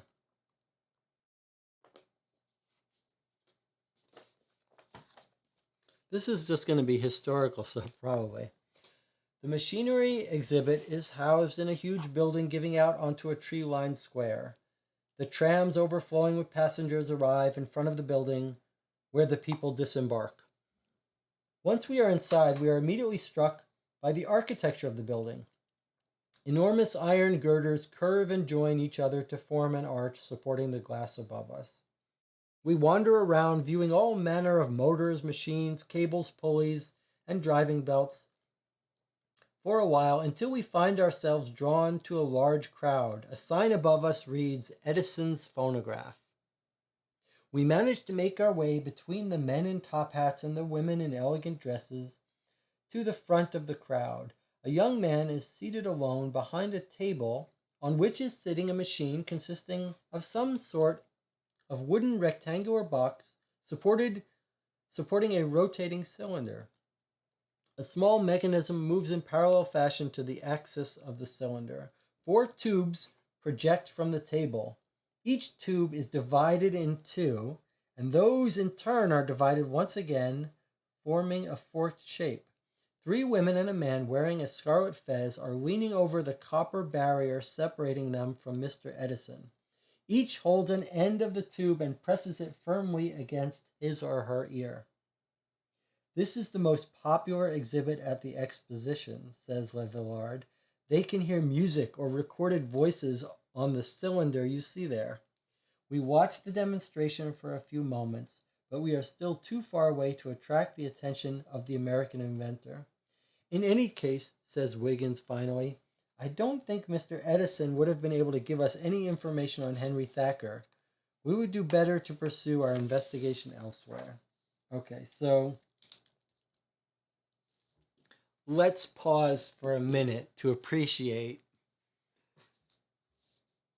that we've traveled back in time to the invention of the phonograph and just read a description of it being shown off at what's essentially a World's Fair, a Paris exposition.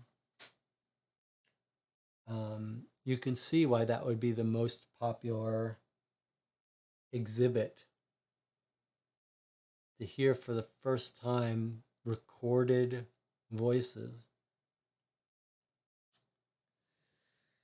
All right. We could go to the rest of this exposition, but I feel like maybe it's reading and history, and maybe we should sprinkle those around rather than just spend the next half hour on them. But where else would we go?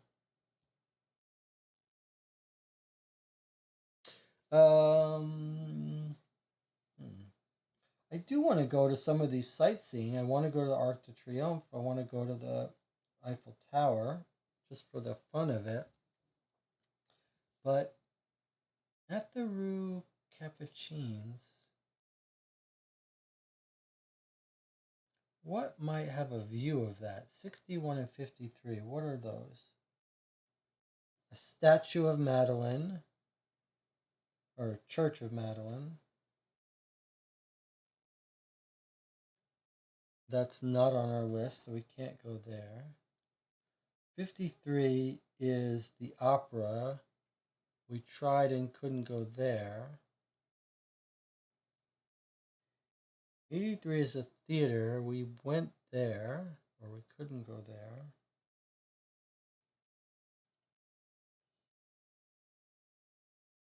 Is it possible there's another Rue des Capucines? Does it continue somewhere? All right, let's look at this for a second. Let's look together at this for a second. Here's Rue des Capucines, right? But perhaps it continues this way.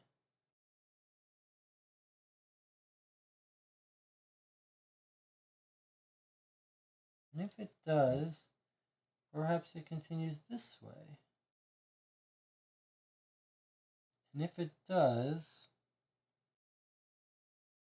61 we can't go to. What's 47? We were there already? The Interior Ministry.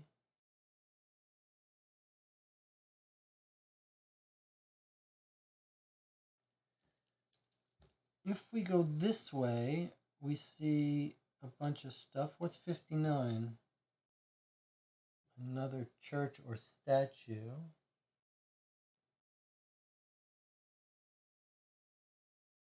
What's 91?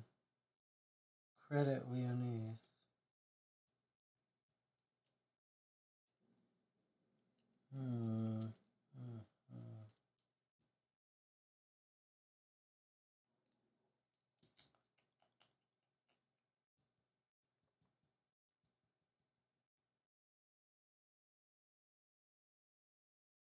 And no other newspaper thing mentioning a 41, huh? All right, let's not get hung up on it. We may come across another clue which tells us about this, that we should hang out at this place. It just seems an oversight to me. Really seems like it would be a clever design thing if there was a location there.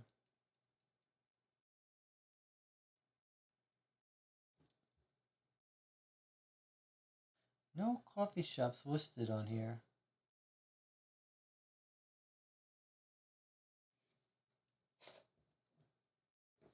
Let's see what's in the channel. Mm-hmm.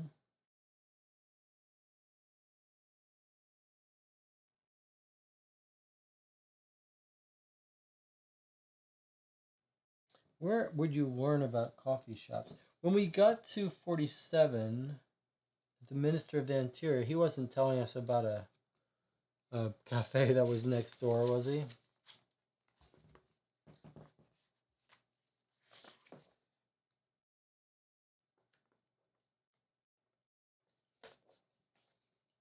He gave us the names.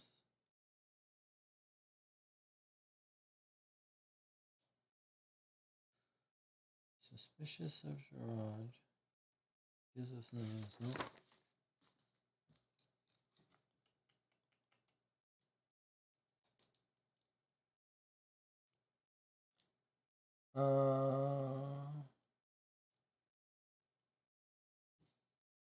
Where's the Eiffel Tower? Let's go on the. Let's go to the Eiffel Tower just for the hell of it. 23.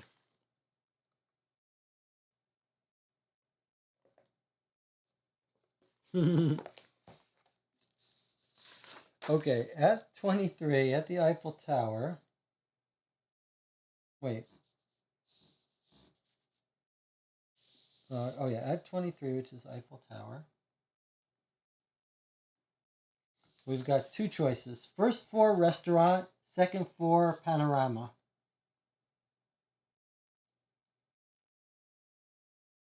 Where would you like to go? Michael Bork says he's pointing out where Arc de Triomphe would be, or where the neighborhood would be, and he says, my cat is getting sick here in the corner.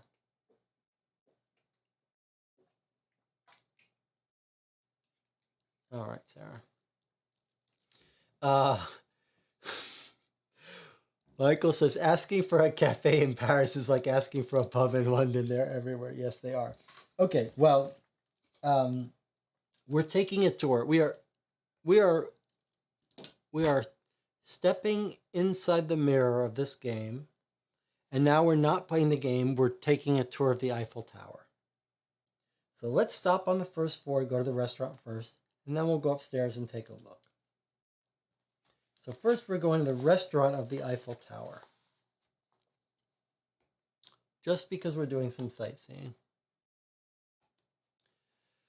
The stylishly dressed maitre d'hotel approaches us, and Francois de Villard asks him if we could speak to the waiter for a few moments.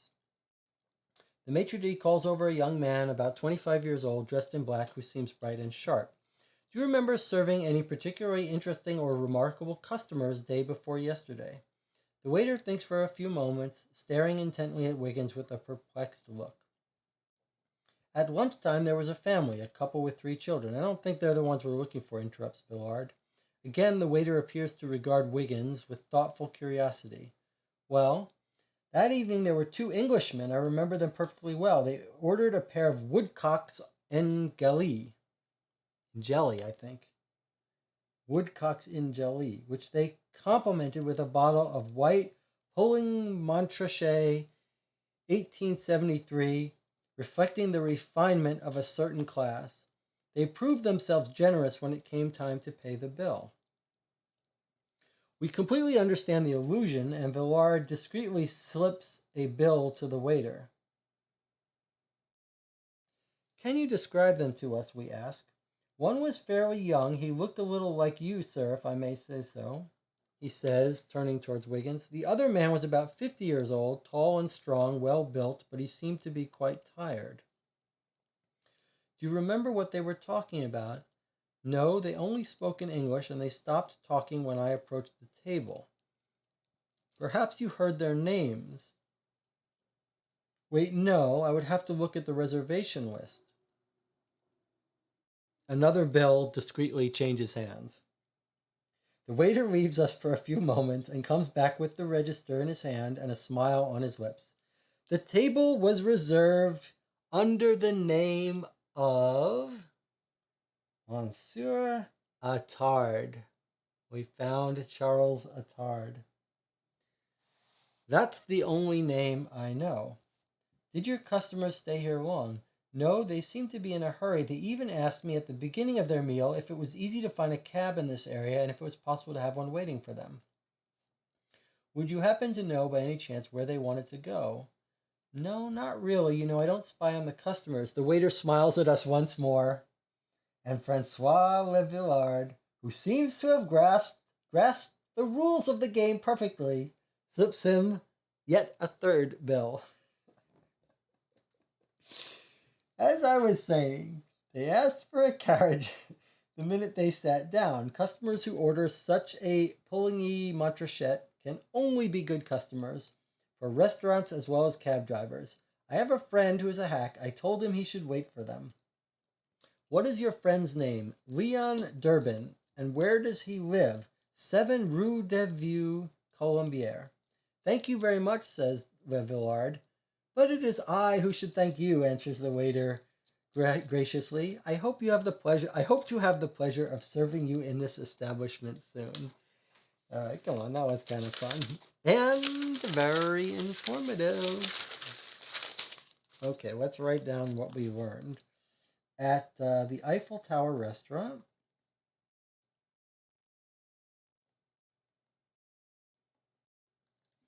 which was number 54, we learned that Charles Attard had dinner. Now we've got 2 physical descriptions here. Let's see if we can make sense of this. We know they spoke English, +1. They spoke English. Okay. They were rich. One was young, looked like Wiggins.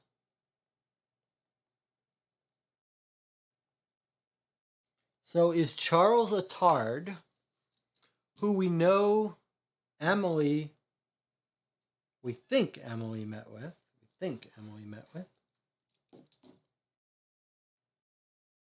Pretty sure. Charles Attard was meeting with the guy that looks like us. I think. One's young, looked like you. The other man was about 50. The other is 50 years old, which might be Attard we're talking about. Tall and strong. Well built.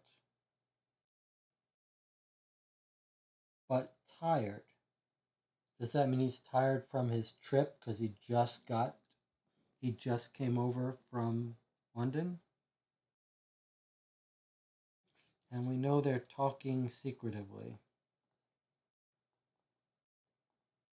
And then we're told that they took a cab.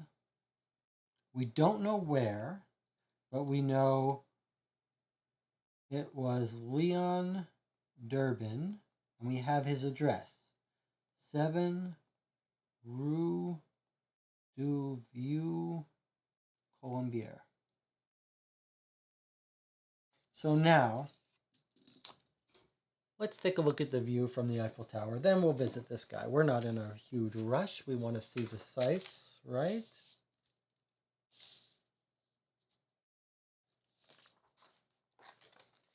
For those of you who haven't been on the Eiffel Tower, let's see what it looks like.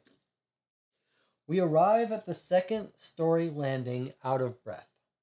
Imagine what it was like to climb all the way to the top for the inauguration, says Francois Villard. 1,652 steps. Fortunately, the elevators will be installed in a few days. No elevators yet. You can't go to the top. We gaze out in wonderment at the city of Paris spread out beneath us. From where we stand, we can see the World's Fair at a glance, which is the Paris Exposition. At our feet, we see the gardens of the Palais des Beaux-Arts, the Palais of the Arts Liberaux. Further on, occupying the length of the Champ de Mars, we see the roofs and the glass windows of the industrial section of the fair, and the machinery pavilion, which forms a large rectangle flanked by 3 red chimneys spitting out black smoke. On the other side of Montpiquet Avenue, Le Villard points out the military school. That's where Napoleon Bonaparte was admitted in 1784, he tells us. He was only 15 at the time. We walk over to the other side of the tower to admire the view of the Trocadero, the Fena Bridge over the Seine, and the maritime and fluvio-maritime exhibits. We haven't learned much to help our investigation, says Wiggins, as we prepare ourselves for the descent, but the view was worth the climb. These are all real things. That's a description of how the World's Fair in Paris really was in 1889. That's so cool that we're just there. We were just on the Eiffel Tower looking out at the 1889 World's Fair, which nowadays you don't have World's Fair because we have internet. You just turn on internet, YouTube, you know what's happening around the world. But back in those days, and way up until 50s or 60s, we had these World's Fairs that were big deals. Bonaparte entered military school when he was 15.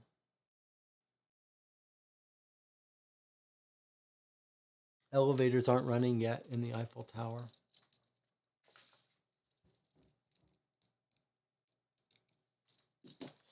Just amazing. Okay, let's go find this driver and see what he knows. 7 Rue View. 7 Rue View. Okay, so we're going to circle this. We're going to say cab driver. And this is going to be the Eiffel View. And this is Eiffel Restaurant. Got, remember my new motto. The man does not solve the case, the notes solve the case. If you're serious about solving the case, you must be serious about your notes. Cab driver 63, let's go. Is it time for us to take a break soon? Let me know in the chat channel.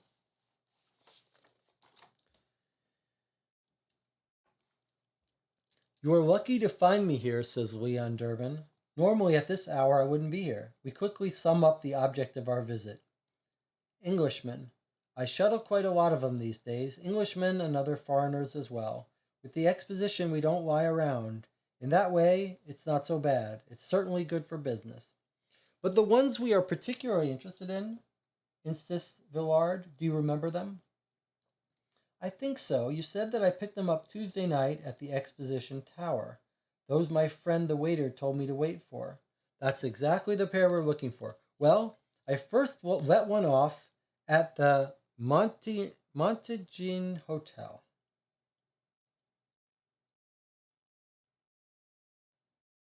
Montaigne Hotel. Hotel was the first one he let off. And the other one to Rue l'Arcade. A man who is generous with his tips. We understand exactly what he means and try our best to be equally generous.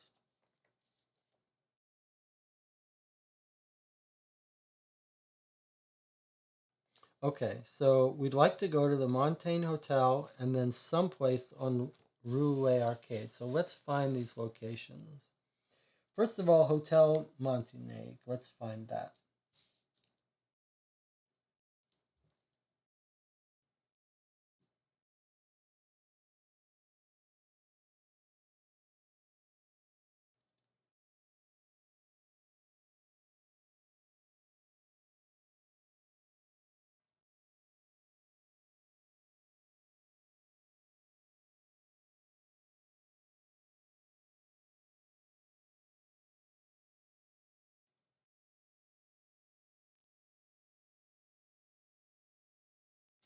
Well, I don't see it in the legend. Does that mean we have to hope to find it on in the newspaper mentioned somewhere? Unless I'm missing it.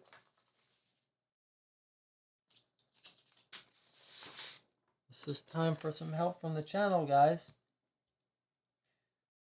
Some hotel. Here it is. Paris, Hotel Montaigne. It's in the news. Recommended hotels. 38. Now, what about Rue La Arcade? Any mention of Rue La Arcade in the news?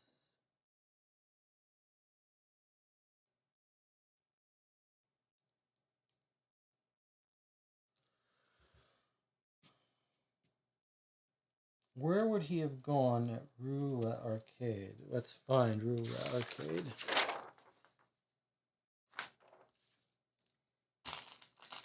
Now, this is time for us to use our map. They were at the Eiffel Tower, which is here. Okay. One went to the Hotel Montaigne, which we don't have an address for, so we have no idea where that is. But the other one went to Rue La Arcade. Can we find that location? Did he go to the train station?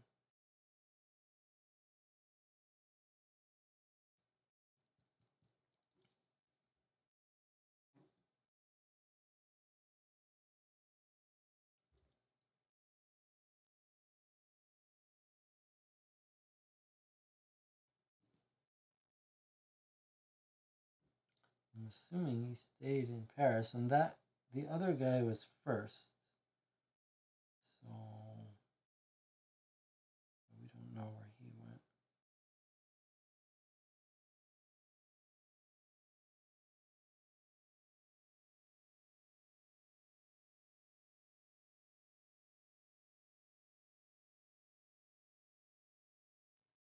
Are you guys looking for Rue Arcade? It's L apostrophe Arcade.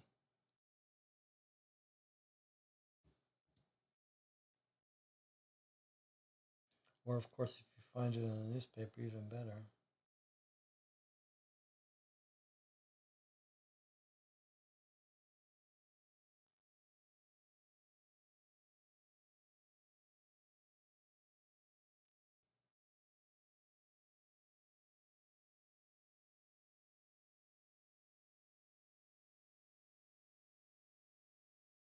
Hmm. Hmm.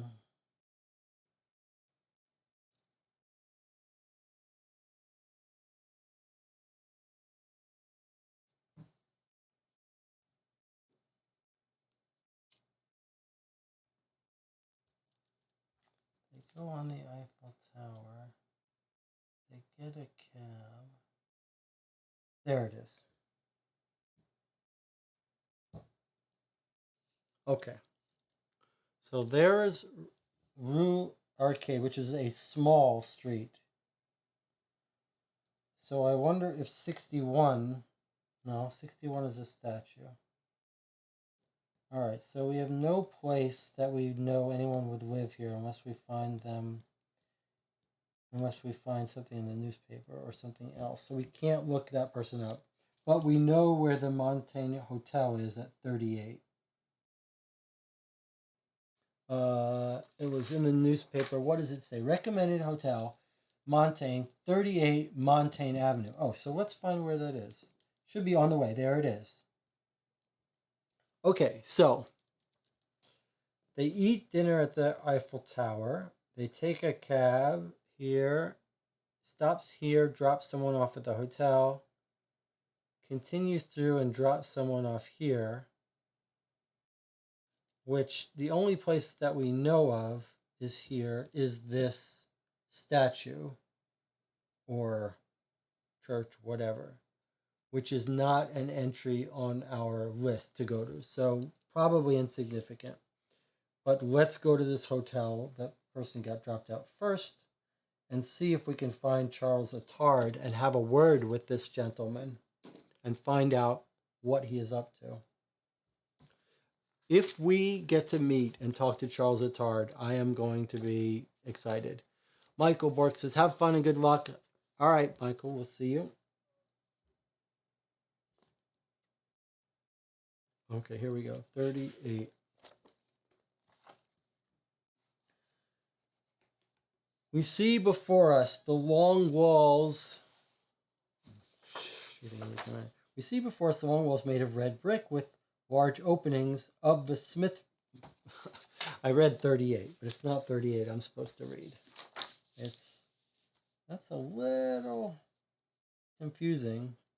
109, and this is the Montaigne Hotel.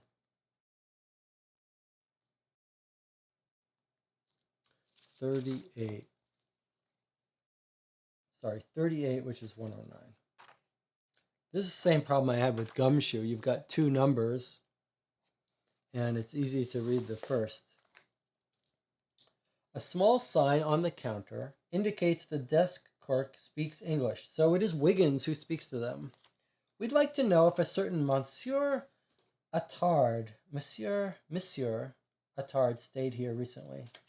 Monsieur Attard, I've been saying Monsieur. Monsieur Attard, wait a minute. The clerk rapidly pages through his register. Here it is, Monsieur Charles Attard. Unfortunately, you arrived too late. He left yesterday afternoon. Wiggins pretends to look extremely disappointed. You say he has left already, but I'm absolutely positive I was to meet him today. Could you tell me how long he was in Paris? I wouldn't be able to tell you how long his stay was, but my register indicates he arrived here Tuesday. He arrived late in the afternoon, if I remember correctly, although I'm not absolutely positive. We have the pleasure of welcoming so many foreigners at the moment due to the World's Fair that it is difficult to keep track of our guests. Did he receive any unexpected messages, any telephone calls? Asks Wiggins, confident he is gaining the clerk's trust. I don't believe so. If you will excuse me, guests are arriving and must be taken care of. Good day, gentlemen.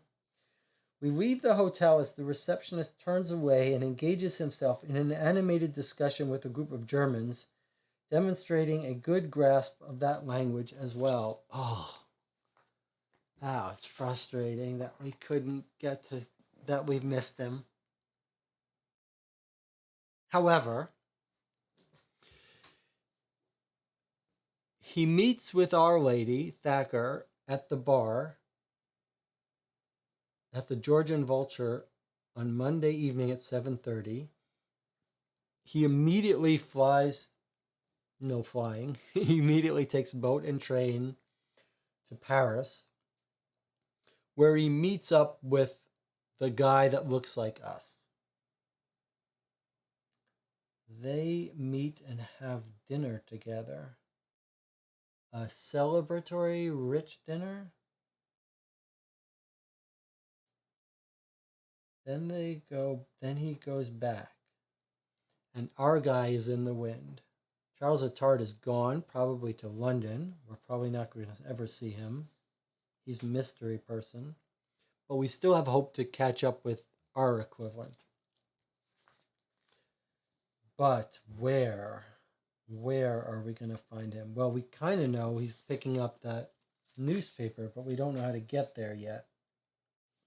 All right. Well, we've got other places to go.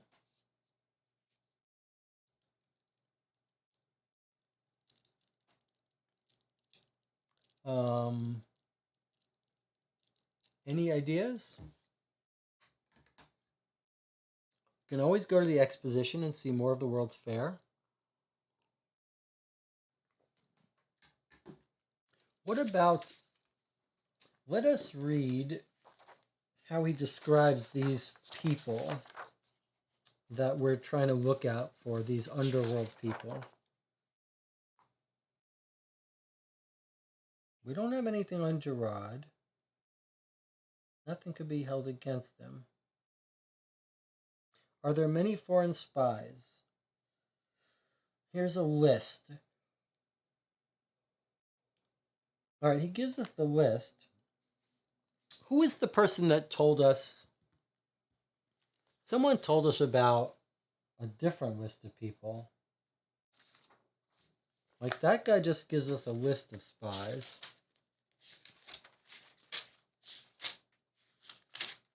Someone else gave us a list of like a German or this. He told us details. So here's the inter-ministry list. That's what I have here. Fine, we don't know how to use that, but there it is. But then who gave us this list?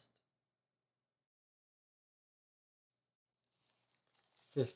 Let's look at that clue, because that had a little more clues for us.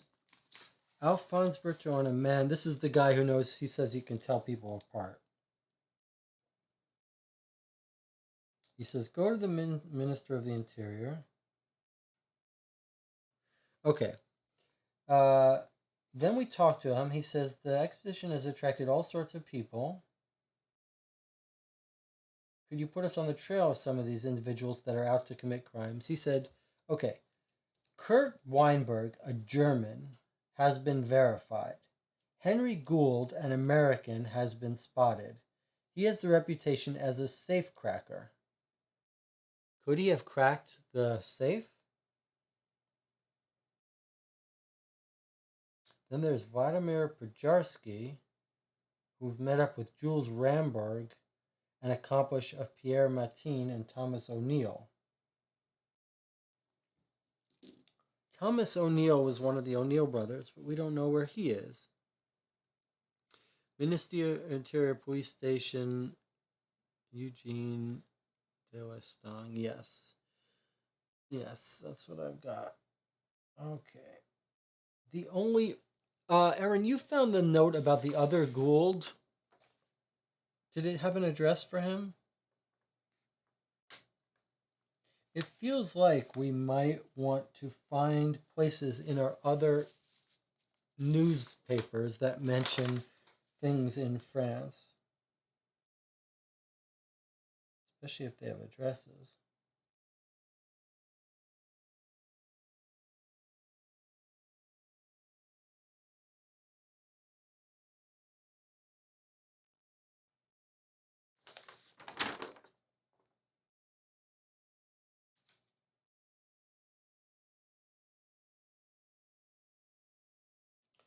Here's the tours.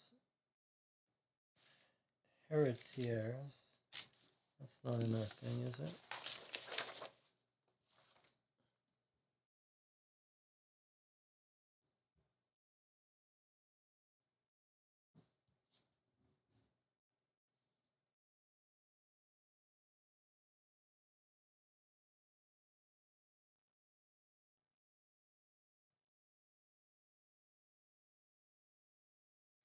Can we go to the bank?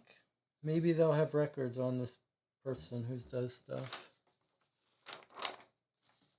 Is the bank in our list? We've got two banks of sorts. We've got Credit France,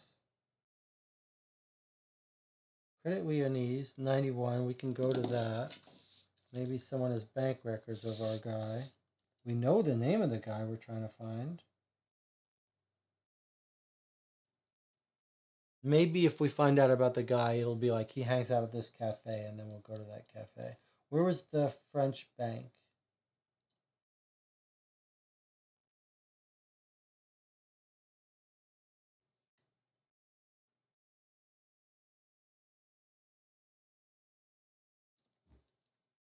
I know there was a French bank. Where is it? Bank of France is 75. Okay, 75 isn't there, but Credit Lyonnais is. Let's go to Credit Lyonnais.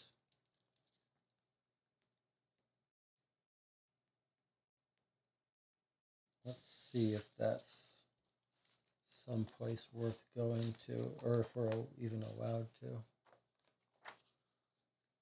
32.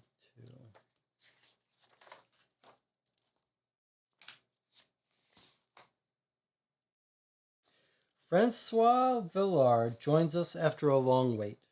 It wasn't very easy to persuade the director to let me look at his records, he says, but I nevertheless managed to learn this. McGuire's account has a good sum of money in it. The money comes from a regular transfer of funds from an agency in London. That is interesting. So McGuire, who's the guy that looks like us. Let us do that. Okay, so 91 PA credit Leonese. Number 32 says McGuire gets regular money from London.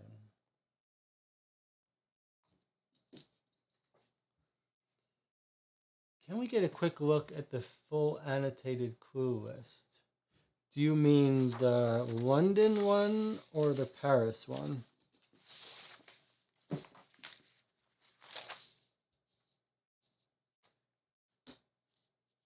Which one do you want to look at?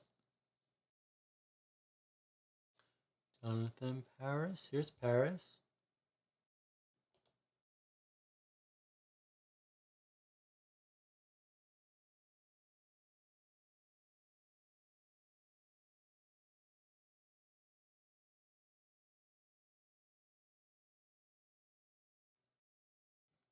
Is it possible she's been paying off blackmail to keep Annie safe for this whole time? But now this guy, Peter Rucastle, has showed up for revenge of some sort. Attard is a lawyer solicitor. Yes, we believe so. When we looked up his address, when I looked up Charles Attard's address where we found him coming from, it's in a whole building full of lawyers. It's a lawyer's building, a barrister's building. It's all filled with barristers. So we don't know for sure, but maybe, and maybe he's a shady barrister. Okay, it's 5 to 5. Let's take a 5-minute break. Let's decide if we want to stop soon, if this would be a good time for a break, or if we want to keep going for another hour.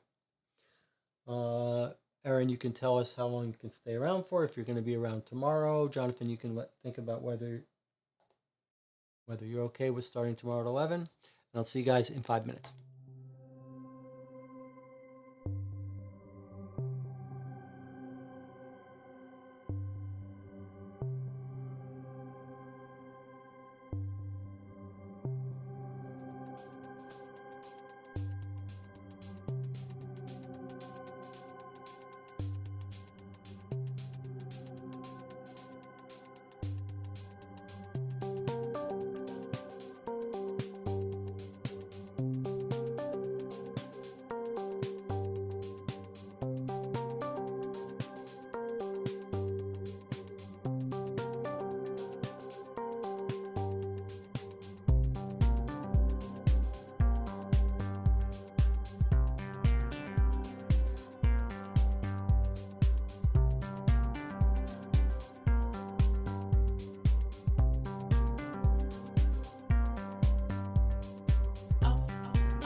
Welcome back. You're watching Co-op for Two. We are finishing up our 5th session of Adventures by Gaslight, the rare and out-of-print expansion for Sherlock Holmes Consulting Detective.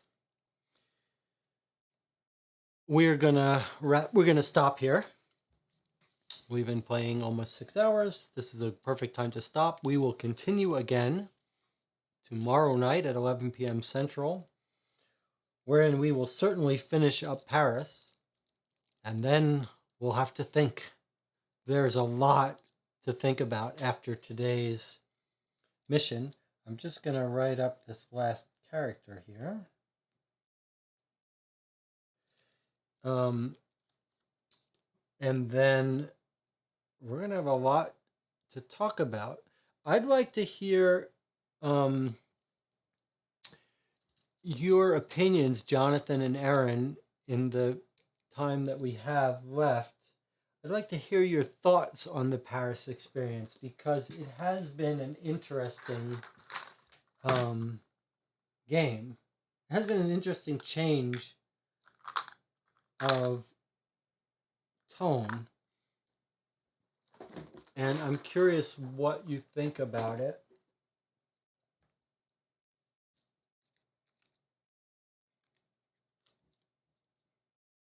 I definitely started skeptical.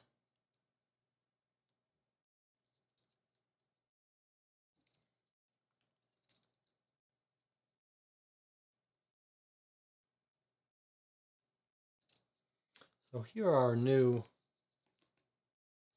characters in Paris that we've run into. We just caught Charles Attard, we think having dinner with McGuire, who looks a lot like Wiggins. There's us, there's Wiggins. Of course, we ran into other people too. We ran into friends of Emily Thacker. And then somewhere out there is Gerard, who could be Moriarty for all we know. There's our Paris. I guess we'll just put these here. There's Paris. There's our Paris places. So there aren't that many more places left. 3, 4, 5, 6, 7, 8, maybe 10% left.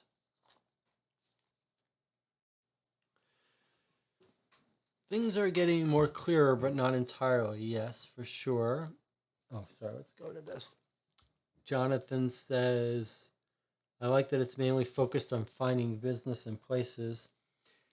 It really feels to me like we are after our prey now. After our quarry. We are like the first sessions in London. The first when we played 30 hours in London. It felt like a sprawling world we were in, where we were just picking up little snippets here, there, whatever. We rarely had access to anyone or the ability to chase anyone down, right? All of our main characters were gone, away. They're either in jail or we started in their house, or they're off limits to us. We still haven't run into Thacker. We don't know where he is. I guess he may be still in London. This one feels like we hit the ground and we were just chasing our prey. And we chased down information on Emily Thacker. We found her friends, her mother, her best friend, and we finally got to the end of this and grabbed hold of that woman and got out of her the key detail of our case about Annie Forster being rescued by Miss Thacker after having accidentally, she says, killed a man. And we've resolved she's not a spy. I think it's clear now that that is the core piece, that's the seed of the events on Monday. That seed is this event that happened with Annie Forster in Adelaide, Australia, that they ran away from. There's no, if there is spying, it's done under the pressure of blackmail. That still seems unlikely to me, but we are told that Emily Thacker is a skilled artist and copier. I just do not see her betraying her husband. I don't see it. Okay, so Jonathan has got his pros and cons. That's helpful. Let's see. Neutral. Not having the ability to look up names in directory makes this part feel a little more structured. Positive. Having to translate French is a fun bit of busy work. Aaron says, I think there are spies after some military things, secret technology, and each nation will try to get it. I don't know how it will connect or if it will. Miss Thacker is somehow involved in this, yes. An exchange will go on here. Yes, possibly.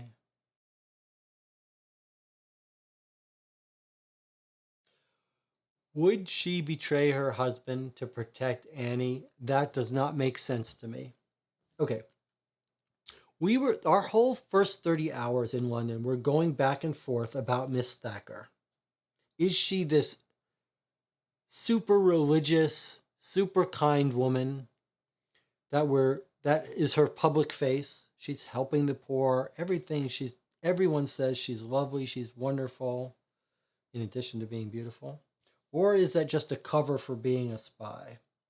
Now we know it's absolutely not a cover. It's absolutely genuine, and she rescued this woman. And she really must love her husband terribly. Apparently, she came back from 5 years abroad, and she was sad and bitter, and he just like revived her life. So, she is not going to sell him out to protect Annie Forster when there are other ways to protect Annie Forster.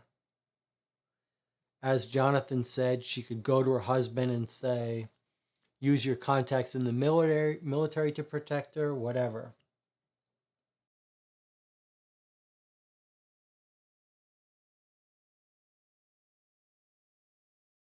So I just don't see her doing any spying. And in fact,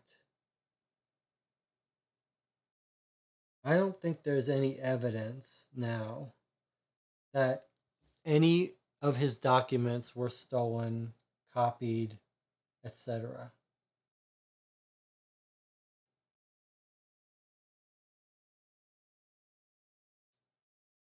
Perhaps instead, the more likely case is that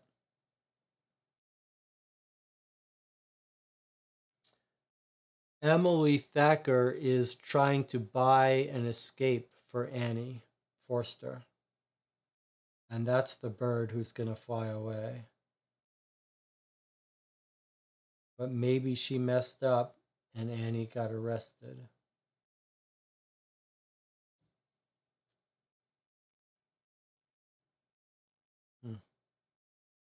I don't know. We're going to have to think about it. But I just don't see the wife. The relations, Aaron says, the relations of France and Britain was not very good, but not very bad either in this period.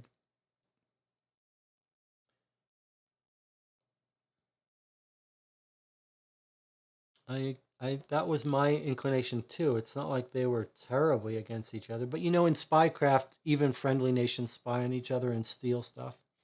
Jonathan says, why could husband not buy Annie's freedom? Yeah, I mean, I think you could go a little bit. You could even go further than that in terms of saying, like, okay, even if he couldn't buy her freedom, like it would be reasonable to try. Like she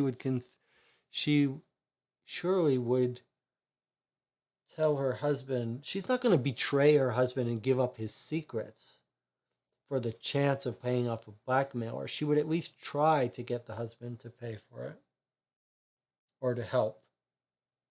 But maybe he did. Maybe she told the husband. The husband called up Mycroft And they came over and hatched a plan to catch this guy.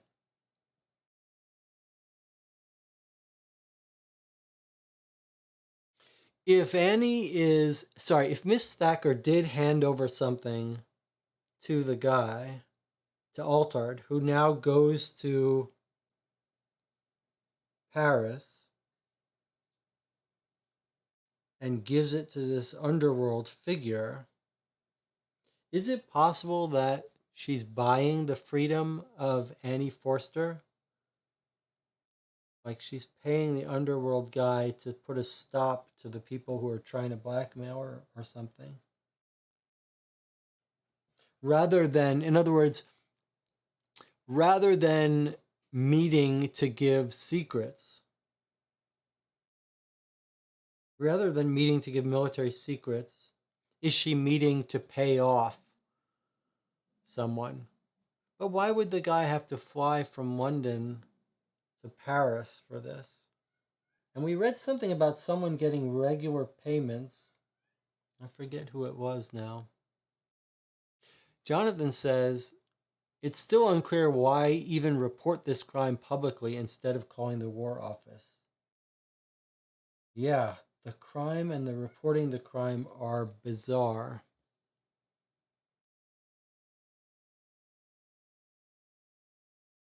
I don't understand that still. Aaron says at several points these issues brought the two nations to the brink of war. The situation was always diffused diplomatically. Yeah, we still don't quite understand what's going on with the theft. Is it real? Is it not? Are the birds flying off? Were they stolen? Was it staged? But it feels like our realm of possibilities has shrunk hugely. The fact that we know the wife is not a...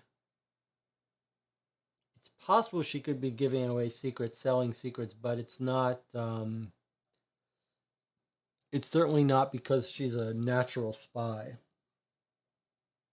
And I don't see how she gets blackmailed for this. That just makes no sense. I mean, it makes no sense that she would betray her husband.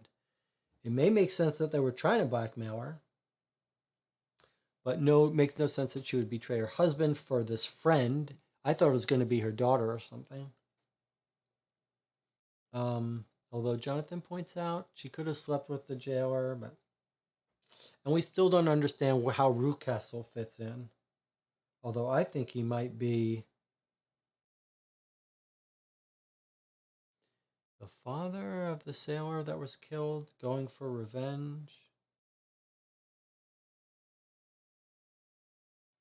The father is 60. If the guy she killed was like 40, it would make sense. We know he's been to Adelaide.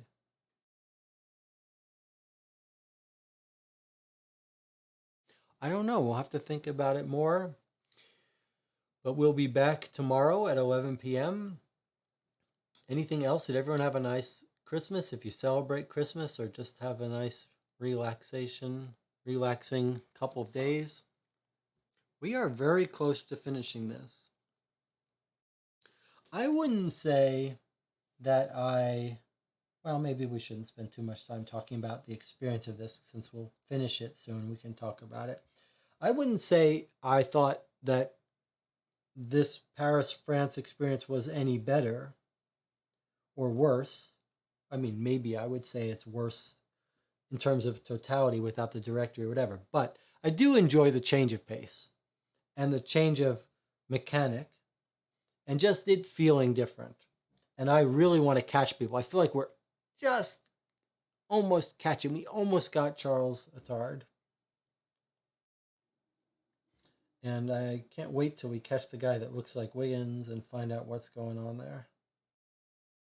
And it feels like we will. Jonathan says, yeah, it was nice to see local family for Christmas.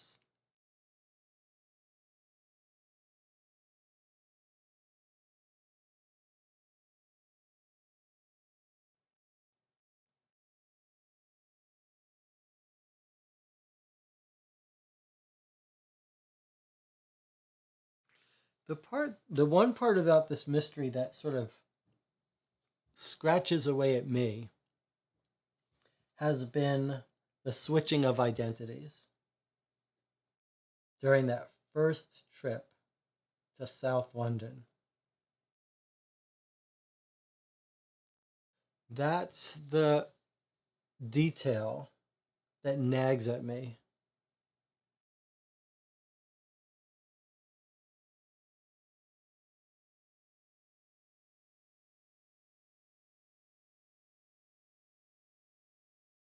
What was the purpose of that? Jonathan Warner says he made a fruit soup dessert. I've heard of a sort of a cold fruit soup. It sounds insane to me.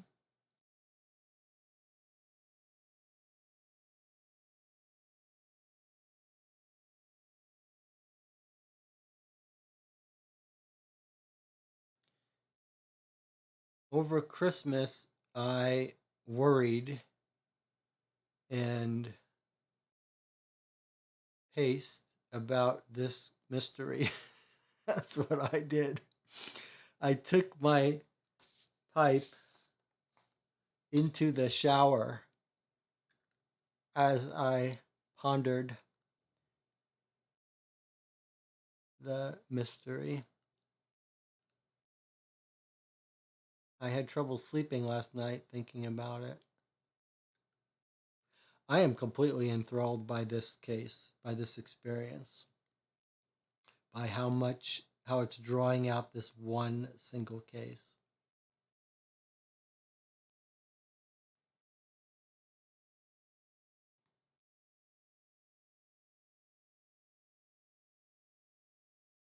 Fruit soup dessert. Is it cold or is it warm? It's cold, surely.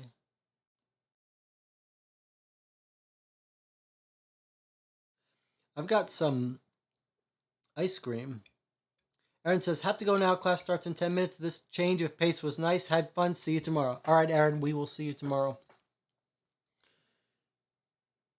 It can be either hot or cold. Interesting.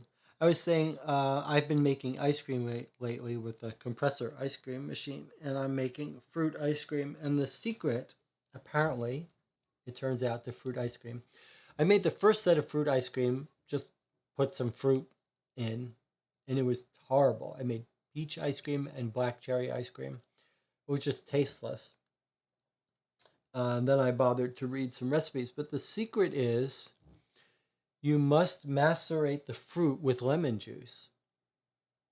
So macerate, you basically just marinate. You mash it up and let it sit there and marinate. And the lemon juice, it's lemon juice and sugar, but is the absolute key. That lemon, that sourness of the lemon makes the fruit taste like the fruit. It doesn't taste like it's sour, it just tastes sharper, more like a real taste. Jonathan says he served it cold, the cold fruit. What is it? Is it like melon? What is the fruit in the fruit soup?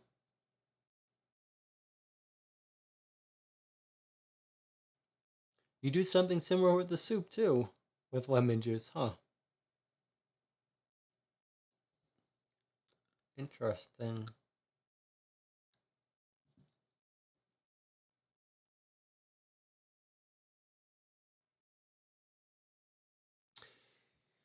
This is actually a good segue. The the the appropriate Christmas is a good time to watch this Great British Baking Show, and that's the show that I watch with my wife most often. If we sit down for a meal, we sit and we watch the Great British Baking Show. There's something super calming about it, and they have some Christmas specials that we watched. It's just very relaxing and very kind. Everyone's nice to each other. Everyone's supportive. It's not like an American cooking show where they're all like at each other's throats. They're all like hoping the others win. So Jonathan's soup had apricots, pears, prunes, raisins. Wow, that is a very interesting sounding soup. That is a very interesting sounding soup.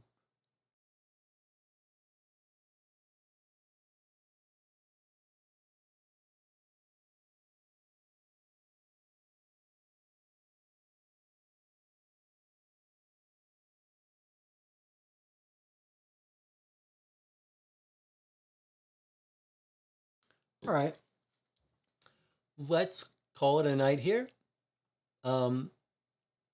We will meet again tomorrow at 11 p.m. It looks like we're going to wrap up Paris tomorrow, probably early.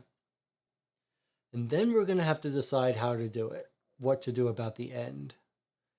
Shall we just sit here and think and talk? We are not going to, Jonathan and I discussed this.